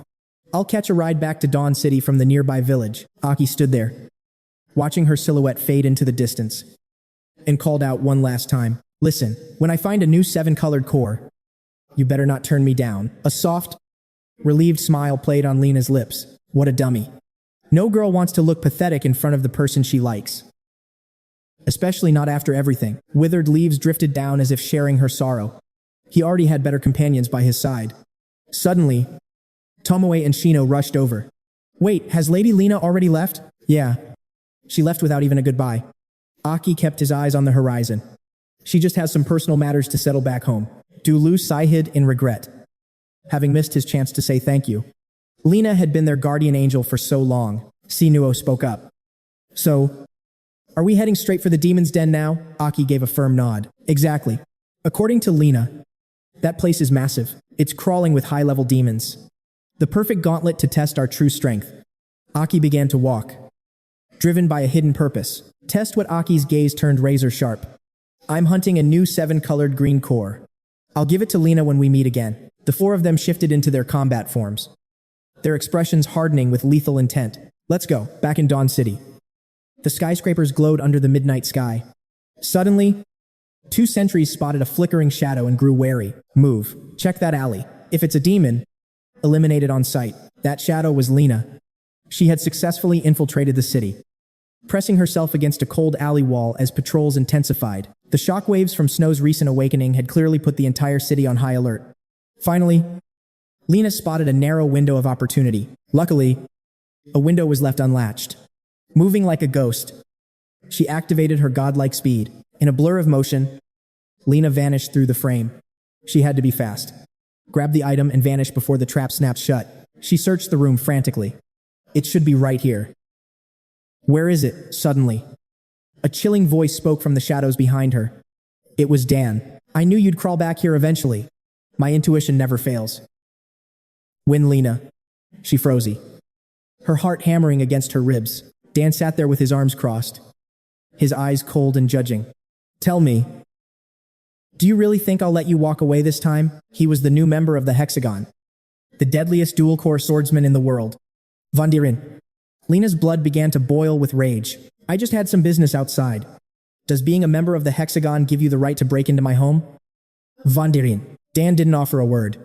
Instead, he slowly reached into his pocket and pulled something out. He held a small, ornate box, a mocking smirk on his face. You risked everything to come back. For this piece of junk, Lena's eyes widened in shock. How did you get that? Memories she had locked away began to flood her mind. A time when they hunted monsters side by side. In the memory, Lena was scolding a certain someone. You lazy bastard, why are you slacking off here while everyone is waiting for orders? Aki had simply turned around with a grin. Lena. Perfect timing. I have something to show you. He held out a shimmering object. It was a handcrafted stone necklace. I made this myself. It's for you. Lena had taken it, her heart skipping a beat at its simple beauty. But then, Dan's voice shattered the vision like glass. He sneered. You were always so careless with everything else, yet you guarded this like a holy relic. I thought it was a treasure, but it's just a hideous, handmade rock. Pathetic. Lena's frame trembled, her fists clenching until her knuckles turned white. Dan continued to twist the knife. Who gave this to you? Some low-life lover. Before he could finish, Lena lunged. Give it back. She reached for the necklace, her fingers brushing the stone. Suddenly, Dan's boot slammed into her midsection. Lena coughed up a spray of crimson as she was launched upward. Crashing into the ceiling, she managed to scramble outside. But Dan was a relentless predator, snapping at her heels. Another devastating blow sent her reeling against the balcony wall. She dug her heels in, the friction burning as she tried to stop her momentum. She finally ground to a halt. Damn it. Lena hissed. The energy within her was fading fast. Her arm was shattered, the bone broken beyond her ability to heal. Dan approached slowly, his voice dripping with disdain. Your power is no better than a common soldier's now. A cruel smile twisted his lips. You're going to die here, you old hag, Lena growled, clutching the necklace between her teeth. Her eyes burned with defiant fury. Mock me all you want, but I was once the first of the Hexagon. The new king gave his word. If I surrendered my title, he would leave my life alone. Are you really going to defy the king's direct decree? Dan tilted his head, his suspicion growing. Perhaps, but that shockwave from before, I felt your essence in it. I suspect you're working with that masked intruder. Besides, do you really think the king would care for a washed-up old hag like you? With a cold sneer, he summoned a deadly blade from thin air. Lena glanced back at the terrified cat behind her. Delan raised his sword high, roaring with murderous intent. Die! The strike tore through the air like a lightning bolt. In that split second, Lena turned her back to shield the small creature from the blow. She pulled the cat close, but the sudden movement spooked it. Delan's blade struck with a thunderous explosion, leaving nothing but a thick cloud of choking dust. Tattered and covered in bleeding wounds, Lena gently stroked the cat's head.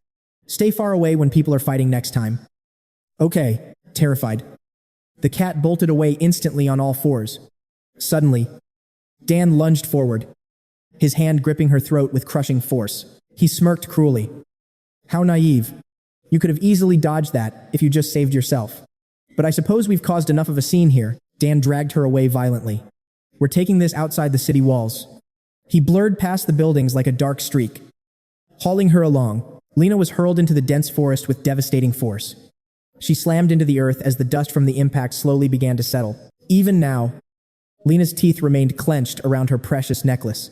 She slumped against a tree, her strength completely spent and unable to move. Dan looked down at her pathetic state with zero pity. Hey, Lena.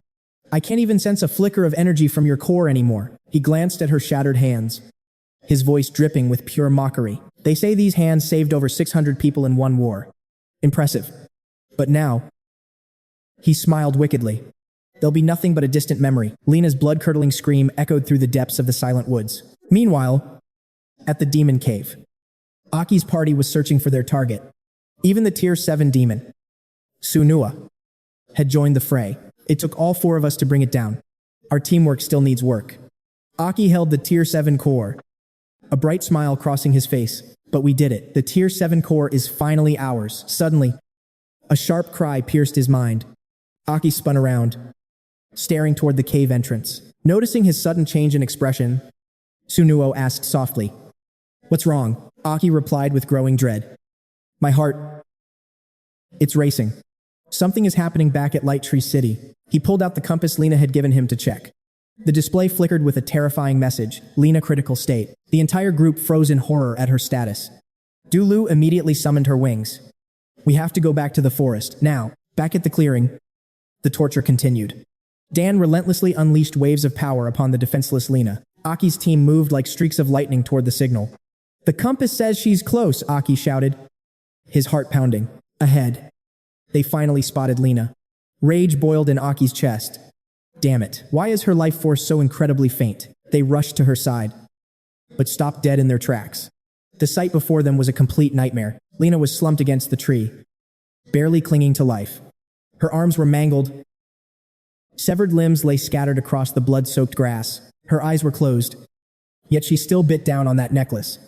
The group watched in pure, unadulterated horror at her condition. Tomo covered her mouth, her voice trembling. "Lena. How could this be?" Tears began to fall uncontrollably from her eyes. Sunuo stared at the severed arms, shaking with rage. Dulu screamed. "Her arms are gone. She's lost too much blood. Save her first." She immediately unleashed her healing light to stop the bleeding. Tomo wiped her eyes and turned to the others. "Sunua, we must watch the perimeter. This lingering core aura. Our enemy is no ordinary foe." Sunuo and Tumo fanned out, their weapons drawn. "Stay alert, defend the area at all costs." Aki watched Dolu work, his eyes fixed on the necklace Lena held so tightly. He remembered the look on her face when he first gave it to her. "Thank you. I love it," she had said then. "I promise. I will treasure this gift forever." Aki knelt before her, his voice a broken whisper. "You idiot. Did you really come back just for this trinket?" He grit his teeth. It was just a worthless necklace he'd made on a whim. Suddenly, Dulu looked up, her face pale and serious. "It's bad. Extremely bad. It's not just her arms. Her internal organs have suffered catastrophic damage." Dulu continued, her voice cracking with desperation as she healed. "Her green core energy is totally drained. She can't even help her own recovery." Lena's lips moved slightly, whispering a single word, "aging." Dulu's eyes widened in fear. The passive youth preservation spell is failing. She broke down into sobs. Air pulse. Her breathing. It's all stopping. Tears streamed down Dulu's face as she cried out, "Lena. Lena is dying." Silence fell over them as they watched her life fade. A desperate thought struck Aki. The Tier 7 core. Could it work? He sank to the ground, his voice low. "Lu, is there any way to save her?" "With my current power, I can only delay the inevitable," she replied, "but I can use the space-time powers granted by the Black King." An idea formed. "I can seal her inside a pocket dimension." She exerted every ounce of her power to stagnate the flow of time. "I'll be paralyzed," she gasped, "forced to use all my strength to stabilize this space. But even this desperate measure won't last long." She warned them to find a better way before sunrise, or Lena was lost. Tomoe wondered how any demon could defeat Lena near Dawn City. Even if her power had waned, she shouldn't have fallen. Suddenly, Aki's voice cut through. "Lu, follow her orders. Keep her alive." Aki then turned to Tomoe. "Stay and protect them. Don't let any low-level trash interrupt her skill." He then stepped toward Tunak. "Tunak, you're with me." Tunak was confused, but Aki remained silent. He already knew exactly who was responsible. Memories of Van Dai Lan flashed in his mind. Then, he roared the name Van Dai Lan.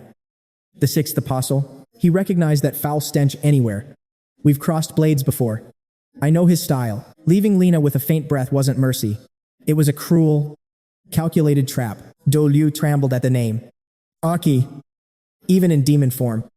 We can't match Van Dai Lan's power. What if other apostles are inside? This is too risky, but Aki remained undeterred. The others are occupied with their own missions. Trust me. We're out of time. Do Liu realized Aki was unstoppable. Rage flared in Aki's eyes. Lena was being used as bait. Do Liu watched his retreating figure and asked softly, "So, what's the plan?" Aki's grip tightened as fury consumed him. "I'll tear out Van Dai Lan's core myself." The scene shifts to the fortress Aki mentioned. A violent assault begins. Tunak looked on. Hesitant. Charging in now is reckless. We'll turn the city into a graveyard for innocents. Furthermore, Dawn City is humanity's strongest S-rank stronghold. It is not a place one simply invades. Aki pointed to the energy shield. Fueled by demon nuclei. Its defensive power was terrifying. It can withstand a 7-star demon's full might. Exiting was easy for us. But entering is impossible. Tunak looked at him in total shock. "How do you know its secrets?" Aki simply replied. "If we can't get in, we'll lure him out." A massive explosion rocked the city. What the hell just fell from the sky? The curly-haired guard shouted in confusion. As the smoke cleared, the truth was revealed. Aki and Tunak appeared. "Wait. Those are 2 humanoid demons," the guard screamed. "Activate the laser cannons. Open fire." He cursed inwardly. The auto-targeting system often failed to lock onto humanoid targets accurately. As the barrels chiavo them, Aki stared at the cannons he once built. Now, they were aimed at him. The irony was suffocating. He was being treated like a monster by his own creation. Aki's voice boomed. "We aren't here to invade. Tell Van Dai Lan to crawl out here now." The guard froze. How did this creature know the Lord's name? Don't speak his name. You low-level filth. You won't step foot inside this city tonight. Thinking of Lena's condition, Aki's patience snapped. "Move. Or die," the guard roared. Fire. Laser beams rained down. But Aki caught them with his bare hands. The crowd stood paralyzed. He blocked the defense lasers. Reinforcements. Call for reinforcements now. Tunak tried to steady him. "Aki, calm down. Were you actually going to kill them?" Aki was losing control.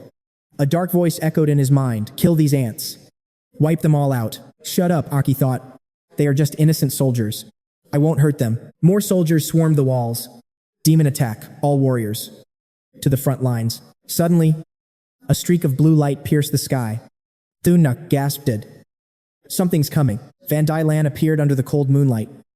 His blade striking toward Tunak like lightning. The impact shattered the shield. Tunak was sent flying until Aki caught him mid-air. Sinuo's eyes widened in sheer panic. Standing before him was the man himself, Van Don. Don stood tall, a cold smirk playing on his lips. "Impressive. You actually blocked that." The crowd on the walls erupted. "It's the 6th hero. Lord Don is here. The city is saved." Fire. The laser cannons hummed to life. Don glared at Aki. "Humanoid demons. Here. I should have known that old hag was consorting with filth like you. Are you her lapdogs? What twisted deal did she make with your kind?" He stepped forward, his gaze dripping with malice and mocking arrogance. "Did she regain her youth just to sell herself to demons? What a disgrace. I'm glad I crippled her." Hearing the insult, Aki's blood boiled with uncontrollable rage. Killing intent flooded the air. He stopped holding back, unleashing his true, terrifying power. Don's heart skipped. This energy, it's massive. Why does it feel so familiar? Are they linked to Lena? As the gates groaned open, Aki turned to Sinuo. "I need one favor." Sinuo nodded. "Name it." "Keep the reinforcements off my back." Soldiers poured out, screaming for blood. Sinuo hesitated. "And what about you?" Aki unsheathed his blade and marched toward Don.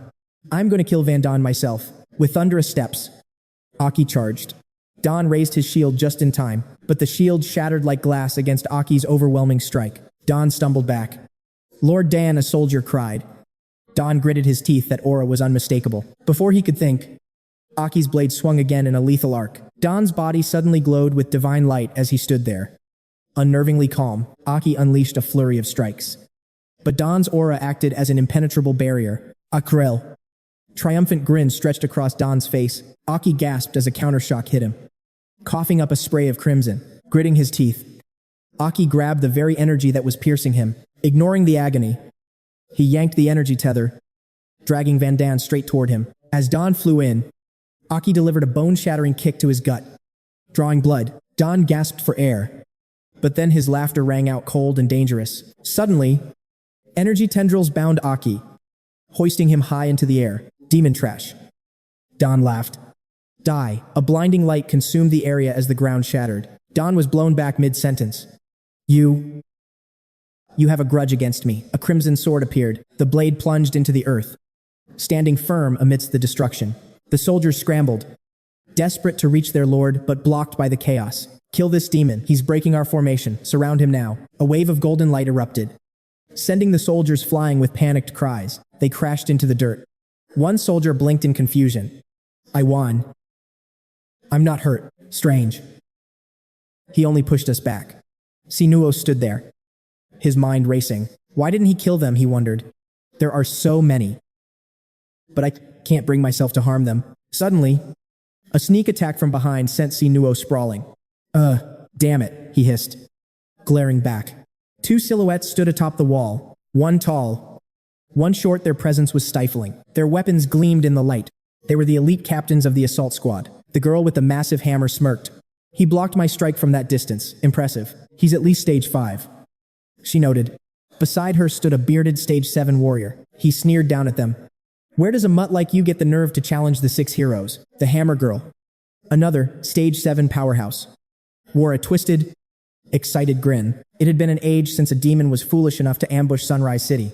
The 2 7-star warriors vanished in a flash of blinding light before the words could even leave their lips. Below the battlements, a man with a grim expression roared at the top of his lungs, demanding immediate fire support to save the city. Aki's golden pupils trembled with a hint of unease. 2 7-star warriors. This was going to be a nightmare. A solitary golden barrier flickered into existence on the scorched earth. Aki muttered to himself that he had to help hold the line. He stood alone within the protective circle as a relentless rain of enemy attacks crashed against it like a violent storm. In an instant, he collapsed onto the dirt, looking utterly spent and helpless. Aki stared blankly at the sky with hollow, weary eyes. Damn it. Could 2 7-star nuclei still not secure a victory? Seeing Aki falter, Dan leaped into the air, raining down a barrage of spectral spears. Aki remained motionless on the ground, his gaze fixed on the enemy with a sharp, piercing glare. Suddenly, a massive golden egg shattered the protective barrier. The resulting shockwave tore through the surrounding crowd, leaving everyone wounded. Sino coughed up green blood, groaning in agony. A light flickered on the golden egg as a distant voice whispered that dawn was finally approaching. The survivors were broken and bloodied, some covering their mouths to stifle their sobs. Yet, Aki remained eerily calm amidst the terror. He let out a triumphant roar. Red King flag. Lend me your strength. Meanwhile, Dan poured every ounce of his soul into one final, desperate strike. Die. You demon. The ground below erupted in a violent explosion. As the smoke cleared, Dan wore a smug, satisfied grin. Ha, ambushing Sunrise City. You overplayed your hand. But as the mockery ended, his ear suddenly burst into a bloody mess from an unseen impact. Dan stared at the wreckage he had created, his confidence beginning to crumble. What just happened? That move should have been a killing blow. Where was this monstrous energy coming from then? The king rose from the ruins, pointing a defiant finger. I was wondering how long you'd hold out before crawling to me.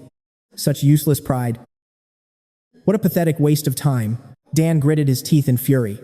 His aura was several times stronger than before. No, it was over 10 times more powerful. The king's majestic figure emerged, radiating overwhelming power. He stood tall and defiant, his crimson blade firmly planted in the shattered earth. In a heartbeat, he summoned the sword back to his hand. His face darkened, and a mocking, provocative laugh echoed through the air. It has been far too long. Red King Dynasty. Holding the blade with a chillingly friendly smile, the king whispered, "Shall I teach you how to truly wield this power? Little brat." The soldier's eyes widened in pure terror as he stammered. The demon nucleus in his chest was trembling, and the figure in the sky radiated the scent of death. The crowd recoiled in horror, whispering in hushed tones. What is this pressure? It's pure demonic energy, leaving the others behind. The dying soldier scrambled away without looking back. Retreat, everyone. Fall back to the city walls now. Seeing the cowardice, she turned around. her face twisted in a murderous rage. Nobody moves, I'll kill anyone who dares to run. Amidst the chaos, some stood frozen, staring in a daze at the shifting carnage unfolding around them. Everything had changed. The very air felt heavy and unfamiliar. Aki marched forward as waves of energy rippled from him. His expression was cold and sharp, his aura feeling like that of a complete stranger. From above, Dalan looked down with a bitter sneer. So you are hiding your true strength. A 7-star demon. But that won't save you. Dan slammed his hands together, channeling a torrent of seemingly infinite power. Azure energy exploded around him as steel wires hissed through the air, swirling like deadly serpents. Clutching the chains, he mocked his opponent with a cocky grin.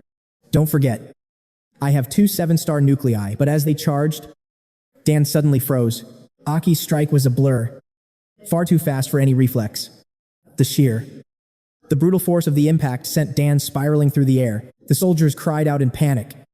Lord Dan, they screamed, tightening their grip on their weapons as fear took hold. He stared intently as his thoughts raced. His physical form was already starting to disintegrate. My mind is forced into this body, but it's still just a fragile human shell. My spiritual power is too low to manifest my true strength. Looking at the deep, jagged crater he had carved into the earth, he was still unsatisfied with his martial display. He scoffed to himself. In this pathetic state, his power truly was limited. Everyone watched with bated breath, terrified. Some called out for Lord Dan, fearing he had been knocked unconscious. But he wasn't done yet. Dan landed in a guarded stance, his mind racing to find a way to survive the next exchange. That speed and power were far beyond any normal 7-star demon. I can't let this beast see me looking thrashed, Dan thought, forcing a smile. If the entire town is leveled, my reputation will be in tatters. I have to protect my image. He stepped out of the crater, hardening his resolve for the coming clash. The demons were already clawing at the town's edge, tightening the grip on his weapons. A reckless smirk crossed his face. Time to move this battlefield elsewhere. A deafening boom shook the world, stone shattering as a blinding light erupted. Aki stood unfazed, prepared for the slaughter. He lunged forward, barking, now. Get lost. Aki remained motionless, his head bowed low in an ominous, heavy silence. Flames erupted as their powers clashed. Then, Aki blurred, sending his foe flying instantly. His strength vanished, hands trembling violently. Suddenly, Vanan's desperate scream tore the air. Below, the soldiers watched the carnage, their voices shaking with pure, unadulterated terror. Lord Dion plummeted from the sky, his arrogance replaced by a mask of panic. Blinding energy surged from every direction. Then, in a flash, Aki made his move. A piercing shriek met a devastating blow, turning the very sky into a furnace. Dan collapsed, his left arm severed. Trembling, he pointed a finger, his voice barely audible. Impossible. How could he have countered that final strike? Aki stood firm.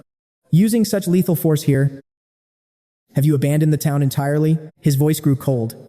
Even a devil protects his home. Now, sever his other arm. Within his mangled frame, taut tendons strained desperately against the overwhelming pressure. Cut it all, he commanded. I'm fine, but can your pathetic body endure this? Aki's bones began to creak and crack. Meanwhile, Dan clutched his wounds in agony. Aki smirked. You were a worthy warrior. A rare chance to test my limits. Kid, before you break. He gripped his sword.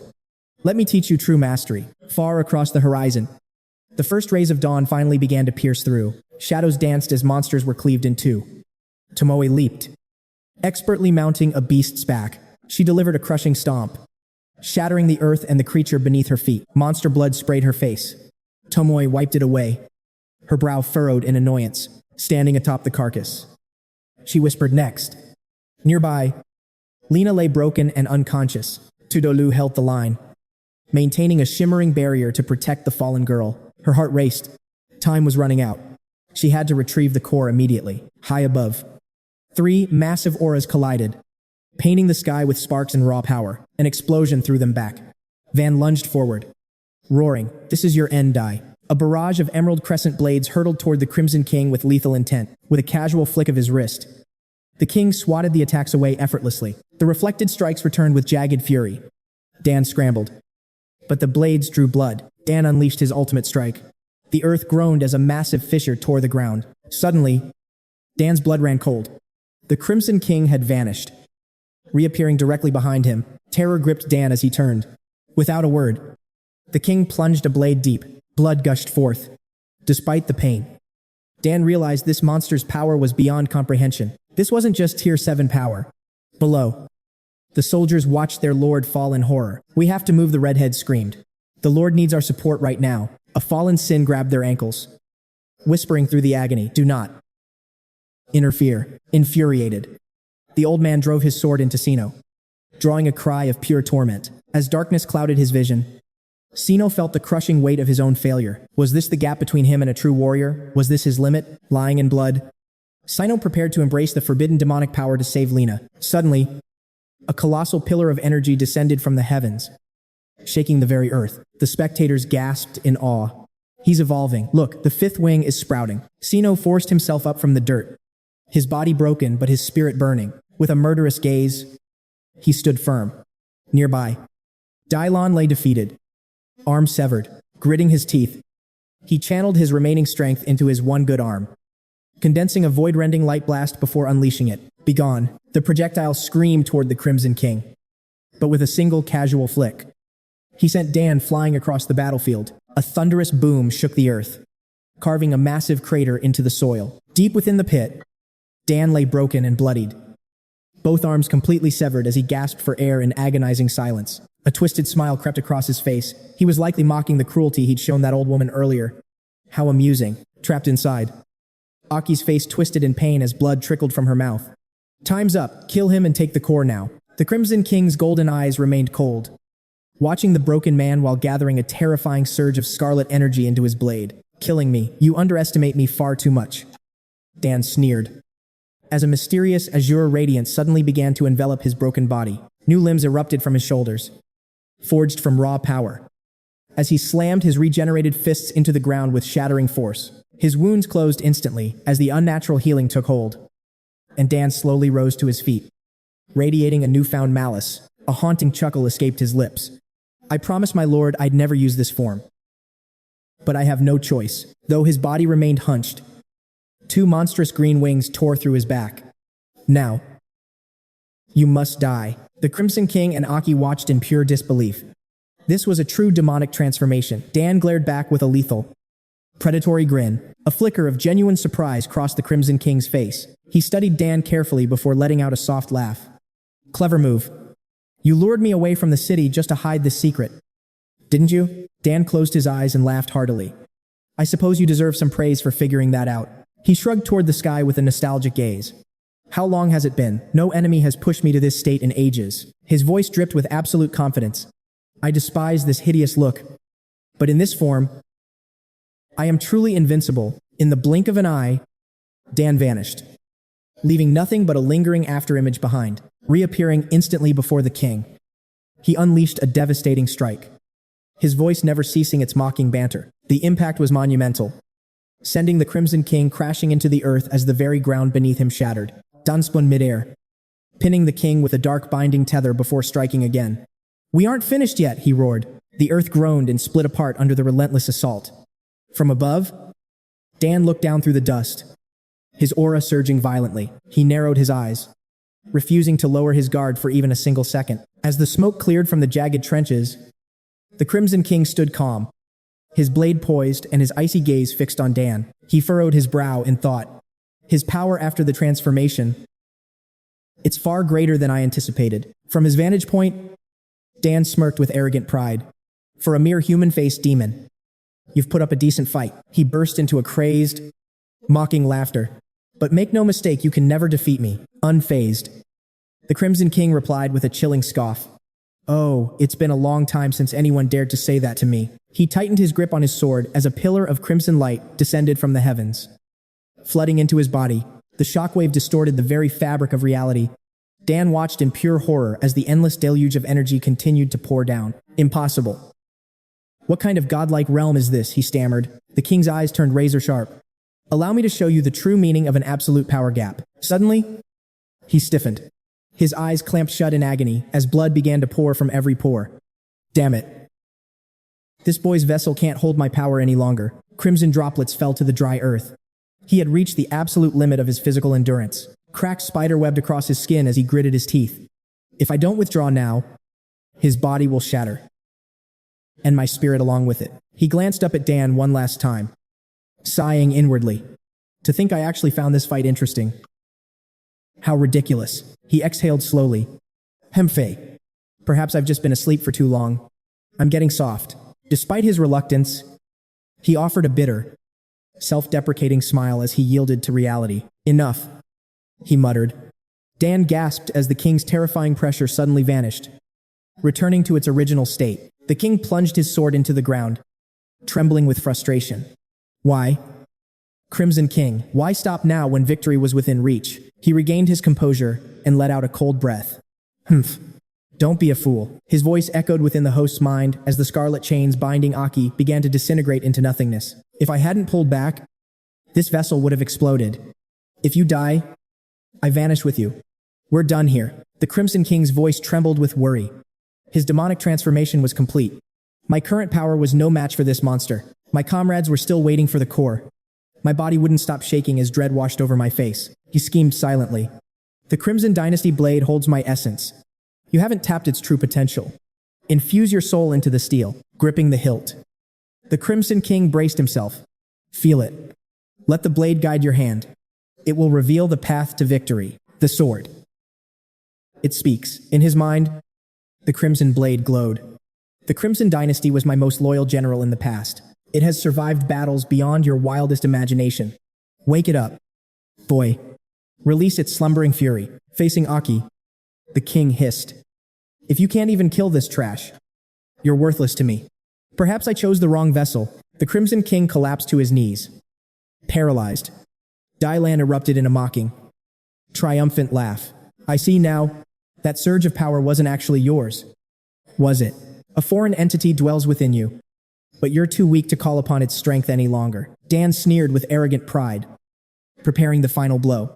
Die. The king's eyes remained shut, awaiting the end in silence. If you can hear my voice, answer me. Awaken. Suddenly, the king's eyes snapped open with lethal intent. Pure bloodlust radiated from him. Crimson Dynasty. 2. Rise. Deep in the forest, Tomoe moved like a flash of lightning. She tore through the darkness, leaving a trail of slaughtered monsters. After the chaotic massacre, Tomoe strained her muscles to come to a sudden halt. She bit her lip, her brow furrowed. These were low-level demons, but their sheer numbers were overwhelming. A thunderous roar shook the woods as a horde emerged.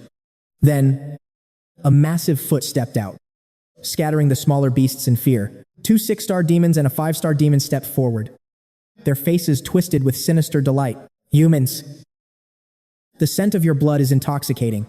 Tomoe froze, her heart racing with primal fear. Seeing her hesitate, Situlu called out in concern. Tomoe wiped the sweat from her face and forced a grim smile. Lu, focus on protecting Lena. Don't worry about me. Things are just about to get a little more intense. The 6-star demon licked its hand, its voice dripping with malice. A humanoid demon. Let's keep one alive for our experiments. Facing the wall of monsters, Tomoe stood her ground. Fear was gone. None of you are leaving this forest alive.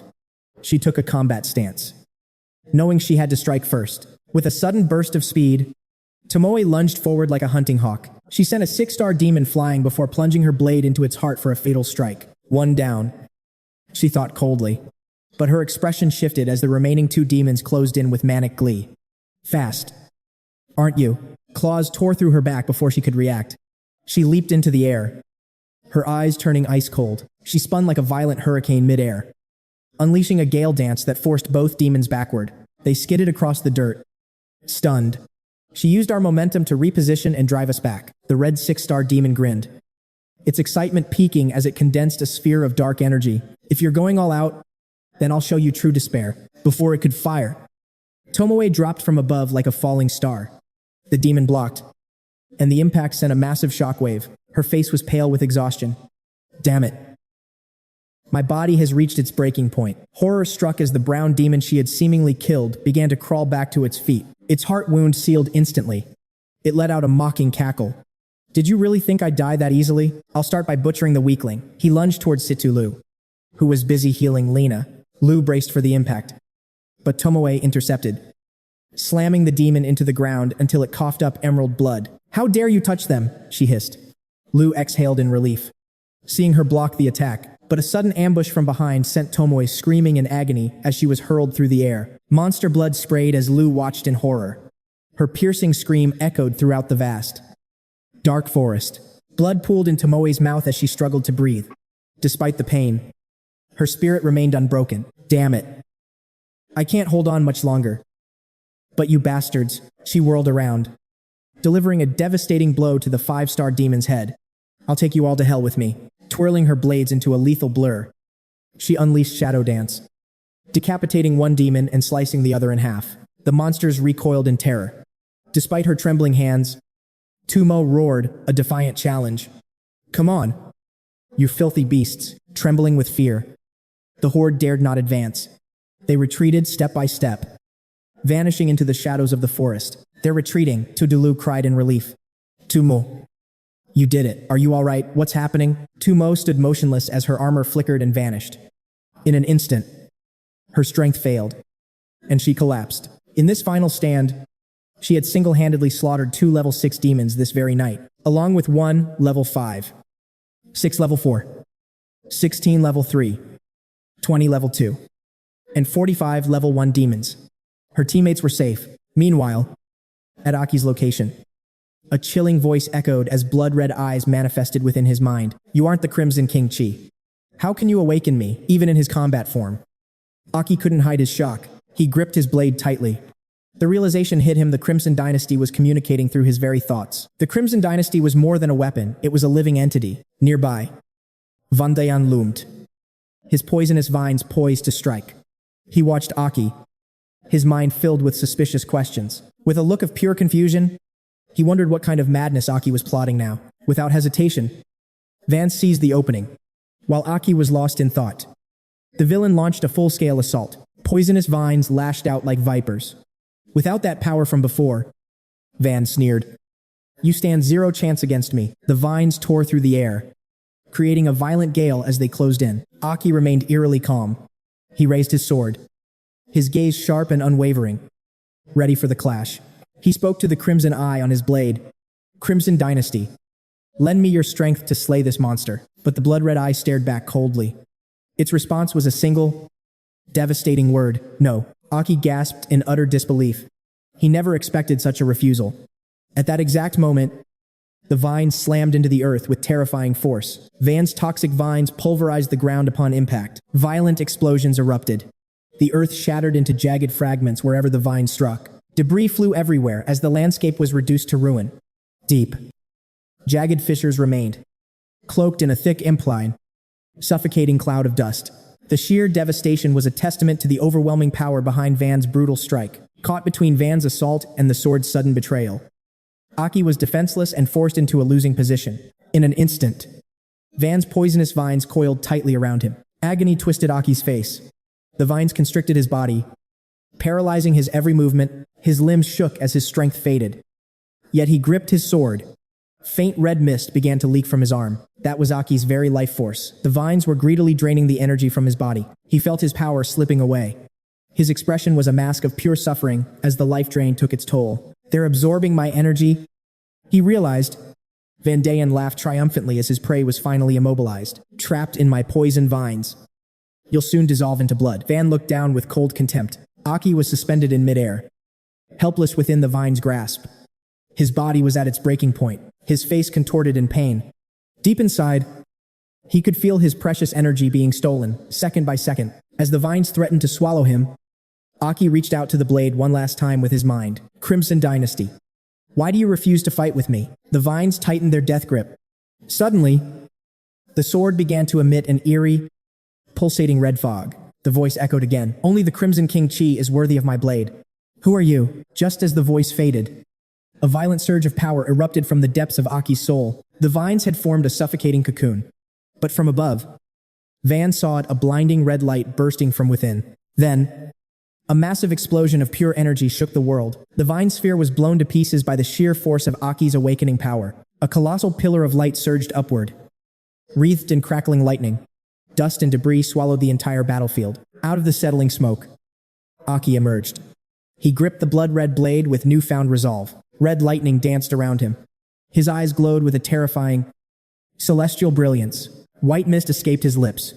"Even if I'm destined to lose," he declared, "I will fight until death." As Aki emerged from the searing energy blast, Van Lan retreated into a defensive stance. Green aura flaring. Fear gripped his heart. How could he wield lightning? Van Lan's gaze turned lethal. Yet doubt lingered. "I have to end this now," he thought desperately. Suddenly, the Crimson Dynasty sword erupted in a wild, resonant laugh. Lightning danced across the blade. Aki stared, amazed by the weapon's sudden change. "So this is your power," the sword hissed. "You finally earned it." Aki's grip tightened, his resolve hardening like steel. "Let's do this." He hoisted the sword high as crimson lightning wreathed the blade. "Fight with me," he roared. Then, the blade shattered into 1,000 shards. Aki's eyes widened in total shock. His weapon was gone, but the fragments swirled, forging a heavy, crimson gauntlet onto his arm. A demonic red eye blinked on the armor. Aki stood there, stunned. "Now, witness the true might of the Crimson Dynasty," the eye declared. The shock vanished. A confident smirk crossed Aki's face. "You really are something else." "Crimson Dynasty," he whispered. Van Lan's patience snapped. Green cracks spider-webbed across his skin. What kind of monster is he? Van Lan's mind spiraled into madness. His aura exploded, manifesting as a colossal, venomous serpent.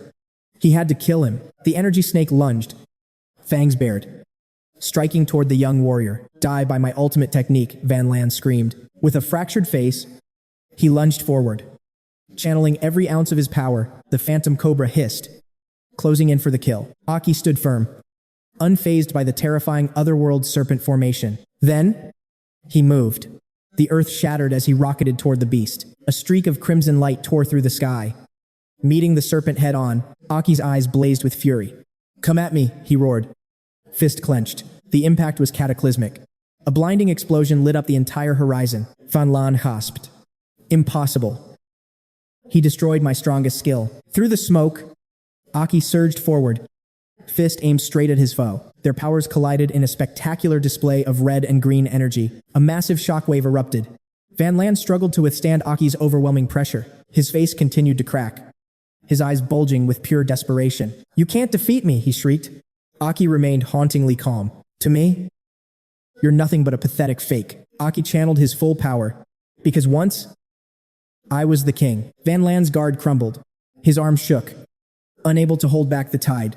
"A king," he stammered. "No. You were supposed to be dead." He didn't have time for another word. Aki's fist punched through him, ending the battle in a single stroke. Van Lan stared in disbelief as his green aura flickered and died. The sound of his fall echoed through the desolate mountains. Aki looked back at his fallen foe. "You finally got it right, you fool." Two energy spheres drifted through the air amidst the jagged peaks. Like a shadow, Aki moved, snatching both orbs with lightning speed. He vanished in a flash, leaving a crimson trail across the sky. Aki shouted, "Got it, let's go." On the city's edge, the wasteland was scarred by the brutal remnants of a fierce battle. Deep in a crater, Shino struggled to stand against Daeon Lan's two elite guards. The white-haired elder muttered in disbelief. "How is he still standing after all our combined attacks?" The red-haired youth stared, equally stunned by the warrior's impossible resilience. This humanoid demon's defense was terrifying. His aura only grew stronger with every strike, shielded by a shimmering barrier. The two enemies continued their cold, calculated assessment. "He's truly frightening," they whispered. Shino wheezed through the pain. "I won't let you pass. Whatever he is, kill him now." The red-haired brat roared in a fit of rage. "It's over," the elder agreed. "Let's finish this. Focus every drop of energy." The ground beneath them shattered into dust as they channeled their ultimate power. Die. Their energies merged into a devastating beam, surging with full force toward Shino. Shino stood frozen, his body refusing to move in time. Helplessness washed over him. Closing his eyes, he surrendered to the coming end. "Aki, I hope I bought you enough time." Suddenly, a strike fell from the heavens. Aki arrived as the Crimson King, unleashing a lightning strike that sent both enemies flying. Both guards collapsed instantly. Seeing Aki standing there, Shino breathed a sigh of relief. "Relax. They're just out." Aki smiled. "We have the core. It's time to go," shedding their demon forms. The two warriors raced back to find their comrades. "The scent of blood is so thick," Aki worried. Suddenly, They found a field of corpses before Aki and Shino could process the carnage. Tomoe lunged at them. Aki barely blocked her frantic strike. Looking closer, he realized her eyes were vacant. "Tomoe," he whispered. She was unconscious, fighting on pure, primal instinct alone. He caught her hands, stunned by the devastation. Did you do all this?" "We're back," he murmured gently. Tomoe's tension snapped, and she collapsed into his arms. Aki held her tight. Nearby, Sidolu looked up from healing Lena, her voice trembling. Tomoe lost consciousness, Lu whispered. But she never stopped protecting us. Not for a second. She smiled weakly, relieved that their long, desperate wait was finally over. Looking at the 7 keys cores, Aki marveled. "You actually defeated the new 6. Lu pressed the cores against Lena's chest, where they were absorbed in a flash. A massive emerald shockwave erupted, shaking the very foundations of the entire forest. Vitality flooded back into Lena's pale face at a speed visible to the naked eye. Still clutching her necklace, the healthy color returned to her lips and cheeks. Green light enveloped her shoulders as her lost arms miraculously began to regrow. "It's working," Aki cheered. But then, Sidolu collapsed straight to the ground. Shino caught her quickly. "She's just drained her spirit and mana." He sighed in relief. Shino looked at Lu and Tomoe with a soft, admiring expression. "They gave every last drop of energy to protect this place," he said softly. "True warriors." Aki agreed, pride shining in his eyes for his incredible friends. He turned to speak to Shino again, but stopped mid-sentence in confusion. Shino had fallen fast asleep where he sat. Aki smiled. "Rest well, my brother." The warm afternoon sun bathed the clearing in a gentle, golden glow of peace. "I'll watch over you all," Aki thought, his heart full. "Rest and recover. Everyone. Thank you." On a lush green hill, Lena lay peacefully amidst the dancing grass. Her eyes snapped open. She sat up abruptly, her mind a blur of pure confusion. Was it all just a dream, she wondered? Suddenly, a familiar voice shattered the silence, pulling her back to reality. "Lena, why are you spacing out?" Before her stood a majestic group in crimson robes, framed by the drifting clouds. Among them was Aki, appearing as a legendary exotic warrior. He asked gently, his eyes filled with concern. "What is it? You look like you have seen a ghost." Lena, her face was a mask of confusion as she hesitated. I think I just had a long dream. A terrifyingly long one where my hands, they were gone." A gruesome memory flickered through her mind, haunting her vision with a scene of pure carnage. She saw herself drenched in blood, her arms brutally severed in a tragic display. Aki laughed softly to comfort her. "Silly girl. You are just exhausted." Another girl hurried toward Lena, grabbing her hand affectionately. "My dear, sweet sister, please do not worry so much." She knelt before the trembling Lena, trying to soothe her. "Just relax for a moment. It was only the sound of the rain." It was Selen, the strongest purple nuclear mist queen of that era. She offered a gentle smile. "Stop overthinking everything." "All right." Aki pointed toward the horizon with pride. "Look, the new capital is nearly finished. It might be the first S-rank city in human history." A massive, impenetrable fortress rose before her eyes, a breathtaking monument that served as the ultimate beacon of hope for all survivors. Kos, the second strongest red nuclear user, grinned with fiery energy and excitement in his voice as he spoke up. "And check this out. The citizens even built a massive statue at the main gate just to honor your heroic deeds." Aki. A vision appeared of a cheering crowd gathered around a towering monument of Aki, symbolizing his status as their savior. Aki stood there, looking awkward, scratching his head in embarrassment at the sight of his own likeness. He let out a resigned sigh, his voice full of humility. "I told them not to do it, but nobody would listen to me." Jasunari, master of the Yellow Earth Nucleus, stepped forward. "You are our king, the one who gave us hope and a future. You deserve this honor more than anyone." A green-haired youth nodded in agreement. "He is absolutely right. You have certainly earned it." The group cheered in unison, their voices echoing. Aki could only shake his head at their persistence, feeling slightly overwhelmed by their praise. "You guys talk too much," he muttered, though a smile of pure happiness touched his lips. "Let's head back to the city." Savi, the void nuclear powerhouse, spoke with a sudden, grave tone that caught everyone's attention. "I have heard reports of anomalies in the ancient ruins lately. I am considering sending a scout unit to investigate the area." Aki turned serious. analyzing the situation.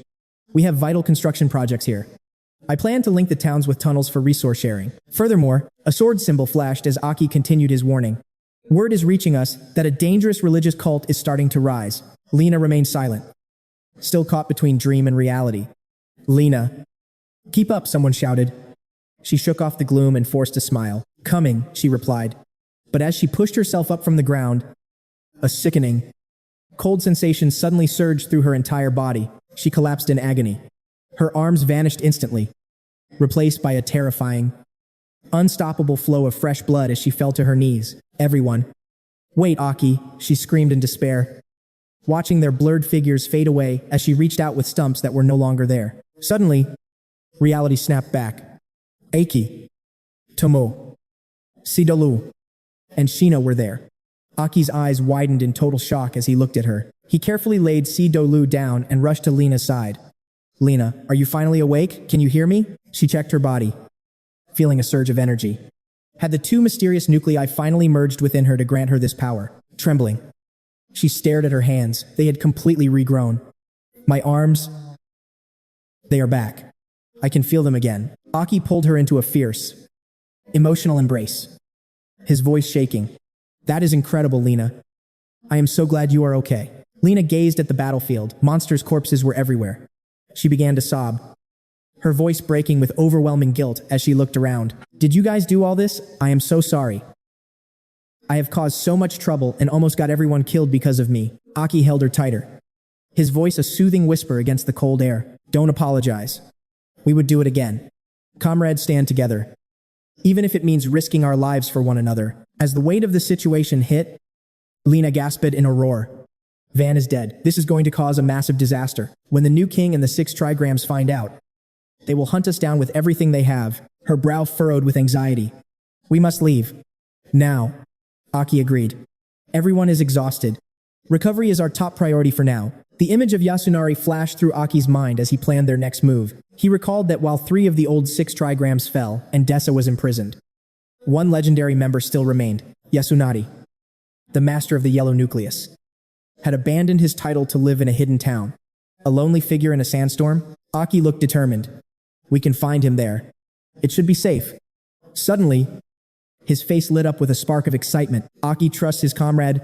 Let's move. It declares. Lena nods in sync. I'll stabilize them first. Lena deploys a protective barrier over her fallen allies, focused on the task. Her expression turns grim and serious. Vanan's nuclear core is terrifying. My wounds healed instantly without even trying, gazing at Situ Liu. Lena feels a surge of gratitude toward the core's power. A relieved smile plays on her lips. Aki finally has a powerful new ally. Aki asks about the distance, while Lena continues her rhythmic, focused healing. Distance isn't the problem. It's whether Yasunari will even agree to help us. After the tragedy, Yasunari's despair twisted into a deep, dark resentment toward you. Sadness flickers in Aki's eyes. He hates me for leaving them behind. Shaking off the gloom, Aki's gaze sharpens. I'll explain everything face to face. Deep within a desolate, cracked valley where life refuses to bloom. Inside a shadowy cave, Leet, clad in crimson armor, clutches a mysterious bag. Filthy trash. He spits, his voice dripping with pure, cold disdain. Suddenly, his watch vibrates. An emergency signal. This hasn't happened in years. Energy spheres pulse in the dark as he answers the urgent transmission. A cold voice crackles through the line. Do you have the item? I have it. Did you call just to ask something so stupid? There's a heavy, suffocating pause. Dawn is dead. The voice finally says, time stops for Liet. The voice continues, reciting his rank and status coldly. Survivors report 2 high-level humanoid demons ambushed the entire squad. Rage boils in Liet's blood. Assign the investigation to me immediately. His eyes turn bloodshot, radiating killing intent. I'm not asking, I'm telling you. Silence stretches as the person on the other end weighs the risks. Liet's voice cracks with desperation. Please. Finally, the superior yields. Fine. I'll inform the others and send you the initial field data. But Liet, you must remain calm during this investigation. We know you and Don were brothers. The line goes dead and cold. Childhood memories flood Liet's mind, making his entire body tremble with grief. Don, he cries out, his soul screaming in agony and pure disbelief. I swear, I will tear them apart for what they did to you. A massive eruption of power shatters the cave, shaking the very heavens. Elsewhere, two streaks of light pierce the clouds. Aki checks on his team. Situ Liu thanks Shino for carrying them both despite the immense strain. Don't worry about me. Shino replies flatly. Just keep your eyes ahead. Lena urges them forward. Her voice filled with a sense of urgency. Vandan's death will shake the world. The other hexagons are already moving. We must reach the safe zone before sunset. Aki promises they'll make it. Situ Liu watches the pair in front, lost in his own silent thoughts. Soon, a vibrant oasis appears, Greenleaf Town. A peaceful grade C haven, landing outside the gates. Aki disguises his appearance. Impressed by the scenery, the group stands before the humble, vine-covered entrance of the small city. This is it, Lena whispers. The place Nia mentioned years ago. It's more beautiful than expected. Steeled with purpose. The group steps inside. Situ Liu asks, are we here for the legendary Earth Hexagon?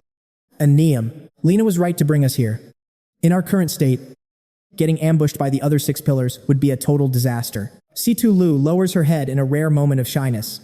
Aki softens his voice, his eyes filled with warmth. What is it? Is something bothering you? Are you all right? She freezes in her tracks, her mind swirling with curiosity. Finally, she gathers her courage to ask the question burning in her soul. Who are you? Really? Lena watches them from ahead, a pang of loneliness flashing in her eyes. Aki stops walking, his expression turning deathly serious. Who am I? You ask. What exactly are you implying I am Aki? Both the boy and the ancient soul within him speak with absolute certainty. He is the legendary king who fell 50 years ago, the world's strongest warrior. His blunt confession hits like a physical blow, leaving Shino and Lena paralyzed in shock. I was reborn into this era. My soul now dwells within this body. Situ Liu's heart races as she trembles in pure disbelief. Shino's face turns pale as stone. Beside him, Tomo can barely find her voice as she stammers. Brother Aki. What on earth are you saying? Aki remains calm, his gaze steady. If you truly want to know, then there is no longer any reason to hide the truth. The ancient warrior within him finally answers. I will tell you everything, the tragedy of my past, and the dark secret hidden inside me. A heavy, confused silence falls over the group. Aki begins to unravel his incredible tale. Lena remains pensive, her expression showing no hint of surprise. Shino and Situ Liu stand frozen, their eyes wide with terror. Shino shakes his head, his voice trembling. Brother Aki, this is just too much to process all at once. Aki, you're joking, right? Reincarnation, time travel. You're saying you're the king from 50 years ago, the legendary Aki who built the City of Light. It sounds completely impossible. The truth seems too wild to be real, due to circumstances I don't fully understand. I was cast 50 years into the future. Now, I survived through this body. He pauses for a moment, the weight of his next words hanging heavy in the air. The Crimson King flag dwells within me. It is one of the 8 abyssal flags, the most powerful entities in existence. The group gasps in horror. A king flag of the abyssal 8. Lena's voice drops to a chilling whisper. An existence far beyond the 7 flags. Aki, are you saying there are demons even more terrifying than the ones we know? Situ Liu narrows her eyes as the pieces fall into place. The 8 king flags. Liu, you have that same power. Aki interrupts. Your ability to control space and time. It's not yours. It belongs to the Black King flag, a dark remnant representing the Black Core itself. A cold realization washes over Situ Liu. So that's what this power really is. A demon king. One of the 8. I had my suspicions, she whispers. Lena suddenly cries out in shock. What exactly are these king flags, and why are they parasitizing your bodies? What do they want from us? Aki looks down, his brow furrowed in frustration. I don't know everything. The Crimson King hasn't revealed its full hand to me yet, but I know one thing for certain. He continues. These flags have been working together toward a singular, dark purpose. Images of the crimson and black flags flicker like a nightmare. Aki's gaze intensifies. And the Black King flag is the most dangerous of them all. He looks back at his past life. When I entered the Ancient King's card, I discovered the truth of the 8 flags. He remembers his body drenched in blood, facing a power that no mortal could ever resist. I still don't know why it chose me, nor do I know what its ultimate goal is. He closes his eyes, sensing the darkness within. But I can feel it. It has a grand design, a plan that may decide the very fate of humanity. He lowers his head, his voice filled with resolve. But right now, there is something more urgent we must face. The new king and his 6 pillars have appeared. I have to save Da. He hesitates for a second. I must face the one they call the new king. He gazes up at the sky, his eyes sharp. I need to find out where he's leading the survivors and what his true intentions are. Fear grips C2Lu's heart. The crimson and black flags. What are they after, Aki? Will you be bound to that thing forever? Aki stares at his hands, his voice heavy with uncertainty. My final destiny. To be honest, I have no idea. This power is a double-edged sword. He admits. I can feel the Crimson King watching me, waiting for the perfect moment to take control. He turns to his friends, his gaze unwavering. But I'm done with secrets. You deserve to know the truth. You are my comrades. We're in this together. And I believe knowing this will make us stronger. Shino scratches his head, trying to lighten the mood. Man. Brother Aki. That's one terrifying secret you've been carrying. He lets out a nervous laugh. If Tomo were awake right now, her head would probably explode from the shock. He looks Aki straight in the eye, his expression sincere. I don't care what kind of king you were. You're my brother, and I trust you with my life. Situlu beats her lip, her mind racing. Aki, thank you for trusting us. But this is all so massive. What can we possibly do against such power? Aki offers a small, genuine smile. No. I'm the one who should be thanking you. You've already done more than enough. He turns back to the path ahead. Lena, keep leading the way. Once we find a Neum and recover our strength, we'll plan our next move. Lena looks back at Shino and C2Lu, seeing the lingering worry in their eyes. This is a heavy burden for such young warriors to bear. She knows they just need time to adjust. The group pushes forward into the shadows, until a desperate scream pierces the silence from afar. Stop! Don't go any further. Lena snaps her head toward the voice. It's a first-grade fortress guardian, and he looks absolutely terrified. Gripping his weapon, the guard roared. No entry for outsiders. This town shuns. Strangers be gone at once. From below, Lena cried out. We aren't your enemies. We only seek a place to rest and heal. Desperation filled her voice. Our companion is gravely wounded. Please, let us pass through your gates. An old friend resides within. The soldier scoffed. Injured. You say, how do we know you're not lying? For all we know, you're demons in disguise. We've never needed outsiders. And we won't start now. Lena's patience wore thin. Their stubborn refusal was becoming utterly unbearable. Sino pleaded once more. We hail from Helos and desperately need aid. Suddenly, a mana-infused projectile struck the ground, brandishing his weapon. The guard snarled. Enough talk, leave now, or your lives are forfeit. A crimson aura erupted around Aki. Kill us, he muttered. Stepping forward to seize the fallen arrow, he snapped the wood with ease, eyes burning with bloodlust. Careful, or I'll raise this entire town to ash. His gaze turned predatory, veins pulsing with power. The guard recoiled in terror.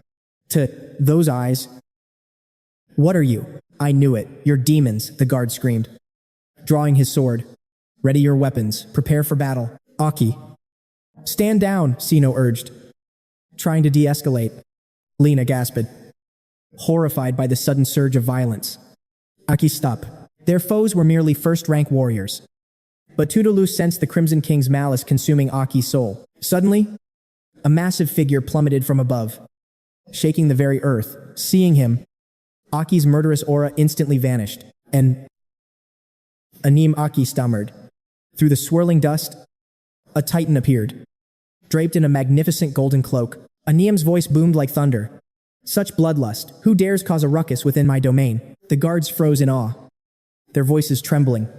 It's Lord Anhiem himself. My lord, these outsiders tried to force their way in, and even threatened us, the guard cried out. Anhiem locked eyes with Aki in a tense standoff.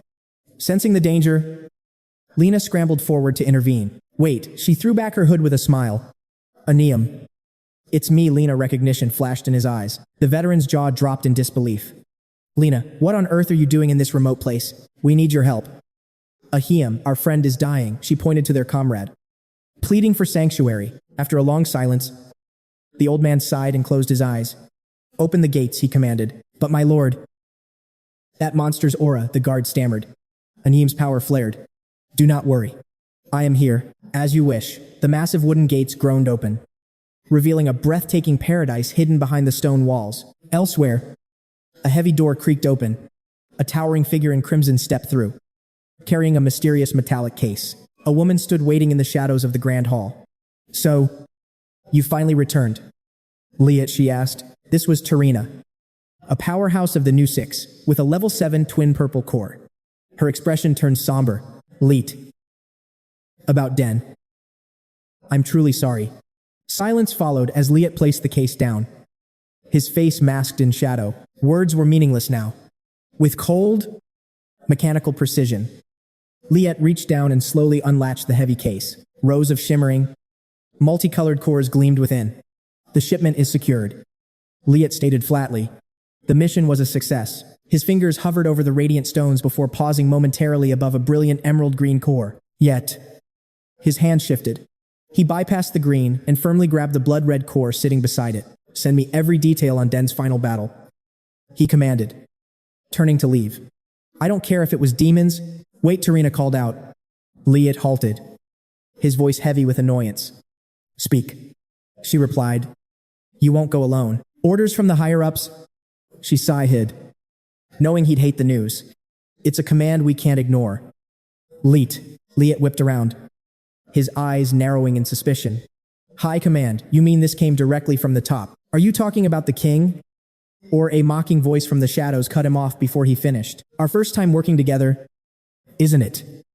Human. The voice sent a jolt of pure irritation through Liet's veins. Liet's expression darkened instantly, his muscles tensing as a surge of cold fury washed over him. Out stepped a man in a loose, tattered robe and simple slippers, walking with an air of supreme arrogance. Meet Chidya, a strikingly handsome demon with a grin that didn't match his cold eyes.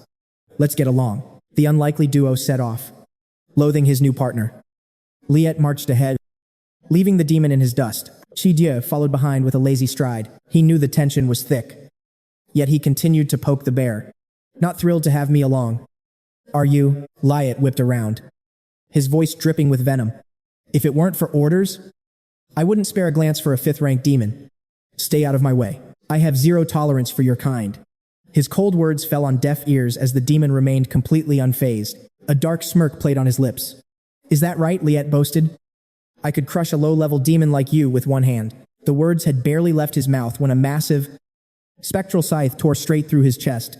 Had the demon finally snapped and killed his own ally? Liet let out a pained roar. You dare backstab me. Veins pulsed across his face as his eyes rolled back in pure agony. You damn monster, he spat, trembling with rage. Suddenly, the weapon vanished into thin air. Chidyo's cold indifference left the mighty Liet looking like a complete fool. Time to move, he said coldly, finding his chest completely unscarred. Liet stood there, his face pale and his mind racing. He realized with a shuddering breath, an illusion, and a high tier 1 at that.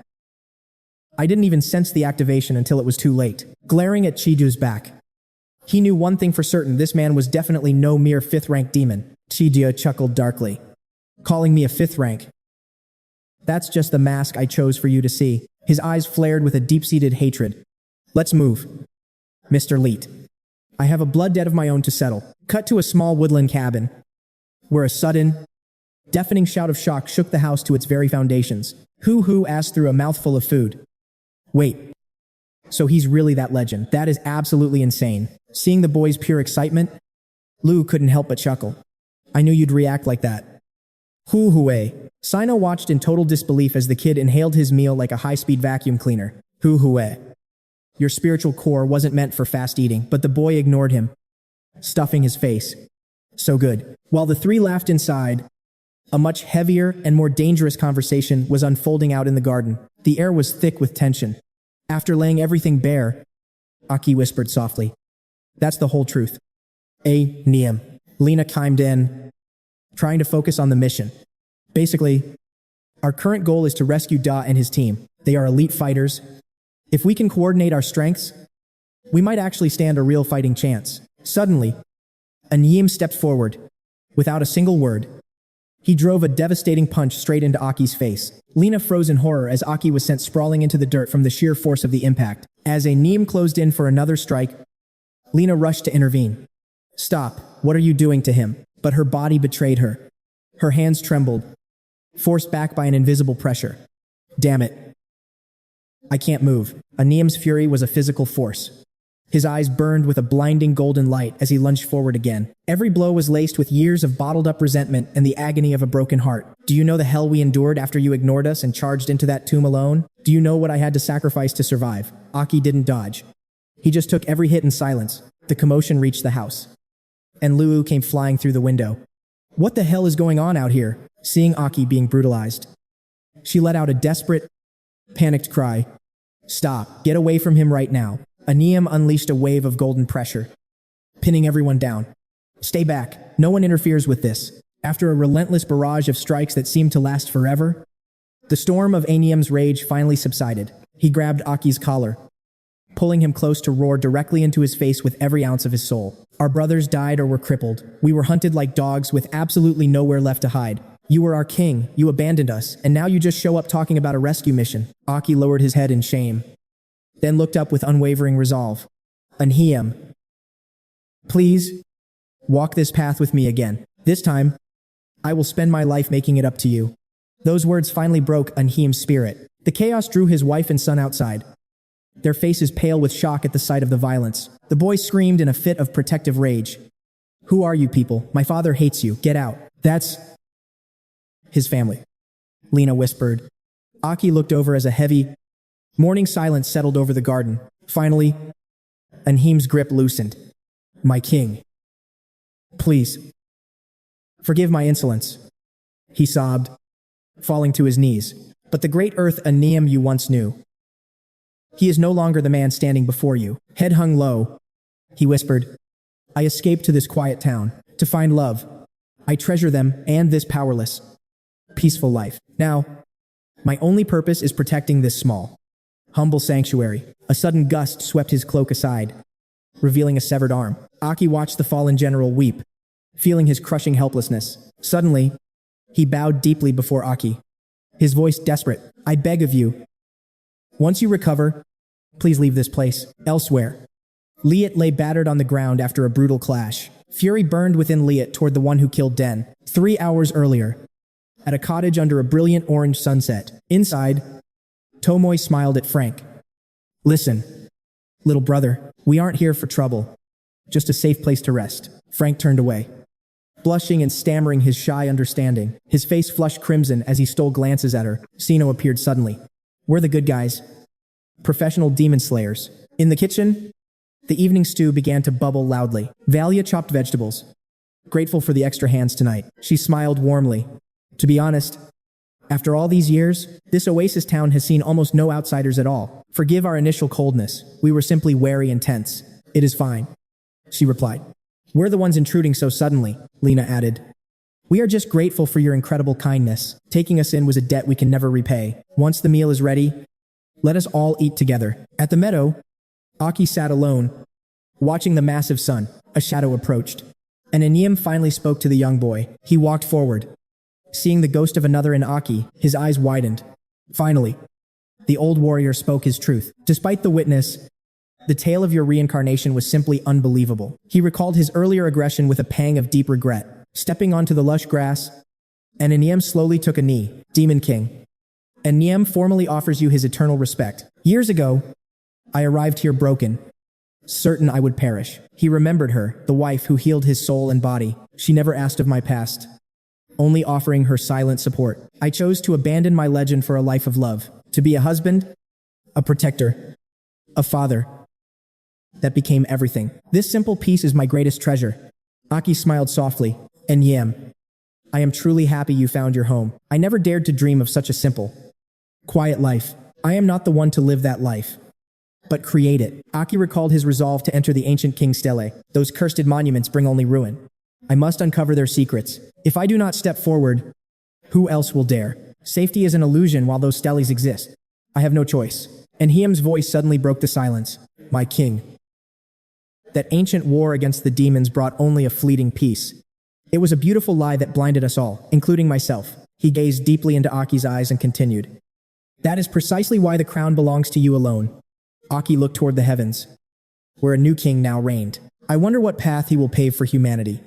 Yet, After clashing with Van Ditch Luan, I realized the new six can actually undergo demonization. This terrifying discovery gnawed at his very soul. Pausing, he asked with growing curiosity, "Just what secrets is the new king burying?" And Niam's face paled as she cried out in warning, "My king, I beg you, do not challenge the new king. I have witnessed his true might, a terrifying, absolute power that no mortal can overcome." Rage rippled across Aki's face as veins began to throb, regardless of the risk. "I must face him once." A cold smirk played on his lips as he added, "Tell me, how can you be so sure that I lack the strength to crush him?" And Niam gasped, her eyes widening in pure shock at Aki's overwhelming transformation. The scene shifts to a cozy room where the group gathers around a large table. Valia sets down a fresh salad, her cheerful voice announcing that dinner is served. A soft smile graced Niam's lips. It had been far too long since they shared such a warm, lively moment. Suddenly, Aki's blade ascended into the air, radiating a suffocating, dark energy. Startled, he turned toward the weapon, calling out its name, the Crimson King. A violent surge of energy erupted from the steel. Aki's instinct screamed a deadly threat was fast approaching. The atmosphere turned a deathly gray. Shino froze in terror. What's happening? High above, a bird wreathed in overwhelming pressure descended. Inside, Aki roared, "Get down!" Without warning, the avian beast dived like a falling star, targeting the house with lethal intent.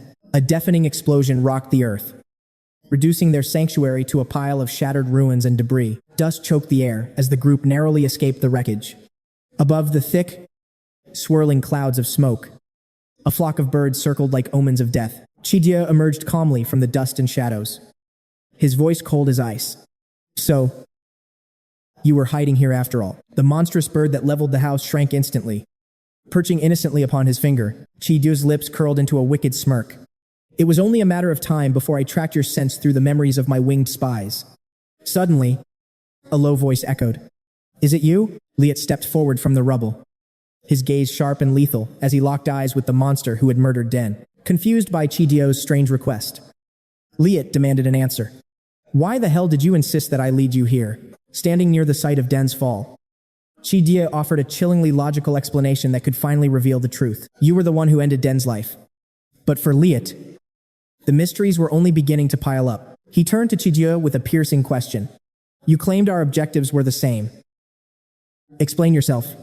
Why say that?" As those words hung in the air, Chijio's mind flashed back to the agonizing memories of his own tragic past. But Chijio kept his secrets guarded, offering only a cryptic reply. "Let's just say, it's a personal grudge." Light spoke calmly, reaching into his coat for something. "The target I'm hunting is far from being a simple adversary. I've been gathering fragments of information throughout this journey. Every single clue led directly to this very spot." He looked ahead with grim determination. The landscape before them was a scarred wasteland of shattered stone and pulverized earth, a battle of this magnitude occurring here.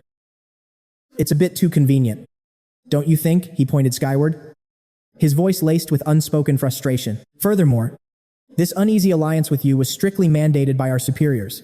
Lid ignored the chatter, his mind consumed by a singular obsession finding Den's killer. "You claimed you could track the one who took him down." "Stop wasting my time," Lee barked. But Chijio silenced him with a gesture, demanding absolute quiet as he reached out to his avian companions. He extended his hand to a small bird, whispering softly, "There now. Don't be afraid." With a mysterious aura, he began to commune with the creature. "Speak to me, little one. What did your eyes witness here?" The bird chirped a complex tale, speaking in a secret tongue that was utterly foreign to Liet's ears. But Chijio understood every note, translating the creature's message for his impatient companion. "I see. 4 of them in total. A human warrior and those like us all wounded and currently on the run." Hearing this, Lit's blood began to boil. "The warrior," he demanded urgently. "Which direction did they take?" The bird continued its frantic whispering to Chijio. Chijio pointed toward the horizon as he translated. "That way." "You say perfect." He released the bird back into the sky, and the two set off. Before long, they finally tracked down Aki and his weary companions. Fury erupted within Liet, his teeth gritted and veins bulging. To think, a mere human warrior was the one who slaughtered Den. He glared directly into Aki's soul, his voice dripping with venom as he sought final confirmation. Was it you? Only Chi could perceive the true scale of power. Narrowing his eyes at Aki's ominous right arm, so that is it. I'm not sure how you obtained that devil's strength, but it is certainly fascinating. Aki knew nothing of his foes. He whispered to the Crimson King. How strong are these two exactly? After analyzing the dire situation, the Crimson King concluded they were far deadlier than the previous six-core brat. The king warned that Shidio was a monster, especially the one who kept his eyes tightly shut. Observing the eerie aura swirling around Shidio, the Crimson King delivered a final, chilling assessment. His energy is twisted, unable to wait. Liet lunged forward, his bloodlust exploding as he struck first. Liet charged like a lethal projectile, his eyes burning with rage. You are the one who murdered Den. His power was immense, roaring with the ferocity of a lion. Aki's comrades trembled under the crushing pressure. They were either forced into a defensive stance or blown away. Lu cried out, fearing for Aki's life. Liet's strike was devastating, but Aki synchronized with the Crimson King to narrowly evade the lethal blow. Liet gasped in shock as his attack was parried. Impossible, you actually blocked my Lion King gun. Aki utilized the Crimson King's force to deflect the follow-up. He stood his ground with iron-willed persistence. Liet trembled, his teeth grinding in pure fury. He could feel Aki's hidden strength rising against him. It was you, Liet screamed, his killing intent peaking. You killed Den, he lunged again, and blood painted the ground. Seeing Aki wounded, his comrades rushed forward in a panic, their hearts sinking at the sight of his injuries. Liet's massive power erupted, overwhelming the battlefield. I will tear you apart until nothing remains of your soul. Facing this monstrosity, Aki realized the truth. This man was just like Van Den, a demon bound for transformation. Confused by these strangers, Lu turned to her team. Who are they? Lena answered with a grim expression. The revelation froze them where they stood. This was the legendary beast, the Red Lion. Leet. Lena spoke with eyes full of resentment. Beside them, Enhiem moved to shield his family from the carnage. Frank and Valia shook with terror. Enhiem refused to be useless and desperately searched for a way out. Why now? How can I possibly help anyone, when I am still this weak and powerless? Aki's group steeled their resolve. Tomo activated his technique while Shino prepared his own devastating countermove. He summoned a colossal surge of energy. Lu stood ready, determined to back Aki against these two nightmares. With everyone prepared, Lu took command. Move out. Lena refused to back down and stepped forward bravely. I'm fighting too, she declared. But Aki had already sensed her intent and issued a stern counter-command. Lena, your mission is to escort Enhiem's family to safety immediately. Lena hesitated, wanting to refuse. But Aki, that is the Red Lion. He is the most terrifying powerhouse among the new six. Aki warned her of the true danger. The other one is high demon class. Did you forget my warning? High-level demons never hunt alone. Aki's words sparked a memory of the true horror these creatures represented. High-level demons always move in packs. Realizing the stakes, Lena finally made her difficult choice. She turned to Enhiem and commanded, take your wife and get out of here right now. Enhiem hesitated, his warrior's pride clashing with his duty. But Lena wouldn't let his family die here. She grabbed Enhiem and Frank by the arms, forcibly dragging the family away from the battlefield. On the front lines, Lu's squad charged at Liet. However, the Red Lion deflected their combined assault effortlessly. Lu gritted her teeth, realizing the gap. This was going to be an uphill battle for survival. His reflexes were insane. He was a red core, not a blue core. Lu's strikes grew more desperate and ferocious. Something is wrong, she thought. An inexplicable sense of dread began to crawl up her spine. Nearby, Chi Dio sat perched on a rock, casually eating. I apologize for ruining your lovely dinner. Liet barked from below, enraged by his partner's laziness. Why aren't you helping me crush this brat? Chi Dio ignored the complaint, focused on his meal. But Mr. Leet, you are already so overwhelmingly powerful. Remembering the Crimson King's warning, Aki formulated a plan. Careful, everyone. His aura is dangerously unnatural. Aki locked eyes with the enemy, sensing a bizarre and lethal vibration radiating from the nonchalant Chi Dio, while Chi Dio watched from above. Lu and Shino threw everything they had into a desperate clash against Liet. Lu rallied her team, shouting to tighten the formation and prevent his escape. Despite his status as a new hexagon, our combined demonic energy can surely overwhelm him. Lu's gaze shifted toward Aki and Chidio, calculating their next move. She needed to isolate Aki's opponent. Suddenly, Sino struck. But Liet evaded the lethal blow. Sino launched a flurry of bare-handed strikes, Yet Liet blocked every single one. Even as the aggressor, Shino winced. Liet's skin felt like indestructible iron. Pure terror. Liet remained stone-faced, effortlessly parrying, sensing an opening. Tomoe lunged for a lethal backstab. She banked on a total surprise. You won't survive this opening, she thought fiercely, but Liet's movements were ethereal. Drifting away like a feather in the wind, he vanished, reappearing behind her with cold, empty eyes. Tomoe froze in absolute shock. Is this reality? Lu watched from the sidelines, her mind racing to analyze him. He possesses a red core, yet his speed and defense rival the legendary higher ranks. This was the true power of Liet. Undeterred, Lu's squad refused to back down. Yet, a chilling sensation crept up Lu's spine. Something felt fundamentally wrong here. Their triple assault failed to leave a scratch. Meanwhile, Aki and Chi-Die stood locked in silence. Patience finally snapped. Aki glared at his foe, his killing intent overflowing. He dropped into a combat stance. If you won't move, then I'll start the slaughter. The earth shattered beneath him. Aki lunged, throwing a devastating punch as Chi-Die countered. Aki's fist met only air. An afterimage he realized. Cold sweat dripping down. He struck repeatedly, hitting nothing but shadows. Chi-Die stood casually, mocking his efforts. I truly despise fighting brutish warriors like you. Chi-Die sighed, looking bored. Then, he simply vanished. Aki sharpened his senses, desperately searching for a trace of aura, spinning around. Aki barely blocked a lethal strike aimed directly at his blind spot. Sparks flew as they clashed. Chi-Die smirked. Fast, but still far too slow. Aki understood the challenge. So, you want a race? Let's see who's faster. Tapping into the Red Dynasty's ancient power, Aki prepared for a legendary sprint. He became a streak of crimson lightning, blurring past Chi-Die's shocked perception.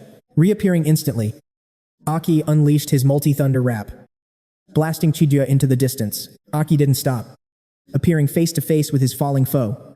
I've caught you now. He drove a heavy blow straight into Chi-Die's chest. A direct hit. Chi-Die's hands trembled in agony. Impressive, he wheezed, gripping the Red Dynasty blade. Truly remarkable. But you just killed the wrong person. Chi-Die's voice echoed from behind, reality fractured. The person Aki had skewered wasn't Chi-Die, it was Luo. Blood pooled on the ground. Aki's mind broke. Why? How could this happen? He stammered in horror as the Red Dynasty's consciousness finally roared in his mind. Wake up, brat, it's an illusion. The voice shattered the nightmare, clearing Aki's vision. He blinked. Chi-Die and Lu were gone. The battlefield was empty and silent. Nearby, the trio struggled against Liet's overwhelming power. The battle was becoming a desperate crawl. Mid-combat, Lu sensed a ripple in reality. Something was off about their opponent. She signaled a retreat. The reason their target, Liet, had vanished into thin air. Chi-Die stood perched on a high peak, a sinister aura radiating from his figure. He looked down with a mocking sneer. Your guard was far too low. Lu gritted her teeth. The overwhelming sense of dread finally made perfect sense. It was all his illusionary trap. Tomoe muttered, her face pale with frustration. The enemy they fought never existed. Shino stood in awe of such terrifying mental prowess, trapped in his illusion for so long. Yet it felt terrifyingly real. Witnessing the carnage, Aki finally realized how reckless he had been. High-level illusions are indistinguishable from reality. This was a master-tier demon's work. Aki roared, demanding answers from Chi-Die. Where is Liet? Tell me. Unfazed, Chi-Die remained perched on the ledge. He sneered, with a sinister grin. He revealed a dark truth. He's gone to play with the others. Fear gripped Aki's group. They immediately thought of their comrades, Lena and the rest. Chi-Die looked down coldly. I told him, none of you leave this place alive. And as for you two, I recognize that aura from that day. His gaze locked onto Aki and Lu like a predator marking its prey, confused and furious. Lu screamed. That day, what the hell are you talking about? A dark, forgotten memory surfaced in Chi-Die's mind, one he desperately hated. It was you two, he hissed, teeth gritting in pure, unadulterated hatred. You killed Little Bean. Liet and I swore we'd have your heads. His murderous intent exploded, warping the air. I can't wait any longer. Suddenly, a deafening roar shook the earth. The ground trembled violently. Panic erupted. What's happening? Is this an earthquake? Someone screamed. Stay calm, move to open ground. Now a voice commanded. Aniam and Lena pushed through the chaos. Move out of the way. don't push me. Watch out, the sign is falling. And Inheim grabbed Valia and Frank. Stay put, don't run blindly, he warned, as people looked to him for hope. Is that Lord Inheim? Valia's voice trembled. Please. Stay safe. My husband, young Frank stood firm. Father, I'll protect Mom. Inheim nodded and vanished. Lena. To the wall. Inheim shouted, something is very wrong here. On the ramparts, soldiers gathered as a thick, demonic miasma filled the air. Vian stared ahead, shaking. What is that? We've never seen anything like this. Inheim and Lena landed beside him. Snap out of it, Inheim snapped. Report. Vayan pointed a trembling finger. Lord Inheim. Look. Inheim's eyes widened. For the first time, true shock crossed his face. A demonic tide surged forward, eyes glowing like a sea of hellfire. They roared in unison. Lena gazed down, her face pale with terror. A demon tide. Inheim narrowed his eyes. At least rank 3. This is a massacre in the making. Luke Xiao was supposed to be safe, located far from any known demonic nesting grounds. This tide, it was summoned on purpose, he muttered. Lena's mind flashed to Liet and Shidia. They were behind this nightmare. A crimson blur streaked across the sky, diving straight toward the earth. What was that? The soldiers cried out. Something just leaped off the wall. Liet slammed into the ground, cratering the earth in a cloud of dust. It's Red Lion Liet, Inheim hissed. Liet looked up, his gaze icy. The demon horde swarmed behind him, their blood-curdling screeches filling the air. So the new 6th Order is working with demons. Lena whispered in horror. The new king has stopped hiding. He's made his move to destroy us all. Dead men tell no tales. Liet droned. And Inheim steeled himself. Let's see who survives. The demon tide surged forward, crashing against the city walls like a dark wave. From the distance, Lu felt the chilling pressure. The demon tide. It's here. Aki stood like a statue, his voice chillingly calm. Everyone, go reinforce Lena and Inheim now, Lu protested. Aki, you're taking him alone. This aura, this illusion. He's definitely demon class. Aki cut her off sharply. Go move, Lu gritted her teeth after hearing his cold command. She stood paralyzed in helpless silence for a moment. Finally, she turned to the team and screamed, Fine, everyone. We're moving out. Suddenly, Shidio materialized with a wicked grin. His voice hissed through the void. I'm afraid I can't let you do that. Aki shifted his weight, and in a heartbeat, the ground beneath his feet shattered into 1,000 jagged pieces, like a flash of lightning. Aki lunged at Shidio, shouting back, Leave this to me. He swung his arms, launching a brutal assault. For a split second, his opponent's body seemed to be torn apart. Despite the impact, Shidio remained calm, a faint smirk playing on his lips. In the blink of an eye, Shidio vanished completely, and the surrounding space was swallowed by a suffocating, absolute darkness. Aki froze in shock. He stood in the silence for a long moment, his eyes searching the empty, infinite void around him. Aki scanned the abyss, a realization hitting him. This pitch-black void, it's an illusionary realm. Suddenly, 3 faint lights flickered in the distance. The 3 spheres of light zoomed forward, closing in on Aki. Suddenly, Lu's frantic image appeared within one of the glowing orbs. She looked around, her voice trembling with sheer panic. The world, it changed. Where did everyone go? Lu searched every direction, shouting desperately, Aki, are you there? Suddenly, Tomo appeared, her face twisted in total confusion. Tomo narrowed her eyes, her tone dripping with unease. Wait, where am I? Is this another illusion trap? The scene shifted to Shino, who was looking around in a daze. He stood still, staring at the cracked ground beneath him in disbelief. Aki watched his comrades silently, his mind racing. Have they all been pulled into this illusion as well? This mental realm is too powerful. His strength far exceeds rank 7. Suddenly, Shidio stepped behind Aki, making his face pale with dread. As I was saying, Shidio stepped forward, and heavy armor began to encase his legs in an instant. Shidio stopped, his entire form distorting and evolving. His voice turned deadly and menacing as he spoke. I am truly looking forward to watching them all die, one by one, right before your eyes. Shimmering armor fully encased Shidio's body as a system message appeared. Super rank 7 demon. Shidio. Aki gasped. Shidio flashed a monstrous smile, his voice filled with arrogant cruelty. I love playing with strong pests like you. You won't die instantly. Watching your agony. That's the ultimate pleasure. Suddenly, lightning sparked. Aki swung his hand, summoning a massive bolt of lightning directly onto Chidyo. Instant thunder, he roared. Aki turned to face his foe, but Chidyo had already vanished into thin air once again. Chidyo's voice echoed. What a majestic strike. He reappeared with a mocking sneer. No matter how hard you swing, you're only cutting shadows. Aki stared at his opponent, reaching a grim conclusion. So that's it. You're just a phantom. Attacking you is a waste of energy. Red King thought, kid's right. Save your strength. I hate phantoms. Chidyo crossed his arms over his chest. He offered a dark compliment. You're calmer than I expected. You must have survived many life and death battles. Wasting your energy here is pure idiocy. After all, you are trapped within my personal illusionary domain. Chidyo chuckled softly before continuing. In this place, I even have absolute control over the flow of time itself. Chidyo raised an arm, stepping toward Aki with a warning. Don't ruin the stage I've prepared. I think you'll find it exquisite. Look up at your three friends. It's only been a moment here. But for them, they've been trapped for 2 whole days.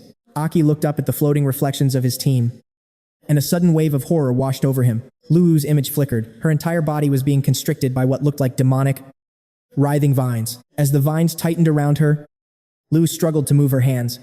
She swung both arms, unleashing rapid slashes to sever the bindings. Lu screamed.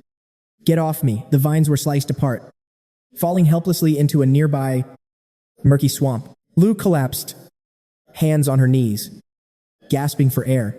She thought desperately. How do I get out of this nightmare? So much time had passed, yet every attack felt useless. Lu looked at her wounds, her breathing still ragged and exhausted. Taking a deep breath, she focused her energy to cast a high-level healing spell on herself. A soft chime echoed. Recovery. Suddenly, a voice from the shadows startled her. Your healing prowess is truly unmatched. Massive, ancient vines erupted from the swamp as Chidyo suddenly emerged from the dark depths. He sneered. But this swamp will eventually devour every last drop of your life force. Elsewhere, a scorching sun beat down. Shino was running at full speed across a barren, cracked wasteland. His mind raced. Where is the exit to this hell? How can I break this illusion and escape this hell? Suddenly, 2 massive cyclones erupt, charging straight at Shino. Shino thrusts his hands forward, meeting the violent winds in a brutal, direct collision. He dispels the first wave, but more tornadoes follow. Caught off guard, Shino is forced back. His face twists in pain. Chidyo appears, mocking him. Your defense is mountain-like, but this desert will wither your soul. 2 days have passed. Shino, are your teammates even still alive? Shino collapses, gasping for air. Chidye sneers. Give up. Go and die with them. The scene distorts and shifts. Elsewhere, Tomo is fighting a lonely, desperate battle. In an infinite void, identical clones emerge. In a flash, they lunge toward her with lethal speed. The doppelgangers swarm to Mu, forcing her to struggle against their relentless, synchronized strikes. Tomo scowls in frustration. Damn it, these clones keep coming. Has it really been 2 days? Chidye's voice echoes. Your speed is infinite. But in this mirror realm, you will lose your mind. Chidye appears suddenly, his vibrant, deadly feathers fluttering through the dark air. With a twisted smile and open arms, he asks, can you truly escape from yourself? More clones rise behind her, transitioning away. Aki is silently observing his suffering allies. He realizes with horror that their spirits have been trapped in this illusion for 48 hours. If this nightmare isn't shattered soon, they will be tormented until their mental strength completely withers away. Aki frowns, searching for a solution. His attacks are useless, and his friends are equally trapped. His fists tremble with helplessness. A mental prison like this cannot be broken from the inside. Suddenly, Aki's eyes widen as a realization strikes. Wait. It can't be broken from within. Radiance gathers in his hand. Then what if I shatter this illusion from the outside? Back at the wall, Lena cries, we must stop him, and the demon tide, and Hien commands. Lena. On gauge. Lena looks at Hien, hesitating for a moment before following his lead. I must protect this place, Hien roars. No matter what. We were once the legendary sextet. Hearing Hien's resolve, Lena's lips curl into a fierce, Excited smile. Both leap forward, shattering the wall's surface as they dive toward the demonic swarm below. And Nian and Lena streak through the air, slamming into the earth with massive force. They decimate the surrounding demons. Rising up, they glare at the enemy, ready for war. In the distance, Liet raises a hand, signaling his army to halt. The tide stops. Liet sneers. And Neen. Lena. Relics of the old sextet. You are already history. Liet grinds his teeth as jagged spikes suddenly erupt across his face. Power radiates from him as his hair turns ghostly white.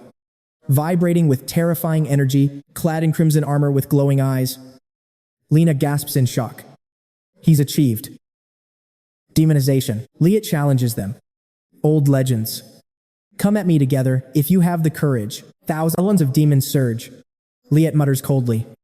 The demon tide will swallow this place whole. Aki stands witness to the spectral images of his friends being tortured right before him. Chijia taunts. Your precious teammates are running out of time.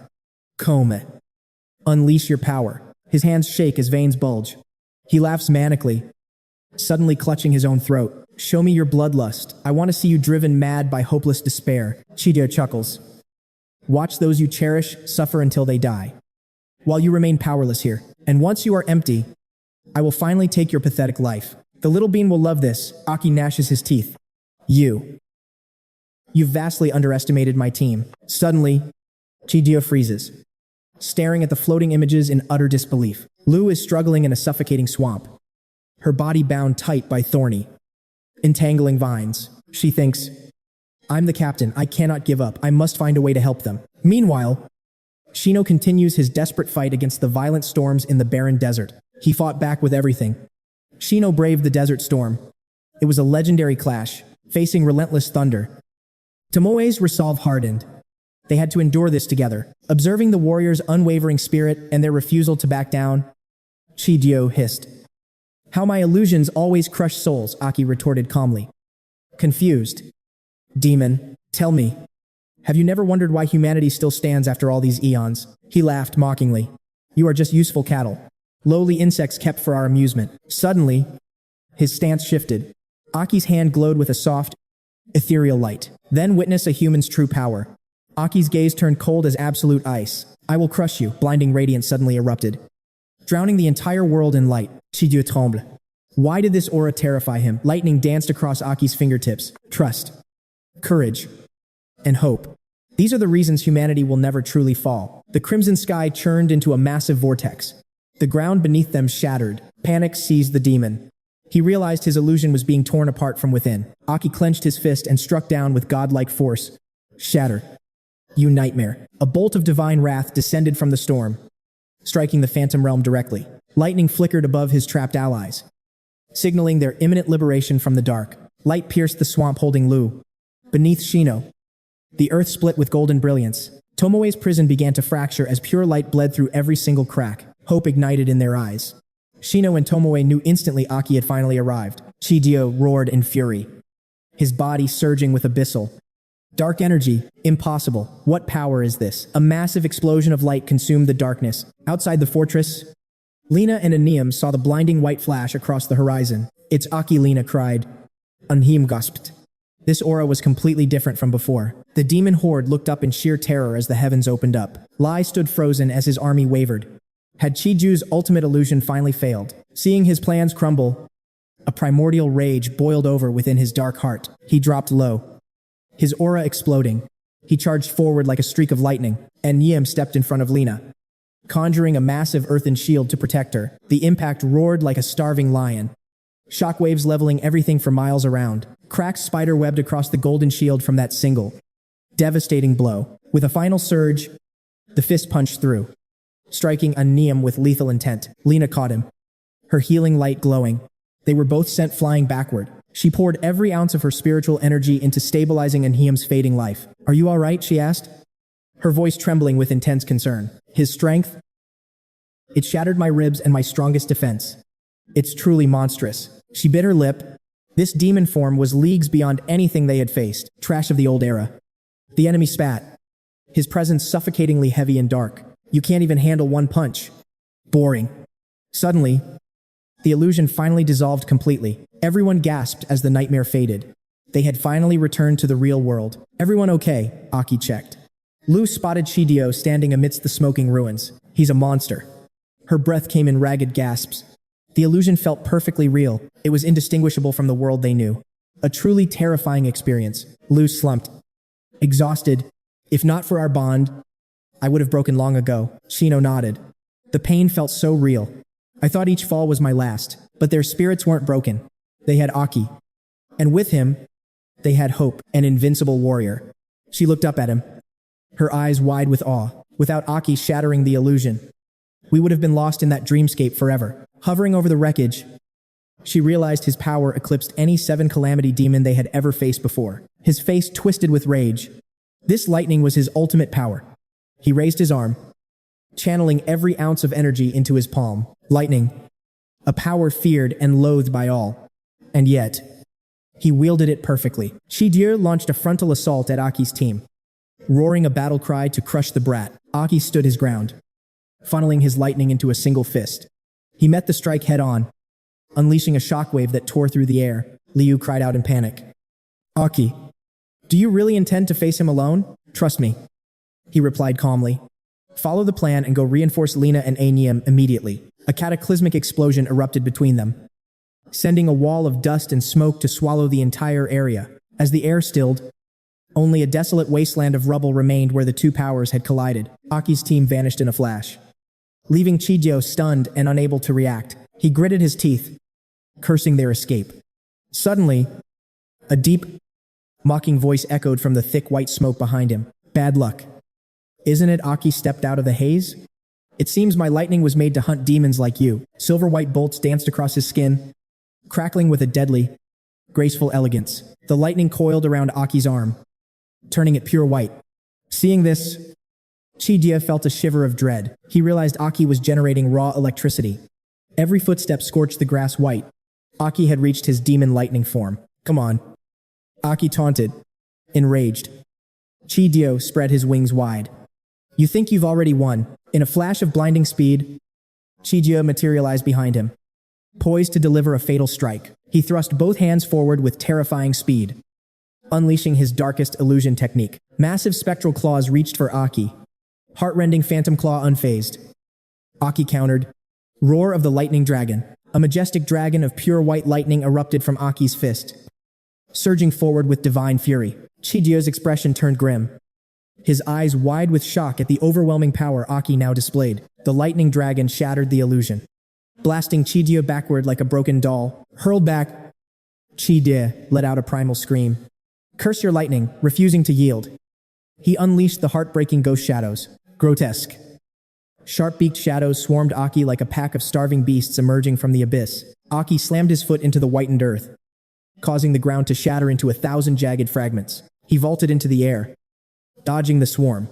Lightning spear. A massive electric pulse exploded from him, obliterating the shadowy monsters instantly. Chidio stood frozen in disbelief, his mind unable to process the sheer speed of Aki's counterattack. He scrambled frantically to evade the relentless barrage of silver lightning erupting from Aki's form. Ignoring the sparks, Chidio lunged forward again, charging with a desperate, terrifying velocity. A brutal clash ignited across the crimson sky. Aki's strikes landed with devastating force, battering the demon relentlessly, sent flying hundreds of meters through the air. Chidio trembled as agony coursed through his shattered body. His body was a broken mess, barely holding together after Aki's ruthless and precise assault. Aki's gaze was ice cold. I can shatter your illusions. My lightning counters your magic, and your skills are no match for mine. Give up, Chidio hissed. I was saving this to kill your friends. An eye opened on his forehead, manifesting a dark, colossal portal directly behind Aki's back. The forbidden art, the black hole of eternal agony, standing tall in the sky. Chidio sneered. Are you ready to experience the most agonizing death imaginable? Aki's expression turned feral. A savage, cold smile played on his lips as he prepared to face the void. He thought in alarm. A black hole manifesting directly on my body. What kind of sorcery is this? Chidio thrust his hands forward, channeling a void of darkness that threatened to consume everything in its path. The black hole blooms directly on its target, crushing you with absolute force. This is a strike you cannot escape. Aki's face hardened, This was high-level sorcery from a demon who had truly mastered the art of illusions. Slowly, his body began to be dragged into the depths of the black portal. He glared at his left hand. Teeth gritted.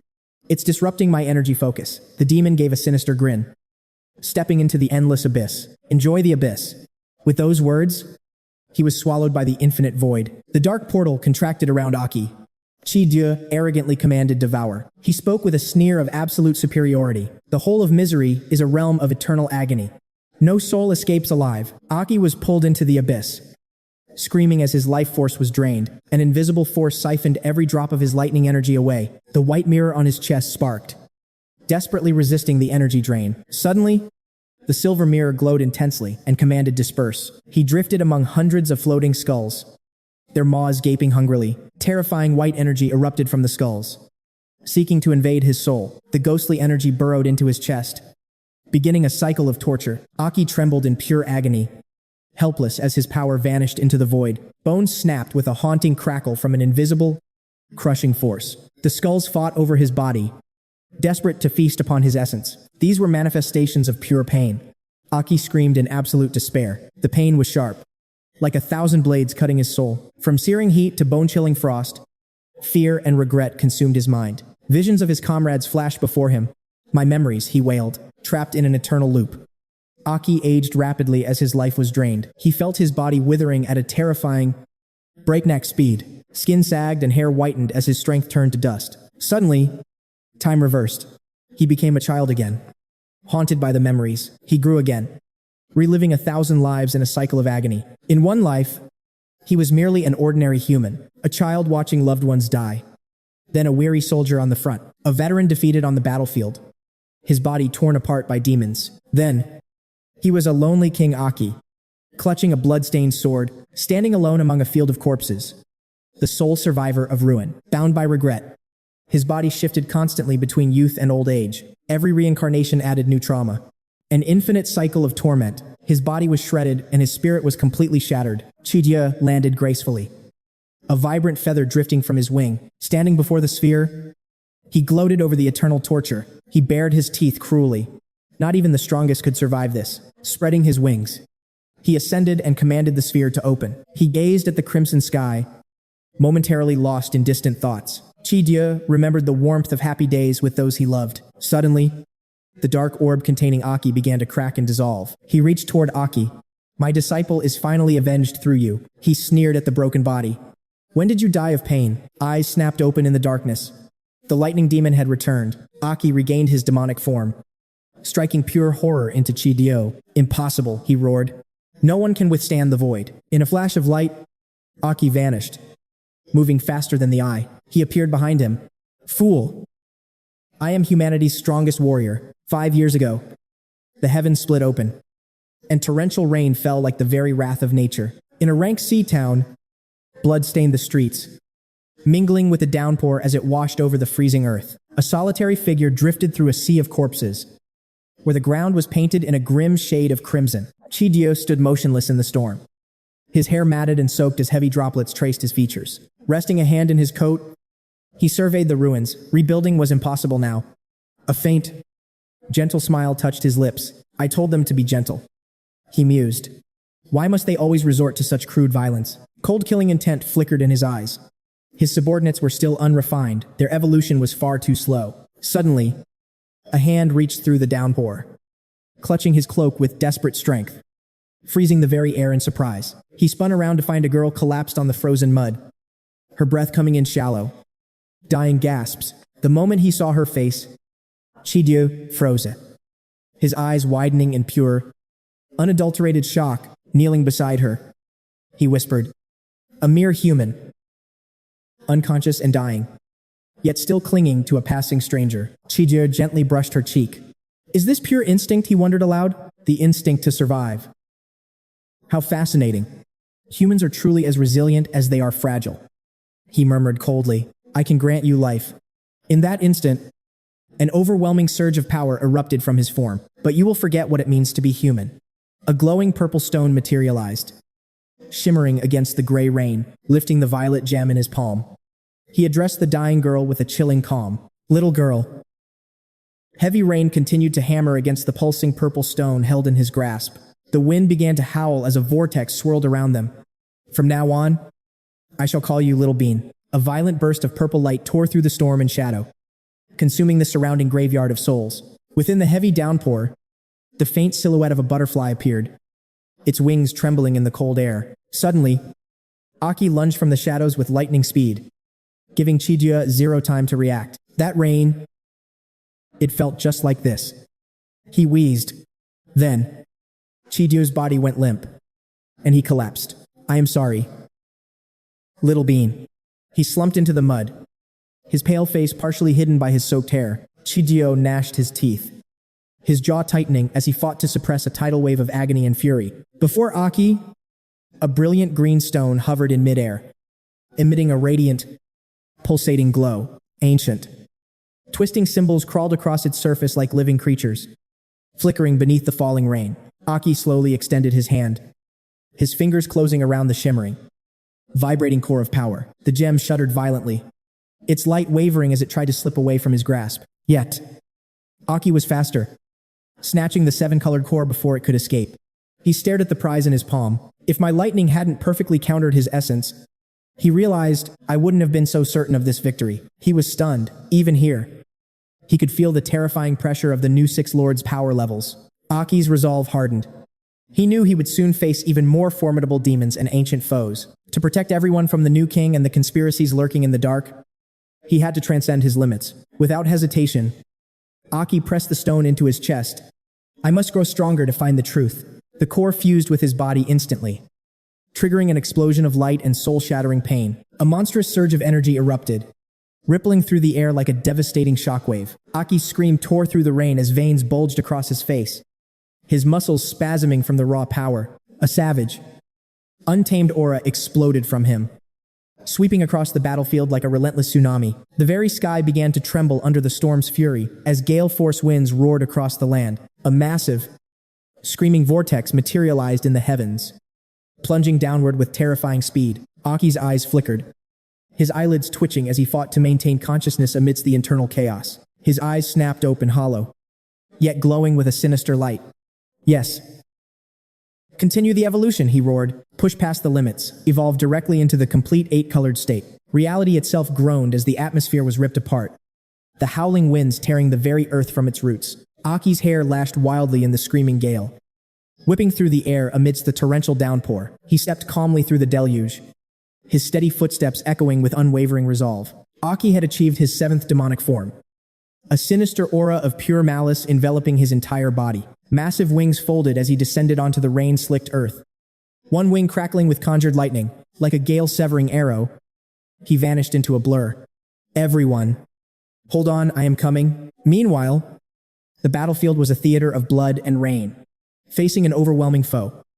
The alliance was exhausted. Liet advanced coldly. One survivor raised a wall-wide shield, while another struggled to heal the remaining 5. Is this the best you two old fossils can do? His voice dropped. Even with these 3 trash heaps, you can't scratch my armor. Have you no shame? Lena poured mana into her defense. Damn it.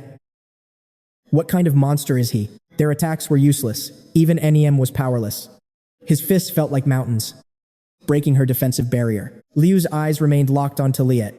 There had to be a weakness. No one was truly invincible. She needed to expose that crimson membrane. With a sudden burst, she leaped behind him, but before she could strike, the pulsing energy surrounding Liet violently repelled her attempt. The shockwave sent Liu spiraling back, but the encounter confirmed her fears.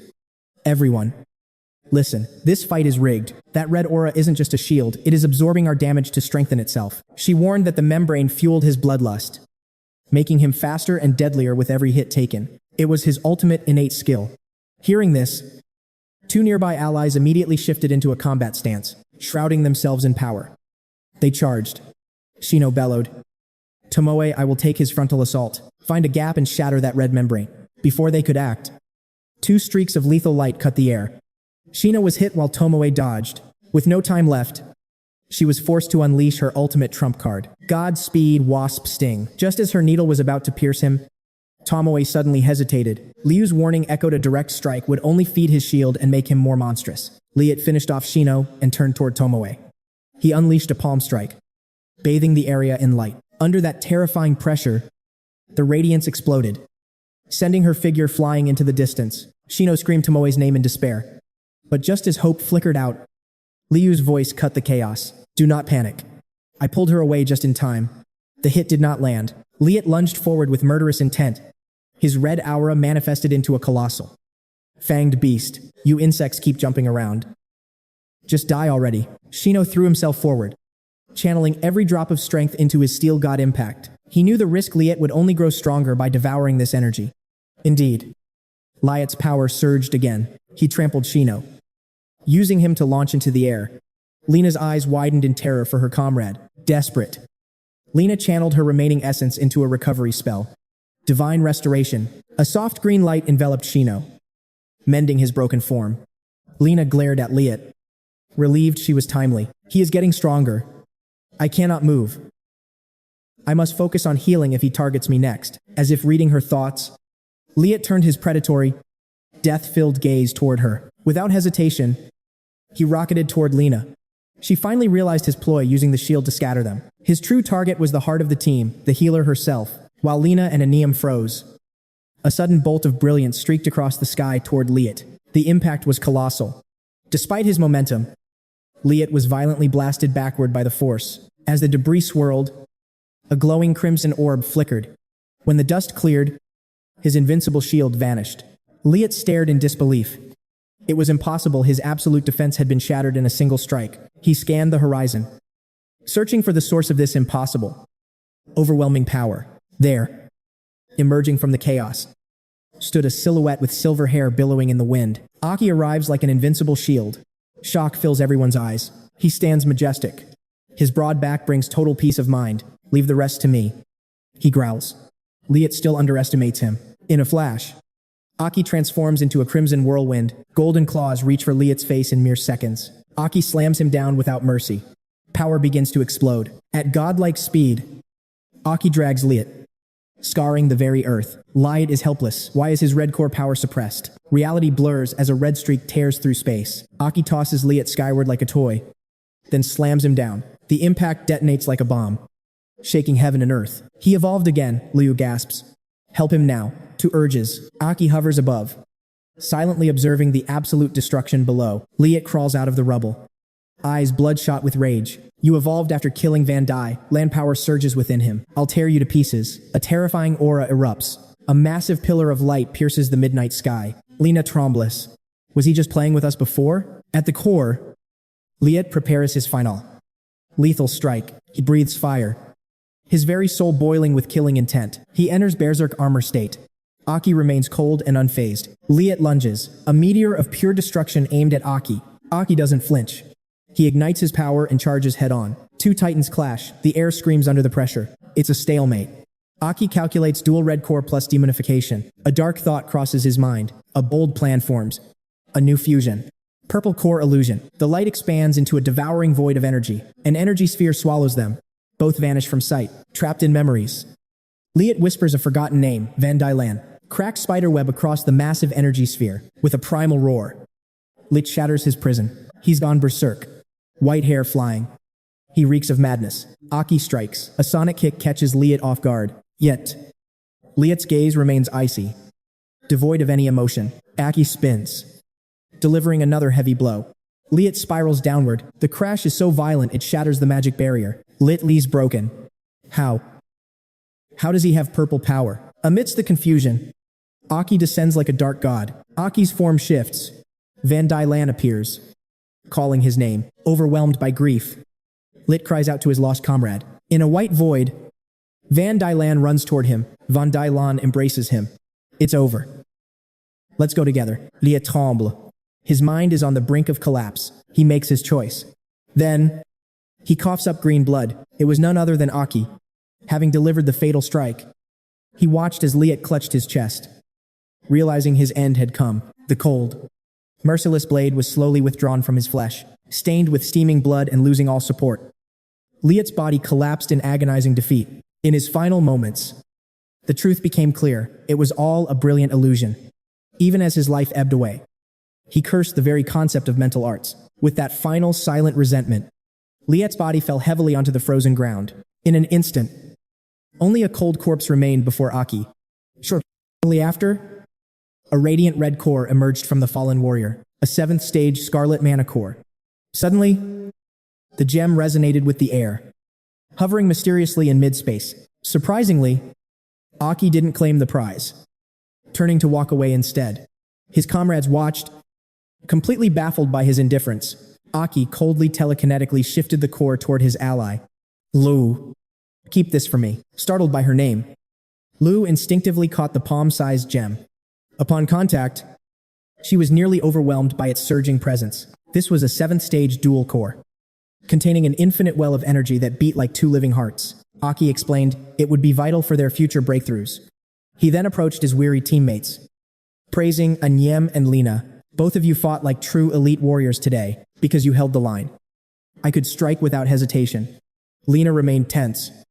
However, as the leaderless demon tide still loomed nearby, Aki turned his gaze toward the monstrous horde, who seemed paralyzed between a mindless charge and a panicked retreat. And Hiem spoke up, his voice heavy with concern. This is a disaster. Without a commander, a swarm this size will descend into a primal, unstoppable frenzy. If they charge blindly, the town and its people would be erased. Yet, despite the stakes, Aki remained unnervingly composed. He told them to stay calm. Shino tried to intervene, warning him about the sheer scale of the approaching demon army, though individually weaker than the previous foes. Their numbers were staggering. Tu stepped forward, ready to join the fray. Lu suggested they coordinate a strategy. In response, Aki looked back as if weighing his next move. He wasn't just facing a few monsters, but a literal legion of hell. Leave this to me. After a moment of silence, Aki exploded with power from his very steps. Shattered earth and stones rose into the air at his command. The debris swirled violently, forming a massive, protective vortex around Aki's silhouette. Within heartbeats, the pillar of power surged toward the clouds. Above the gloomy horizon, an ominous crimson light began to bleed through the sky. Faced with this overwhelming pressure, the demon legion below began to tremble in sheer terror. Aki's radiant aura physically pushed the tide back. Then, a colossal beam of light descended from the heavens, crushing the demon ranks. When Aki emerged from the light, a majestic white dragon of pure energy was coiled around him. His eyes glowed with 2 contrasting colors, radiating an aura that could command the very heavens. His presence was now immense enough to swallow the world. As his lips parted, he revealed fangs like a legendary apex predator. At Aki's silent command, his spectral dragon opened its maw and unleashed a world-shaking roar. The sonic blast sent the demons reeling, clutching their ears in agony. The entire horde was forced out of Aki's territory. Within seconds, the once terrifying demon army had vanished completely from the horizon. The invaders had fled, leaving only a scarred battlefield behind. Aki's allies stood frozen, unable to process what they had witnessed. Good heavens. Just from a single roar. And Hiem was speechless that the tide had retreated out of pure fear. His eyes widened as he gazed at Aki's unwavering back. Aki, our king. Just how far has your monstrous strength evolved? As the battle ended and the sky cleared, a lone figure stood by a window in the distant Dawn City. It was Tarina, her gaze filled with a deep, unspoken sorrow. Suddenly, a rift in space tore open behind her, expanding into a massive, dark void. Strange. Glowing spheres pulsed within the rift as Luan, Baros, and Haas stepped into the room. Luan immediately lashed out, demanding to know how someone as strong as Liet could have been killed. Baros remained stoic, awaiting answers, while the faceless host remained an unreadable and chilling enigma. Sensing their arrival, Tarina didn't seem surprised by their sudden appearance. She turned slowly to face them. It seems it is time for the 4 of us to unite our strength. Returning to Aki, Aran asks, must you leave now? I hoped you'd stay longer. Aki explains, time is short. If we stay, war will surely reach this town. Aki gazes back with sincere gratitude. Thank you for providing the war chariot. He asks Lina, any word on Deha's location? She reveals a device. No exact coordinates. The new king has strictly sealed all records regarding the former 6 paths. Aki senses the truth. He knows the general direction they must take. Lina adds, near the area, this compass will react. Deha is held in the Twilight Tower. The name leaves Liu speechless. She whispers in shock. The Twilight Tower, Lina reveals. Rumor says, a terrifying, Mysterious creature stands guard at that cursed place. That presence makes the surrounding lands a dead zone that even demons dare not enter. Shino and Tomoe gasp. What even demons are terrified of that thing? Lena's silence confirms it.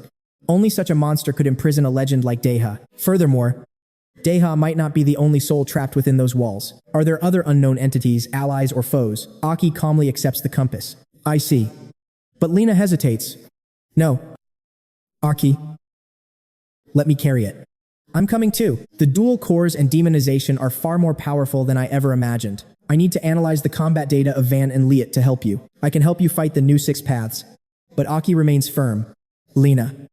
Stay. A heavy, suffocating silence suddenly falls over the entire group at the gate. Seeing her shock, Aki explains.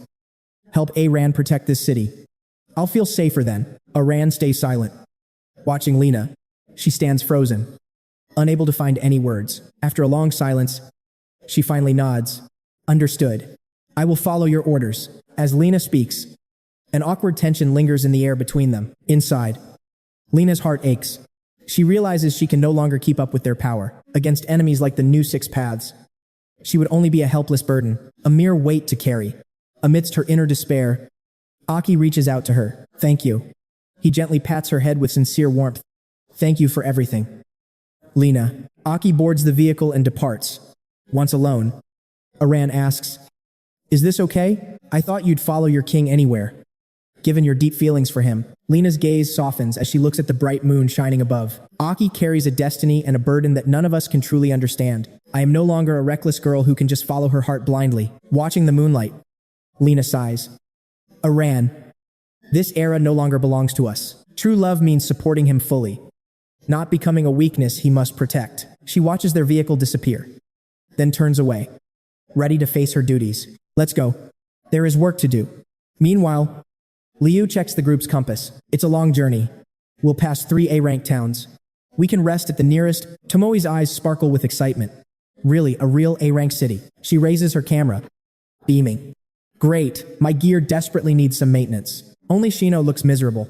His stomach growls loudly, echoing throughout the car. Shino scratches his head. I'm starving. The fight started before I could even eat. Remembering the feast, his hunger grows. The battle drained all his energy and strength. Honestly, I could eat an entire cow right now. Shino suddenly pauses. He corrects himself with a straight face. Actually, 2 cows. Tomoe bursts out laughing. I believe you, Shino smiles. I'll even share a piece of steak with you. Behind the wheel, Aki focuses on the road before asking, Liu Wei, how about you? Lu's cheeks flush pink as she admits. I want to soak in a tub. I heard that Tomoe chirps, suddenly hugging Lu's neck. Great idea. I'll even help scrub your back. Lu turns bright red. No way. Shino joins in, grinning ear to ear. Aki, I can scrub yours too if you want. Forget it. Aki panics. Moments later, his mind shifts back to business. It was time to push their power to the next level. Time passes in a blur until a massive, bustling fortress city finally appears on the horizon. By nightfall, they pull up to a rank A hotel. Behind the counter, Mortis is busy tallying the day's gold. He pauses a moment later, satisfied. Not a bad haul for today, he mutters to himself. He eyes the 4 newcomers, dusty and travel-worn warriors whose true strength is hard to fathom at a glance. Mortis recalls Aki's elite gold card. However, one young lady in the group was the one spending quite freely. She booked 2 suites on the top floor, the most exclusive and quietest spots in the entire hotel. Must be a rich heiress, he muses, despite her traveling with 3 humble-looking companions. Suddenly, Cass rushes in to report. Boss, isn't that tournament captain staying on the 3rd floor with his thugs? Is it okay for them to be so close to the new guests? Cass looks tense just mentioning the man. That captain is a formidable rank 5 core warrior, but he's also a notorious, high-level predator. And among the 4 newcomers who just checked in, 2 of the girls are exceptionally beautiful. Mortis sighs while applying eye drops. I hope those outsiders are smart enough not to provoke the wrong people, or there'll be trouble. The scene shifts. Outside the door of room 308, inside, Aki's group sits cross-legged in deep meditation. Between Lu's palms, the core Aki gave her pulses with light. Slowly, spiderweb cracks begin to spread across the glowing surface of the crystal. The core shatters into pure energy as Lu absorbs it all. Aki finally lets out a long, Relieved breath. Aki remains calm, his voice steady. It's over. Opposite him, Tomoe finishes her absorption and slowly opens her eyes. Aki speaks up. From that last battle, we managed to secure 3, rank 7 cores in total. I've guided that energy to force a massive breakthrough in your internal power levels. He explains.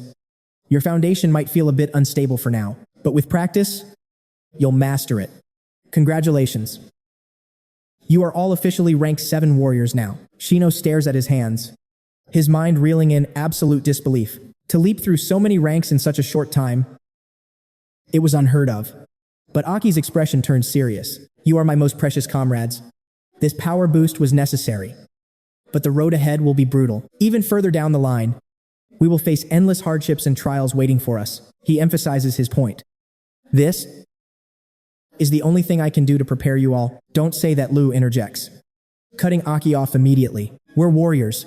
Protecting humanity is our purpose. Without you, we'd never have reached this level. Especially not this fast. Shino nods fervently. I'm more grateful than words can even say. Back in Hero City, I thought becoming a rank 2 warrior would be my life's greatest achievement. Tomo beams. Exactly, we're a team. Through and through. She reaches for her camera. No more gloom, let's capture this legendary. Rank 7 breakthrough forever, everyone. Get in. Positioned next to Aki, Lu's face turns crimson with shyness. But she gathers her courage and leans toward him. A heartfelt photo of 4 soulbound friends is born. Later, in room 307, a sudden scream erupts. Tomoe looks disgusted. I can't take it. I'm covered in sweat, and everything is sticking to me. Nearby, Lu winces while smelling the combat gloves she's worn for days. She sighs. After fighting for so long, we really haven't had a proper wash. Her eyes light up with anticipation. I heard this hotel has natural hot springs for warriors. And even pretty clothes. Tomoe's eyes sparkle. Hot springs. I've only read about those in ancient books back in Hero City. To think we get to experience it ourselves. It's going to be absolute heaven. Before long, Tomoe lets out a satisfied sigh. Finally, everything is ready. Let's invite Shino and Aki to the hot springs. Liu didn't object. Sir, we're passing by anyway. Moments later, a frantic pounding echoed at Shino and Aki's door. Shino cautiously peeked out. He peered out warily. Who is it suddenly? Shino's eyes shimmered with a mysterious IBS. Brilliant light. He froze in shock, unable to believe his eyes as he saw Tomoe and Liu standing there. Inside, a brooding Aki noticed the commotion.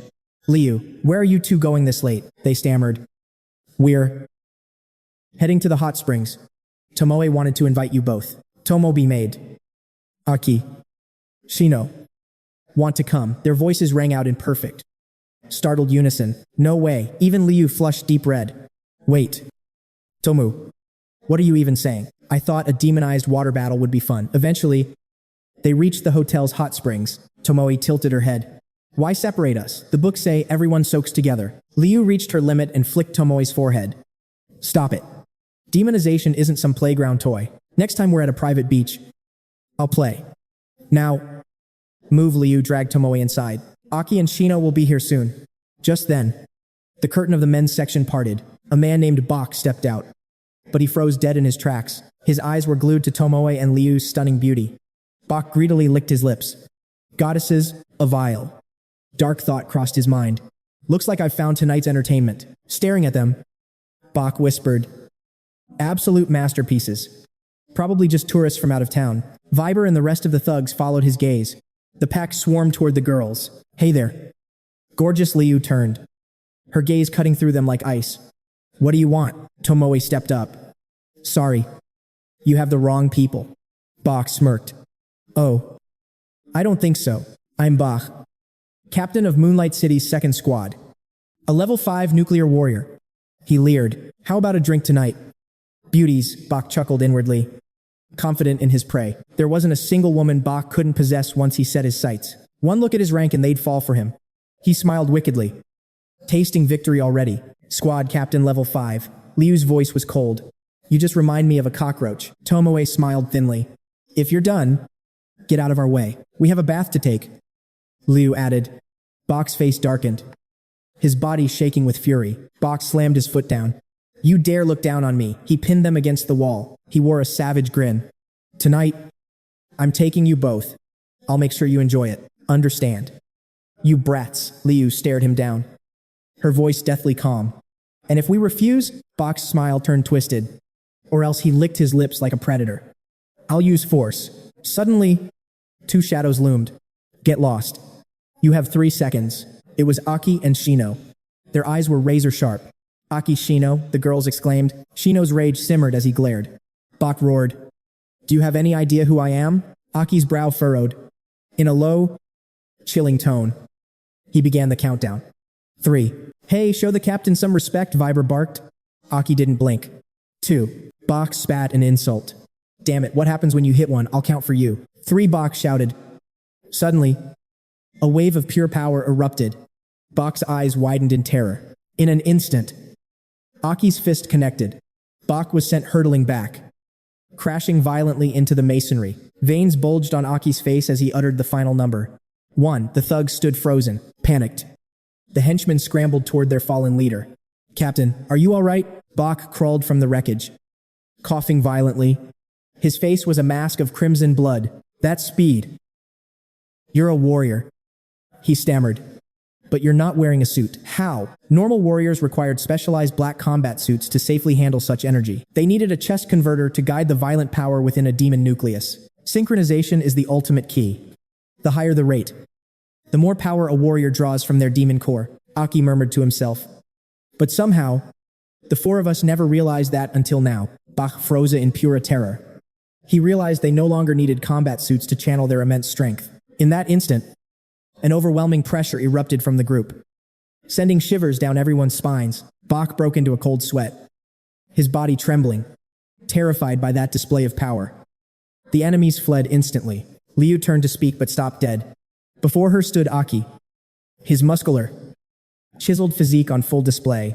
Aki noticed her staring and looked down. Seeing Liu's face turning bright red, he couldn't help but wonder why. Is your face okay? Aki asked. Flustered, Liu hurried away, shouting they should just head to the springs. Tomoe watched the chaos with a knowing smile. Their long day was finally ending with a warm, relaxing soak. Inside the women's bath, a beautiful hot spring was nestled perfectly within a serene, natural landscape.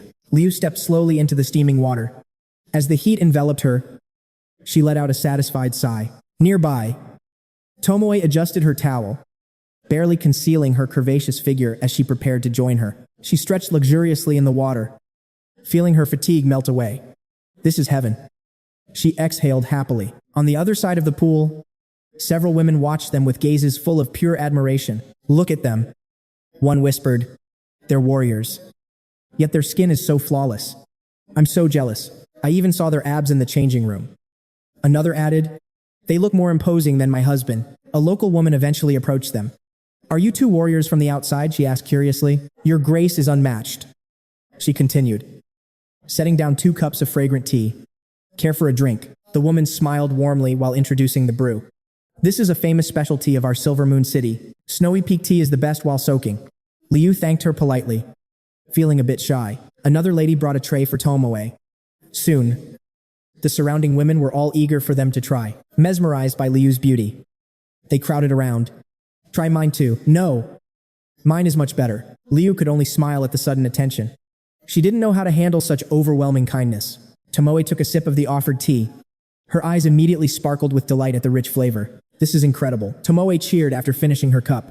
Can I have another one?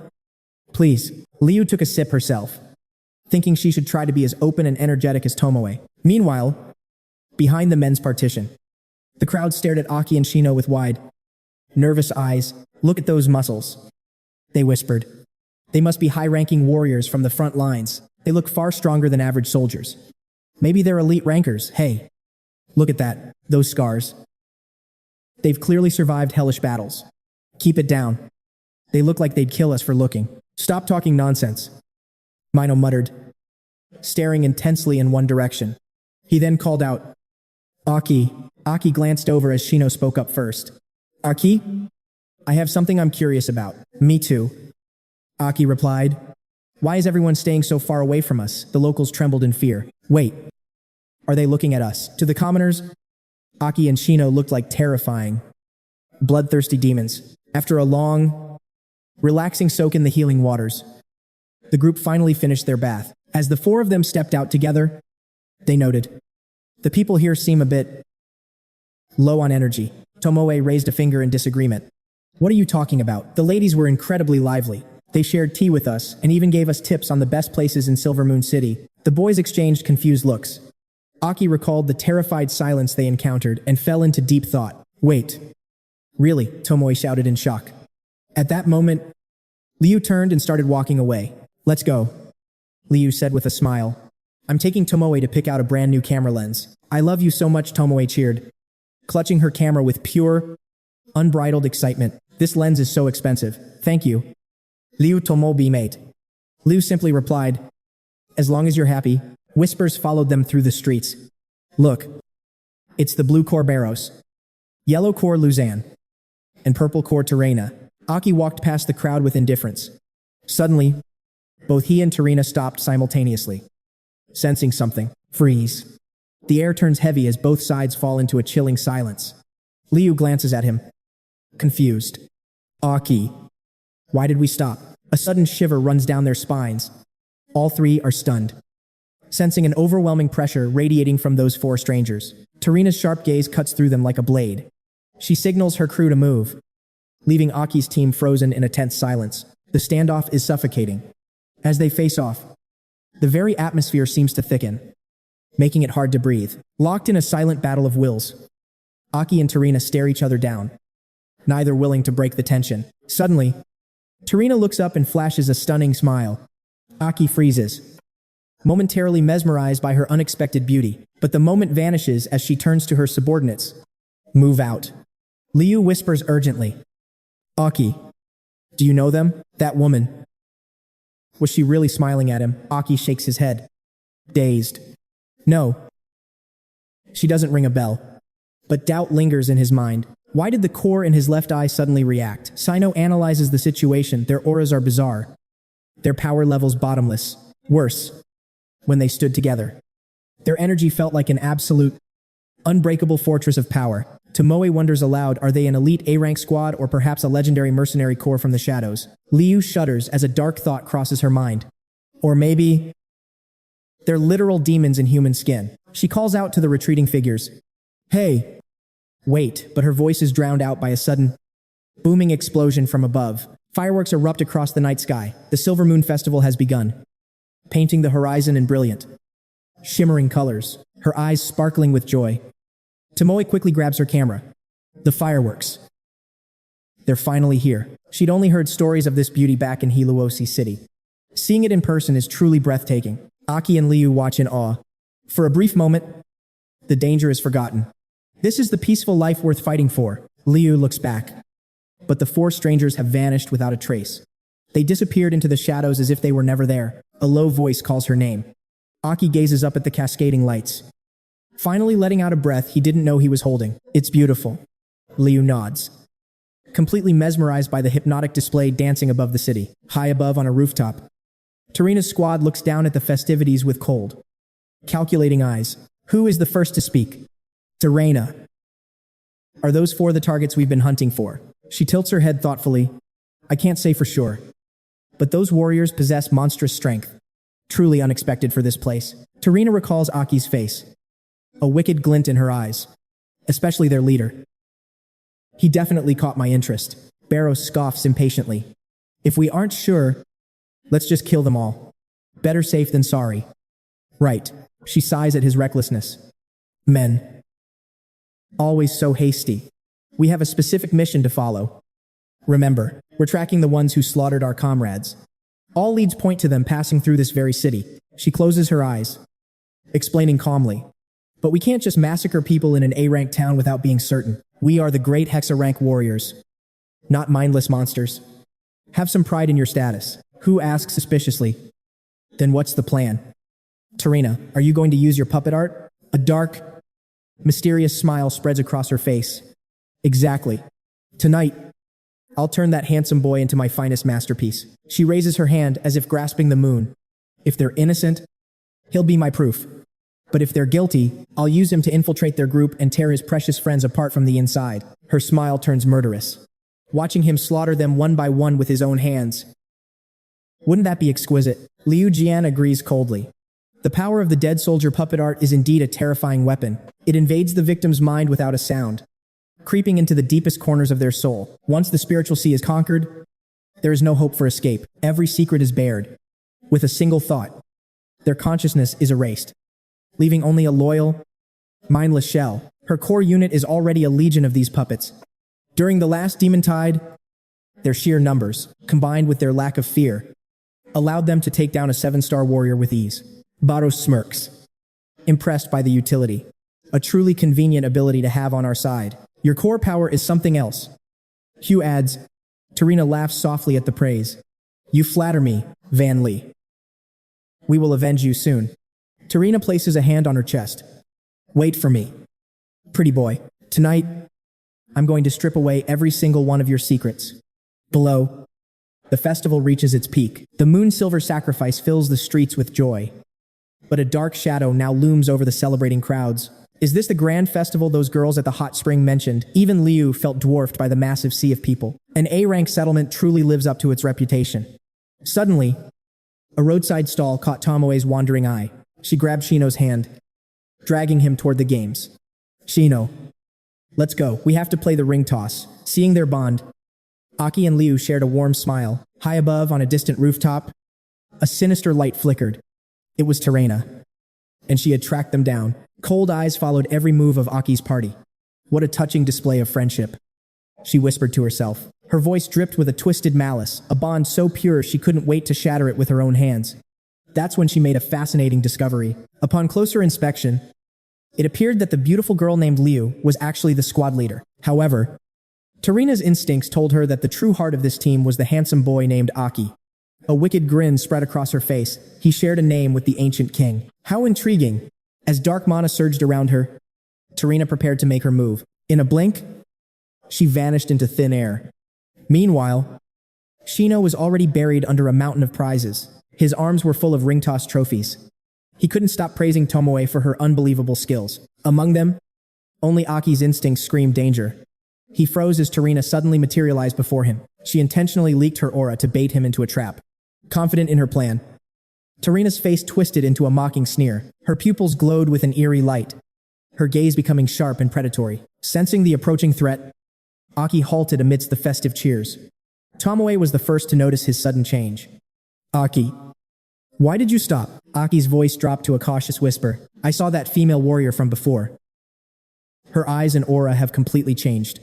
She's right there, by the tree. The trio instantly closed ranks, eyes scanning the area with high alert. But unlike Aki, they saw nothing but an empty tree. Reluctant to cause a panic, Aki quickly tried to brush it off. Maybe I just imagined it. He lied, unaware of the ghostly hand reaching for him. Terena toyed with him, her fingers grazing his arm in a cruel game. The moment he felt her presence, Aki spun around. But Terena was already there, boldly making physical contact. Her eyes narrowed as she whispered the dark incantation dead soldier puppet technique. Instantly, a massive magic circle erupted beneath their feet. Aki's soul was violently dragged into a dark mental prison. To the outside world, he appeared to be in a dazed, waking trance. You're trapped, she mocked within his mind. In this abyss of the spirit world, there is no escape from me. Gathering mana in her palm, she hissed. From this moment on, your every secret belongs to me. She burned with curiosity. What exactly was this boy's true worth? I've never seen a spirit key this massive before. She tightened her grip on her glowing blade, lunging at Aki. She screamed her command, surrender your soul and become my puppet. Her ultimate technique had never once met its match. Once the mental chains are shattered, the victim's heart and consciousness become hers to command forever. But as she gloated, a colossal hand emerged from the shadows, shattering the chains, binding Aki with a single pull. Terena's confidence crumbled instantly. This was an impossibility she couldn't comprehend. Before her eyes, Aki's form shifted into a terrifying demonic entity. The Crimson King had finally emerged, clad in crimson armor with flowing white hair. His presence was overwhelming. Terena's face paled with pure terror. The king glared down at her with icy eyes. Wretch, you've chosen the wrong prey to hunt. Within this mental void, the Crimson King reigned supreme. Terena stood frozen. What kind of monster was this? Was this a mental defense skill? She had never encountered anything so monstrously powerful in her life. This can't be. No human willpower could ever manifest such a nightmare, she screamed internally. This wasn't his own will. Something ancient and terrifying was residing within his body like a parasite. Tarina trembled as she realized the truth. Who or what was this boy named Aki? The Crimson King spoke with devastating disdain. A lowly creature like you dares to peer into this vessel, mocking her feeble magic. He drew his blade with a thunderous roar. Now, begone. The king's strike tore through the mental space, striking Tarina with overwhelming force. Back in the real world, Aki remained motionless. His friends finally realized that something was terribly wrong. The trio asked in concern. What happened? Tarina's figure had already vanished from the physical realm. Aki snapped back to reality, his eyes searching frantically for her. There was nothing there. Did I just imagine it? Aki muttered. His mind clouded with confusion. He was certain he'd seen her just moments ago. Noticing nothing unusual, he turned to the others. It's nothing. Let's go. Tomoe nodded in agreement. Yeah. Despite his words, Aki's suspicion lingered. A high-rank warrior wouldn't appear without a reason. His illusion-sensing energy confirmed he wasn't under a spell. Regardless, he knew he had to remain on high alert. Aki tried to push the thought aside to enjoy the festival. Little did he know. Tarina was crouching behind a nearby stall, terrified by the previous encounter. She dared not show her face. What on earth was that thing, she hissed. Tarina recalled the terrifying sight. A simple wave of a hand had shattered her ultimate illusion. Even now, she couldn't regain her composure. I'm lucky to be alive, she whispered. My head was nearly severed. Suddenly, the stall owner returned to his shop. I was only gone for a moment, he exclaimed, spotting her. Why are you hiding back here? You don't look well at all. Damn it. My aura is in total chaos. Tarina quickly channeled her mana. Act as if I don't exist. The powerful magic took hold, forcing the owner to walk away. Finally, Tarina had a moment to examine her own condition. Curse it. Her passive stealth skill, meant for perfect hiding, was broken. Her spiritual rhythm had been completely disrupted. She realized the truth immediately. It was the parasitic shadow within Aki's consciousness. Her puppet art stood no chance against it. I can't let it end like this.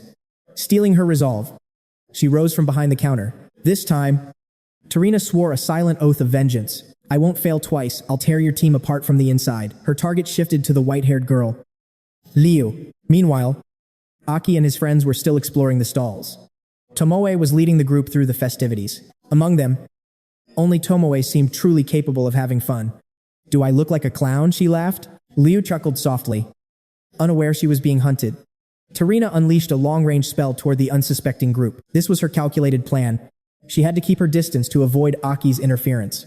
However, she knew that operating at such a range would drain her mana. As Liu walked, a sudden chill raced down her spine. Suddenly, a bizarre spectral lock manifested upon her body. I'll use the captain as the weak link to break them. It was the perfect strategy to dismantle the team. Tarina finally revealed herself with a smirk. Your secret key is quite substantial. Liu, almost like Aki's, she gripped her glowing weapon and began the dark incantation. Decode the secrets and become my mindless puppet. Liu offered no resistance to the mental intrusion. Tarina easily slid the key into the spectral lock. Blinding light surged through the fissures of the seal. Spiritual chains rattled as the connection was established. A triumphant grin spread across Tarina's face. Success, I won't fail in the same way twice. Suddenly, a cold blue light illuminated Tarina's face. The dark mental realm was swallowed by a blinding, holy radiance. Behind her, the Black Queen manifested in the shadows. Tarina froze in terror. What is this monster? The Queen's voice dripped with icy malice.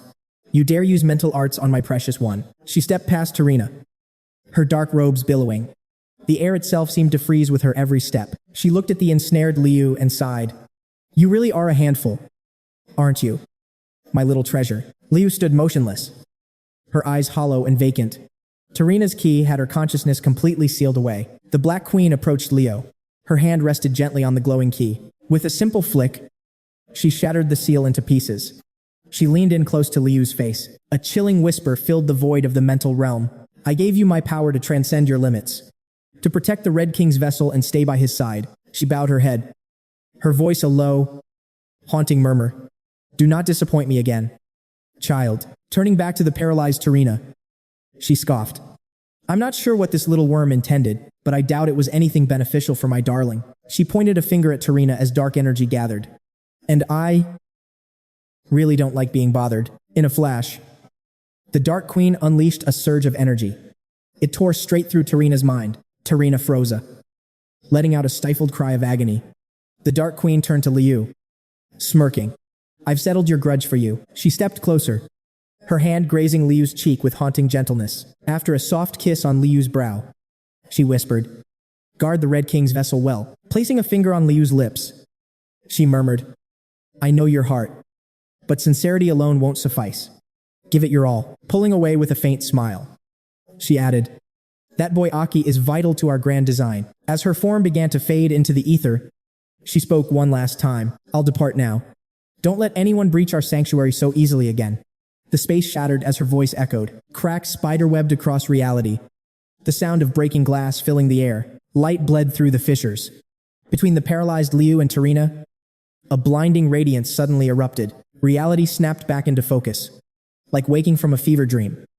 Liu gasped, her senses returning. She cried out, catching Aki's attention. "What's wrong?" he asked, clutching her head. Liu struggled to find words. "I feel strange." Shino looked back with a bright grin, shouting, "Aki, why are you two just standing there?" Tomoe chimed in excitedly. "Yeah, hurry up. There's so much more to see over here." Aki leaned in, whispering, "Let's go." "Captain." Liu nodded, a faint blush creeping across her cheeks. "Let's go," she replied softly.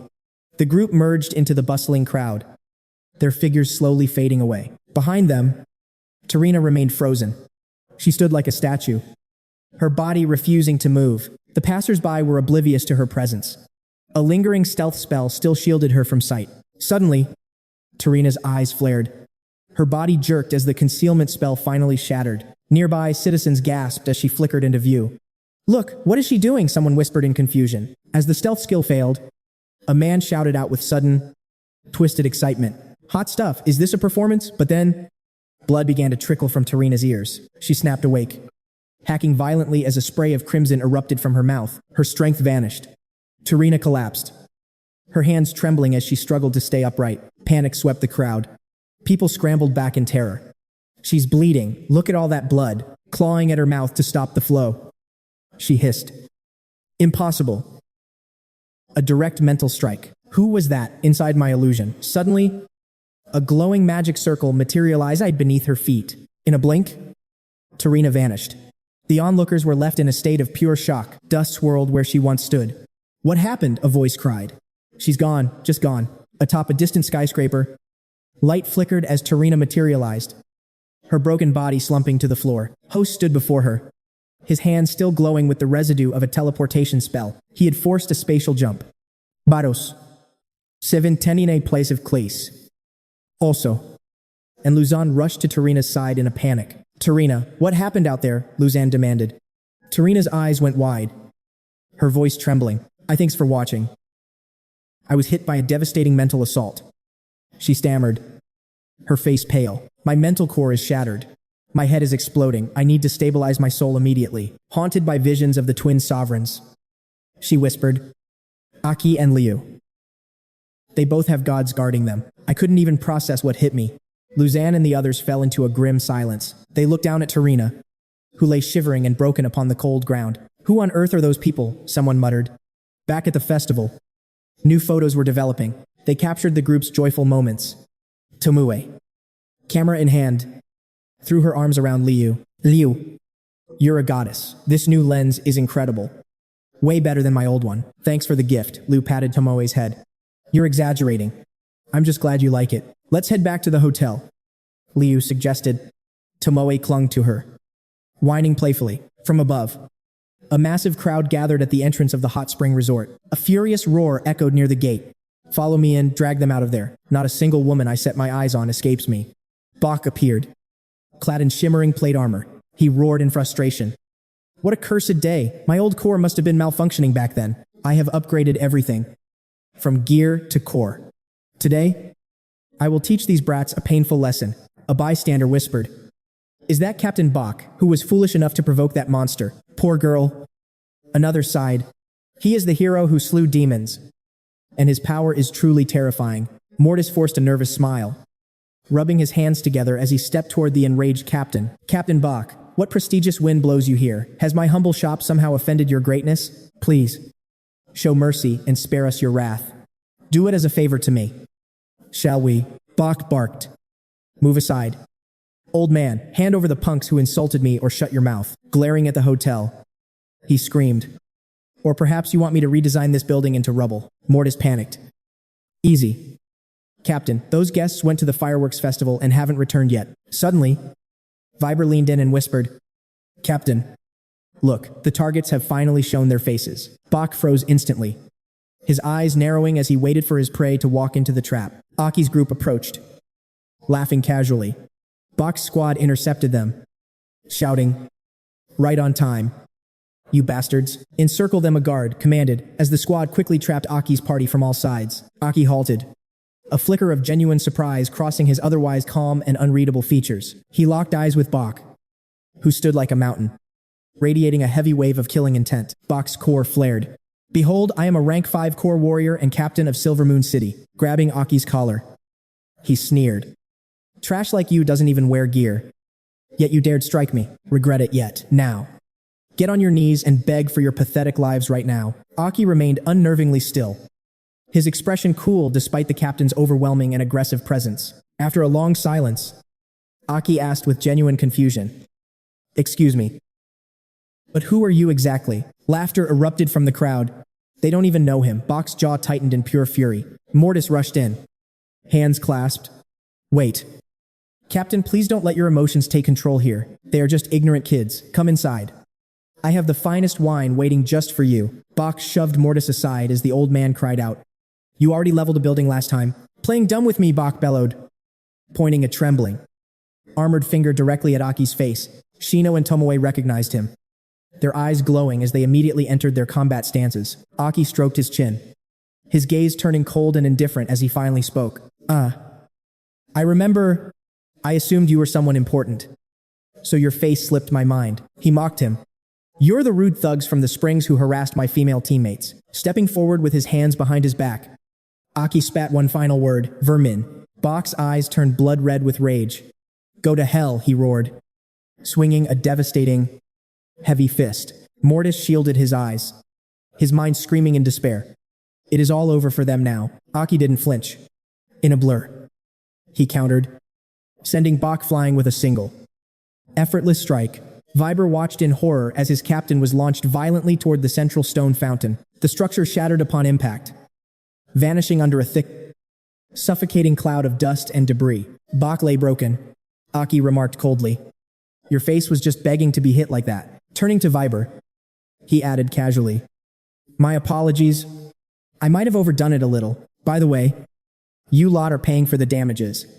The guards roared. D? You brat. Blades flashed as the guards launched a synchronized, lethal assault on the lone, standing youth. Aki didn't move. With one explosive punch, he blew the entire squad away with ease. He turned slowly as the guards were sent spiraling through the air like broken ragdolls. They crashed into the ruins. Aki then asked Mortis, About that fine wine you mentioned. Mortis stood frozen, sweat pouring down his face as a terrified, excited grin slowly formed. Mortis bowed with profound respect. Indeed. A feast awaits within. Please, enter. Honored guests. Dawn broke over the silent hotel as the automated system confirmed a successful checkout for the departing guests. Aki swung the doors open, leading Tomoe, Liu, and Shino. Silence reigned until a sudden sound echoed through the lobby. Standing before Aki were Mortis and his staff, their heads lowered in a disciplined, respectful salute. Good morning, my lords. Mortis clutched a mysterious bag as he strode past his bowing subordinates. He approached Aki directly, offering another deep bow to signify his immense gratitude toward the young warrior. Offering the bag to Aki, he spoke softly. Premium wine for your journey.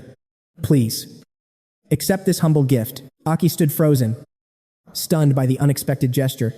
Mortis offered no explanation, merely remaining in his humble bow. Please, I insist. Though silent, Mortis knew he owed Aki everything for the salvation of his business. Thanks to Aki's intervention, the shadow of that thug, Bach, no longer loomed over the hotel. That wretched bastard Bach wouldn't dare show his face here again after such a humiliating defeat. Aki hesitated, feeling the weight of the luxury gift. This is too much. Why give us something so precious? Liu leaned in, whispering softly. Refusing now would only wound his pride. Just accept his gratitude. Aki, closing her eyes, Liu felt a surge of admiration for the man standing before her. He brushed off yesterday's chaos like it was nothing. Yet he saved this place from ruin. He was always so dense regarding his own heroics. Liu stepped forward and gracefully accepted the gift. We accept with thanks. Just then, their transport arrived, pulling up with perfect timing to collect the group. Time to move out, Liu rallied the team as the heavy base doors slowly groaned open. Aki straddled his heavy motorcycle, with Shino and the others mounted up and ready for the long haul. The engine roared to life. Aki tapped the horn, clearing a path through the bustling crowd ahead. Checking his Jada navigation device, Aki confirmed the coordinates. Target locked. We're heading northwest. Aki's brow furrowed as he calculated the distance, twisting the throttle to push the bike to its limits. 2 days at full throttle, Aki noted. Tomoe's eyes sparked with excitement at the thought of the mission. Are we finally rescuing that old man? Tomoe chirped. Liu immediately cut in to keep her focused. Sunset Tower is the new king's stronghold, Liu reminded her. That's where they're holding Senior Desada. Liu glanced back, brushing stray hairs from her face as the desert wind whipped around them. The dangers ahead are unknown, Liu warned. Forget the games. From here on, it's life or death. Realizing the gravity of the situation, Tomoe's playful expression vanished, replaced by cold, hard determination. Understood, Tomoe declared, exchanging a sharp, knowing look with Shino as they prepared for the worst. We've got Aki's back, no matter what. Right, Shino, Tomoe asked, seeking confirmation from her silent comrade. Donning his shades, Aki's mind drifted to their target.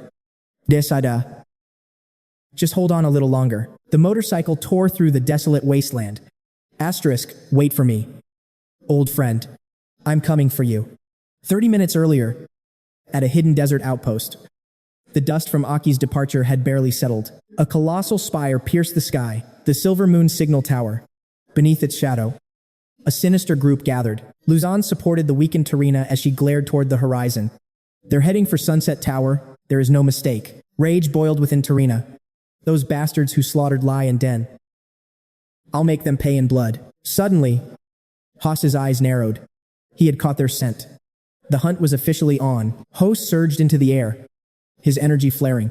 Target sighted, it's definitely them. Barros cracked his knuckles, a bloodthirsty grin spreading across his face. Finally, let's tear them apart. Host, warp us there now, Barros barked, ignoring the warnings of his more cautious allies. Patience. You fool, look at the state Tarina is in. We can't rush this. My spiritual energy is depleted. Tarina rasped. I need at least 2 days to fully recover. Don't worry. She smirked. I've already locked onto their spatial coordinates. They can't hide from me. They are bound by roads. But we command space itself. Host nodded. The trap finally set. He nodded at Luzan's plan. Once Tarina recovers, the chase begins. It won't be long now. Luzan's smirk widened. He held all the cards now. And that clueless squad was walking right into his trap, near the Sunset Tower. Liu Jian's expression twisted. His voice dropped, hinting at a chilling nightmare ahead. What horror awaited them? In the desolate wasteland, ancient ruins finally emerged from the shifting sands. Aki's crew sped across the dunes. As the sun dipped below the horizon, time itself felt like a fading memory. Twilight vanished, replaced by an oppressive shroud of darkness as they plunged into a thick, suffocating forest. Dawn broke over a teeming coastline. Just like that, 2 full days had vanished into the journey. By Aki's math, they were close. But staring at the dashboard, a shadow of irritation crossed his face. Perfect timing, the energy crystals were dead, with their ride useless. Aki signaled it was time to move on foot. Liu's team didn't argue.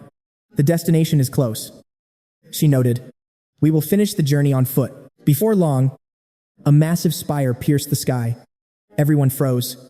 They had finally reached it, the Sunset Tower, but an icy shiver ran down their spines. Something was deathly wrong here. This aura, Aki whispered, his eyes narrowing. It's pure malice and bloodlust. Liu stood beside him, her face grim. Deep in her eyes, a strange sorrow flickered. The crumbling tower stood in a haunting, lifeless silence. Sensing an ambush, Liu unleashed her power. A fierce crimson aura erupted around her like a protective flame. Her hair shifted into a striking monochrome blend, while her aura surged into a cold, piercing blue. Tomoe and Shino didn't hesitate, fueling their own abilities. The entire squad could feel the invisible jaws of death. They formed a tight circle, back to back. Every angle was covered.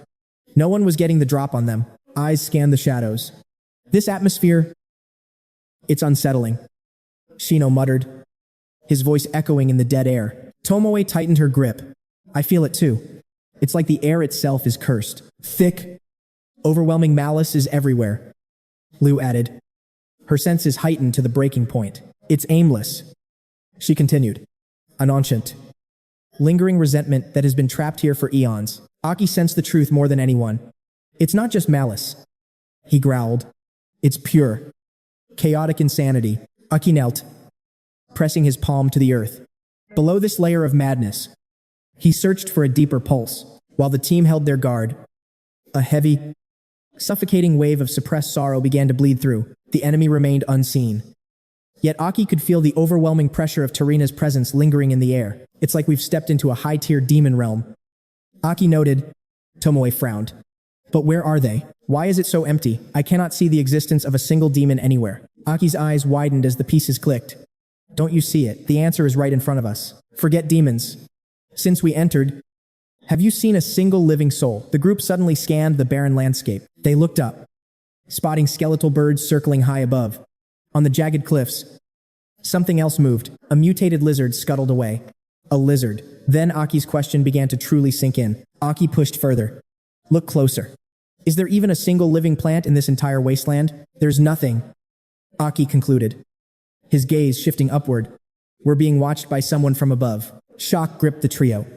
Aki spoke through the eerie silence as the ground beneath them began to splinter. Suddenly, the earth groaned. Pebbles defied gravity, hovering into the air as a massive tremor shook the core. An unprecedented surge of power erupted from Aki's body. Even he seemed shocked by the sudden awakening. He gritted his teeth. Too late, malicious energy surged from every direction. Like a primordial beast waking up, amidst the violent quaking, Shino's sharp instincts flared. He spotted a lethal anomaly beneath them. Watch your feet, Shino roared. Seconds later, a geyser of dark crimson energy blasted through the soil. With godlike speed, Shino shoved Liu and Tomoe back, barely clearing the blast zone in time. Aki leapt back with predatory grace. As the dust settled, the terrifying energy retracted into the abyss. Then, a guttural groan echoed from the depths. The ground ruptured again, even more violently than before. Aki's eyes narrowed as he analyzed the scene. His battle-hardened experience told him exactly what they faced. This power level, Aki whispered, it is on par with Liat, one of the 6 pillars we fought. Aki's face turned pale as the ominous sensation grew sharper. This energy wasn't just powerful, it was refined and overwhelming. A blood-curdling shriek pierced the crimson void, shattering the gloomy silence of the desolate wasteland. Tomo froze at the unprecedented sight, her heart racing with a mixture of terror and pure shock. What was that pillar of light? It was Dessa's agonizing scream.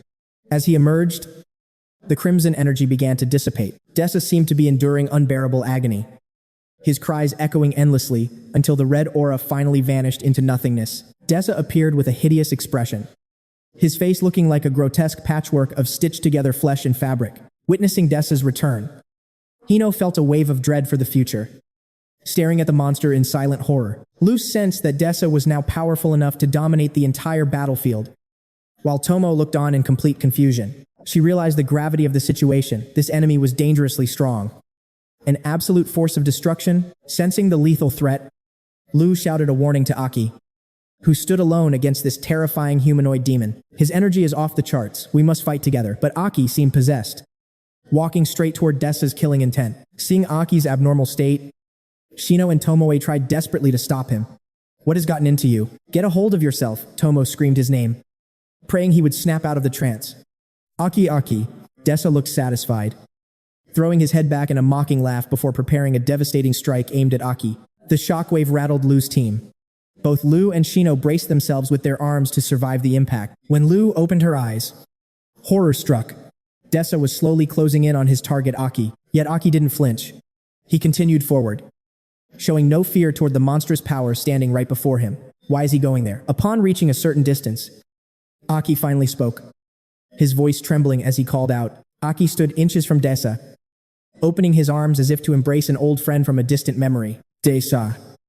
Brother, the truth finally crashed down on Lu's group, explaining why Aki had been acting so recklessly. He is Desa. The team watched in disbelief as they realized this was the old comrade they came to save. Before his teammates could even react, a brutal strike from Desa sent Aki flying backward across the field. The impact was so violent, the ground shattered. Aki collapsed in agony as Shino screamed out in pure desperation. Aki Desa showed no mercy, lunging toward the fallen boy with the speed of a predator. Desa's sharp limb was inches from Aki's throat when Shino suddenly intervened like a flash of lightning. He used his own arm to block the strike. Feeling the terrifying, crushing weight of Desa's demonic power, the ground buckled and cracked under the pressure. Shino's armor began to shatter as the blade pushed deeper. Shino gasped at the overwhelming strength. Suddenly, Tomoe and Lu arrived, blasting Desa back to save their comrade. Lu immediately took a combat stance, her eyes burning with resolve. We will protect you. Tomoe stood ready. Tomoe's brow furrowed in rage. She signaled Shino to retreat, and he quickly understood his teammates' intent. Understood, it was now 3 against 1. They unleashed everything. But the monster's strength was simply beyond logic. Lu moved with incredible agility, leaping through the air to evade the creature's relentless and chaotic attacks. Tomoe struggled to maintain her defense while Shino, covered in blood, could only grit his teeth in frustration. Seeing the tide turn against them, Lu shouted a grim reminder to the entire team. Stop hesitating, look closely. He isn't the Desa we knew anymore. Aki, wake up, Lu screamed toward the ground. That thing standing there is just a hollow killing machine that died a long time ago. There is no soul left. Only a demonic core driving that corpse. Lu's words were sharp enough to cut. Look around, why is there no grass? No insects. Why is this place filled with such absolute dead silence? It's because every living soul has been devoured. This monster has eaten everything in this wasteland. Aki heard every word Lu spoke, yet he remained motionless on the ground, lost in his own world. In a moment of distraction, Desa ambushed Lu. Scatter Desa went into a berserk frenzy, slashing wildly at everything. Something flickered in Desa's memory. He turned his blood-red eyes, searching the area for one specific target. He spotted Aki slowly standing up, his body shrouded in a dark, lifeless aura. Desa locked onto his prey. The monster pivoted his massive frame and charged toward Aki with earth-shaking momentum. Ignoring the others, Desa threw his full weight into a final strike. A massive explosion erupted as the team screamed. Aki Desa roared, lunging forward with a bloodthirsty scream. He was out for blood. Lu winced in agony, struggling to suppress her emotions. Desa's lethal claws grazed Aki's neck, yet the young warrior remained motionless. In a flash, Aki blurred past the strike. He buried a heavy fist deep into Desa's gut. Lu's eyes widened in shock. She feared he'd surrendered.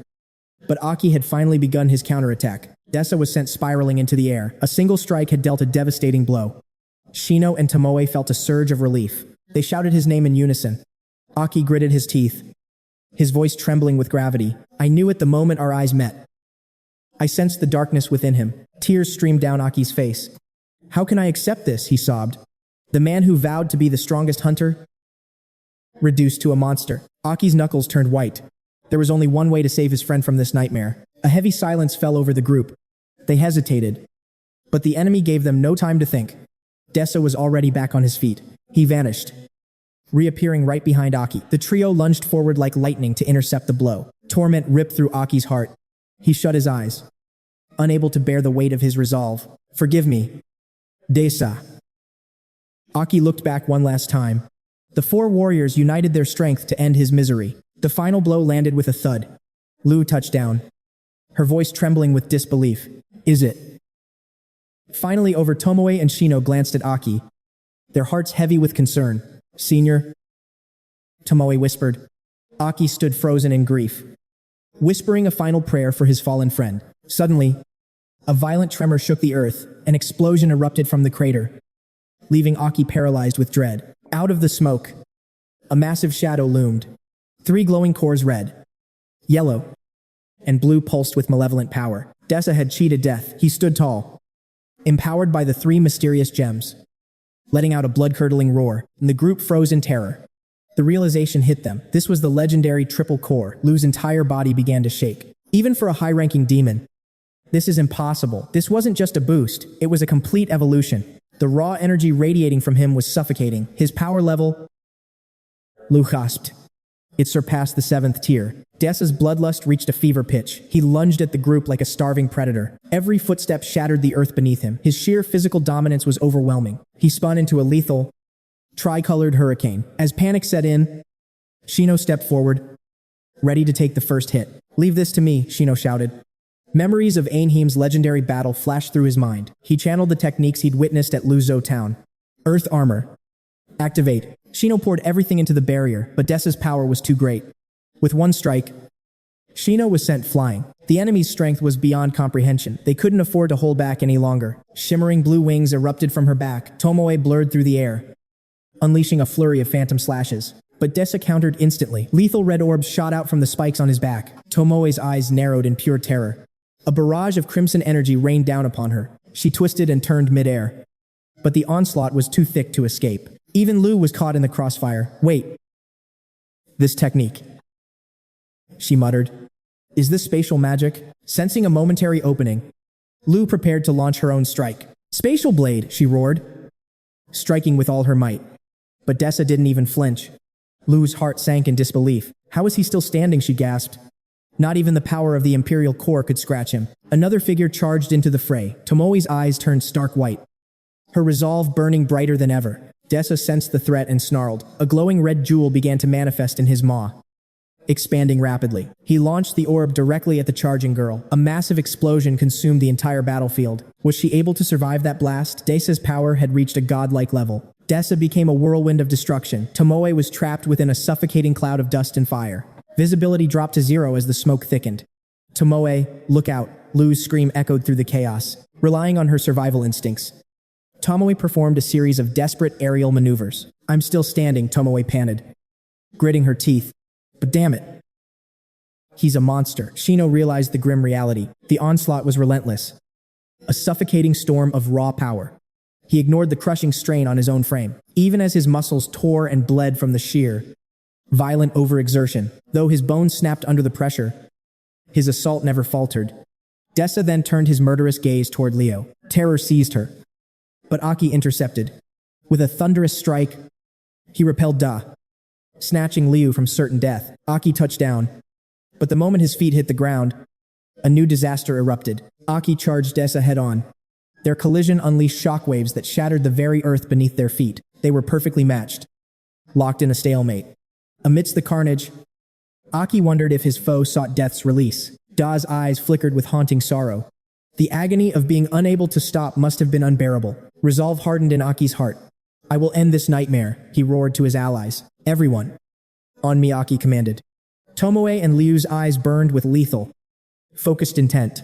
Shino joined them, their voices uniting in a fierce battle cry as they charged into the fray. Liu warned the reckless Shino, but he didn't hesitate. "Rise," he shouted, summoning massive iron bulwarks. "Leave it to me," Shino declared, slamming his shields into Dessa. 4-point bone-crushing art. Seeing the opening, Liu and Tomoe moved in perfect sync. "Now," Liu cried, leaping high to strike. Space itself fractured as Tomoe executed a flawless, high-speed pincer maneuver alongside her. With Dessa cornered from both sides, Aki lunged forward. He poured everything into a final, decisive strike. Soul-severing slash. The blade shattered the 3 mystical orbs embedded in Da's flesh. Overwhelmed and unable to counter, Dessa collapsed. Suddenly, a pair of gentle hands caught him, easing his fall. The grotesque outer layer of Dessa's skin began to flake away, revealing a face long forgotten. With blurred vision, Dessa struggled to focus. He whispered a name as his eyelid twitched beneath mangled skin. "Have you come for me?" he rasped. Suddenly, cracks raced across his skin like a spiderweb of doom. Dessa's body completely crumbled, disintegrating into fine dust that scattered upon the cold wind. The sky darkened to a somber gray, erasing every trace of his existence from the world. Aki collapsed, his arm trembling violently. Dark crimson droplets hit the ground with a hollow, heartbreaking sound. Panic erupted as the group rushed forward. "Stay back," Aki gasped, his voice shaking with forced composure. He gritted his teeth, eyes clamped shut as his chest heaved in, agonizing. Heavy gasps. "Just let me breathe," Aki stammered, fighting to regain control over his surging internal power. Liu watched with aching eyes but held back. Beside her, Shino stood tense, His fists clenched tight. Tomo bit her lip, her face a mask of deep-seated anxiety and profound dread. Silence fell over the group. Meanwhile, hundreds of miles away, the peaceful sky began to warp. A colossal, terrifying rift tore through the heavens without a single moment of warning. It was as if an unseen force was ripping the fabric of reality apart from within. Tiny white specks emerged from the void, streaking across the sky like falling stars from the heavens. A passing bird shrieked in terror before being instantly vaporized by the descending beams of light. Terena, Luan, and Barus descended from above. Their oppressive presence made the very earth tremble in fear. "Are you certain the squad that killed Lee and Diane is this way?" a deep voice growled. "Do you dare question my intuition?" he replied with a chilling, arrogant tone of absolute certainty. "They're close. They even defeated that triple-core watchdog. Even if we team up, that modified beast is dangerous. It seems we have gravely underestimated these little rats for far too long." He laughed maniacally. "Good. If they killed that monster, they are finally worthy of my blade. I've been itching for a real bloodbath." Terena cut in. "Stifle your madness for a moment. When the king finishes his seclusion, he won't be pleased if these killers are still breathing. You all know the depth of his divine wrath, don't you?" A deathly silence followed her words. Terena commanded, "We will bring him their heads to appease the king's terrible fury." Beneath a heavy, clouded sky, Aki spoke at Da's grave with a voice of ironclad resolve. "Let's move." Liu pressed, eyes fixed directly on the king. "Senior Dessa has fallen. So why do we keep heading toward that tower? Is there something we must find?" He spoke slowly. "I thought this heavy miasma was Dessa's doing. But don't you all find this strange?" Aki's gaze darkened with a grim realization. Even with Dessa defeated, the atmospheric pressure didn't vanish. Instead, it grew sharper and more suffocating, as if a single, absolute existence remained. Amidst the chilling silence, the others stood paralyzed as the terrifying truth dawned upon them. "Remember Lena's warning about the king's seclusion," Aki continued, her voice trembling. "Could it be the new king?" He fell silent, face grim. Indeed, the new king sat enthroned at the tower's peak. Under a leaden sky, the four warriors looked up, dwarfed by the massive, looming spire. At that very moment, four massive stars ignited within the abyss of the night sky, screaming toward the desolate earth in a blinding flash of light. As the dust settled, Terena's squad stood like immovable statues. Luzon's voice cut through the air. "So, you dare disturb the king's meditation?" he snarled, casting his cloak aside with violent disdain. Lang roared in fury. "You mongrels, you'll pay for Hexacore and the others." Sensing a familiar and deadly pressure, Tomoe and Sino realized the truth instantly. The dual-core elites from the town shock rippled through their minds at the sight of these monsters. Facing that explosive, primal rage, Aki's usual composure finally shattered. His expression turned chillingly blank as he spoke. "Your timing is perfect." Sensing the escalating danger, Liu stepped forward to halt Aki's advance. "My king, these pawns are not your concern," she whispered. Tomoe's voice was sharp and decisive. "Exactly. Aki, these four are nothing but watchdogs. Don't waste your breath here. Go drag that bastard new king off his stolen throne," Sino urged him. "Go. King, fulfill the greater mission." The group stepped forward, shouting in unison. "Leave these four to us." Aki let out a silent roar as his body contorted violently, his very essence undergoing a radical transformation. Massive obsidian wings tore through the air from his back. In the blink of an eye, Aki rocketed skyward, slicing through the air toward the Titan Tower. Watching him, Luan bellowed with fury. "Get back down here." He thrust his hand upward, condensing a terrifying amount of energy. Meteor cannon. The destructive force surged, shaking the world. But before it fired, reality warped as a reflection barrier intercepted the strike. Liu extended her hand, her calm gaze holding a terrifying edge. She locked eyes with Luan and his cronies. "We are your opponents now," she declared coldly. Tomoe slammed her foot down, the earth groaning as if collapsing from within. "Today, I shatter my limits." Awakening, she vanished in a burst of speed, charging Terena. Yet, her momentum died instantly before her foe. Halted by an invisible wall, Terena tilted her head, her gaze devoid of emotion. "Begone!" An invisible shockwave erupted, sending Tomoe tumbling across the jagged stone. Terena glanced back coldly as a new, overwhelming power flared up. Tomoe pushed herself up, her face a mask of pure murderous intent as she faced Terena again. Her legs shifted into sharp, biomechanical structures, radiating a lethal, jagged energy. Observing the shift, a low voice remarked, "Not just a power boost. She's restructuring her entire physical form." He smirked. "Did that last clash trigger an awakening?" Her reply was heavy and final. "You won't pass," Liu shouted. "Not unless you walk over our corpses," Luan burst into laughter, his shoulders trembling with unbridled excitement. "Amusing, truly amusing," he roared. "I took you for slightly stronger insects. But you're actually wolves bearing your fangs." Hosho spoke next, his voice a chilling, emotionless monotone. "In that case," Barros nodded as his aura exploded, "we'll erase you first." In an instant, all four enemies stomped the earth, unleashing a violent torrent of raw power. The Great War erupted. Screams mingled with world-shaking explosions as the impact shattered space and cracked the sturdiest stone walls. Aki cursed under his breath. "Damn it, this entire tower is reinforced with some special alloy." He channeled power into his feet and slammed down. Destroying the summit directly was impossible. Aki launched a new assault. "I'll find a weakness at the base of this spire." A devastating blow hammered the foundation, sending clouds of debris skyward. But as it cleared, the tower stood unyielding, defying his might. Aki scowled in frustration, his grip tightening around his hilt as he realized the structure was unscathed. Suddenly, an ancient resonance echoed from his blade. "Behold the laws of absolute power." A faint, turbulent energy swirled within the tower, chaotic and elusive. This gate, reinforced by that chaos, was absolutely sealed.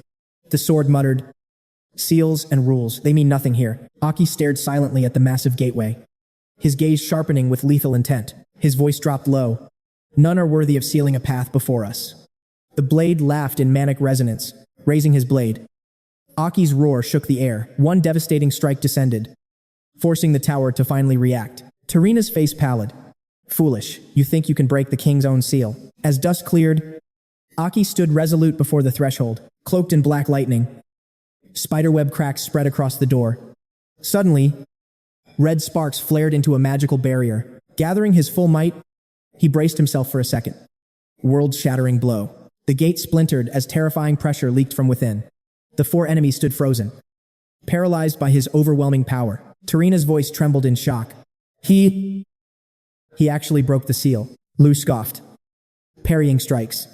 "Your king is nothing special," she shouted, her fighting spirit blazing higher. "Don't lose focus," Lu pressed the attack. "We won't let you bastards interfere with him." Barros frowned as the pressure intensified. These opponents were dangerous, they needed to die now. Her teeth gritted. Her icy gaze released a frost that threatened to consume everything. Tarina roared, "I won't let anyone disturb the king's meditation." Before the dark abyss. Aki paused before stepping inside. He stood in silence, awestruck by what lay within. He was surrounded by a vast void, etched with mysterious, ancient runes. The ceiling soared 100 meters high. Spatial folding had expanded the interior dozens of times beyond its external size. The sword's voice echoed, "Be careful, boy. This aura is foul and alien," it warned, sensing a forced fusion of chaotic powers. Peering into the gloom, he muttered. Suddenly, razor-sharp claws emerged from the shadows. A swarm of demons surged forward, completely encircling him in a deadly trap. Aki counted at least 40. These weren't weaklings. Most were 4th to 6th tier high demons. As they bared their fangs, Aki's rage reached a boiling point. This was the new king, a supposed savior of humanity, a hero who should have hunted demons to extinction. Yet here he was, hoarding high-tier demons in his lair just to guard his precious seclusion. His eyes widened as a violent red light exploded from his silhouette. The demons recoiled in fear. Aki dropped into a stance. Black armor slaughter. The horde lunged, "Go," but a sudden command rang out, "Stop." Sharp claws hung suspended. Aki sneered. Is every floor's welcome ritual exactly the same? He stomped, shattering the stone floor before lunging into the demonic mass. "I'll take you all on." Meanwhile, lightning-like energy rained down elsewhere, devastating the landscape. The battlefield lay in ruins. "Ishino, are you okay?" Tomo asked anxiously. He had tanked all the damage. Lu rushed over. "Shino, let me heal you." But Shino stood firm. "I can still fight, even against these new heroes. I'll tear them apart." Tarina watched, genuinely impressed. To think these broken children forced us four to join forces for this long. Enough. Eradicate these pests immediately. Show them no mercy. Go all out. Vast pillars of power erupted, growing more violent with every passing second. The concentrated energy rained down on Shino's group. Lu watched in horror as death descended. The new 6 heroes, already monstrous, had just doubled their terrifying power. Leading them was Tarina, hovering above in her dual-core demon form, horns glinting. Then came Lu Jian, wielding a massive war mace, his own dual-core demon form awakening. Finally, Barus appeared with his ripping fangs and the legendary Chrono Scepter, the ultimate weapon of the dual-core demonic form. Liu watched in terror as Aki's demonic aura intensified. Aki, we can only go this far with you. Determination flared in her eyes. Aki's squad launched the final assault now. The clash was absolute carnage.